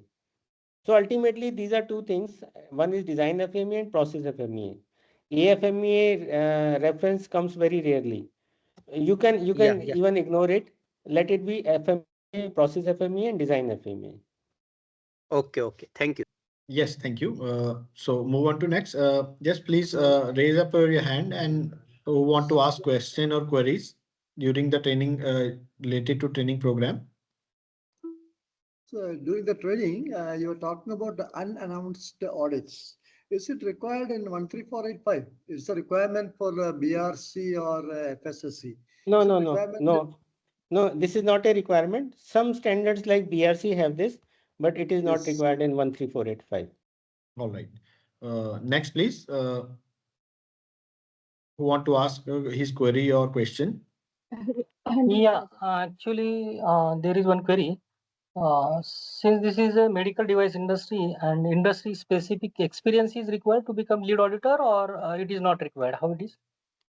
See, if you are an internal auditor, it is fine. But yes, for becoming lead auditor with a certification body, there is a competence criteria and you require industry specific, means that related background. So let us say with different background, yes, standard specific background is required for becoming 13485 SSR auditor. Okay. That means industry experience is required. Yeah, industry. Yeah. You need to have a related qualification or related industry experience. And again, like medical devices classification is there. So class 3 and class 4 or class A, class C and D in case of India. So basically these are high risk products. So even if you have worked in some medical device industry, but you don't have the basic qualification, then you cannot be qualified. So criteria is more tough in case of high risk codes and comparatively soft in low risk codes. Okay. Perfect. Yes. Next, please. Can raise up your hand and ask your queries and question related to the today's training program of ISO 13485. Yes, please. Can unmute yourself, raise up your hand and ask your queries. All right. So I think all the queries has been resolved. So all right. So officially, I am just closing this training session. Sagar, in the meanwhile, you can just shoot up the mail regarding the questionnaires. Sagar, are you on the call? Yes. So have the mail suited or you have to suit that mail? Yes, already I have done the mail to all the candidates. All right, Sagar. So, dear participants, the mail regarding the training evaluation form have been shared with you. I request all of you, the participants to kindly check your mail inboxes. The mail ID, particularly that mail ID by which you registered yourself to this training program. So the mail is shared to that mail only. So please check your mail inboxes, spam as well. We have shared a mail regarding the examinations. In the mail, training evaluation form has been shared, training PPT has been shared, and a feedback link has been shared. So I request all of you to kindly submit your examination and your feedback for this training. Yeah, Sanisa Man already received the mail. He has acknowledged in the chat box. Thank you. So those who haven't received, they can be on this call, and we will just share the respective, you can say, mail to you. Just mention your mail IDs on the chat box so that we can provide you with the training evaluation link.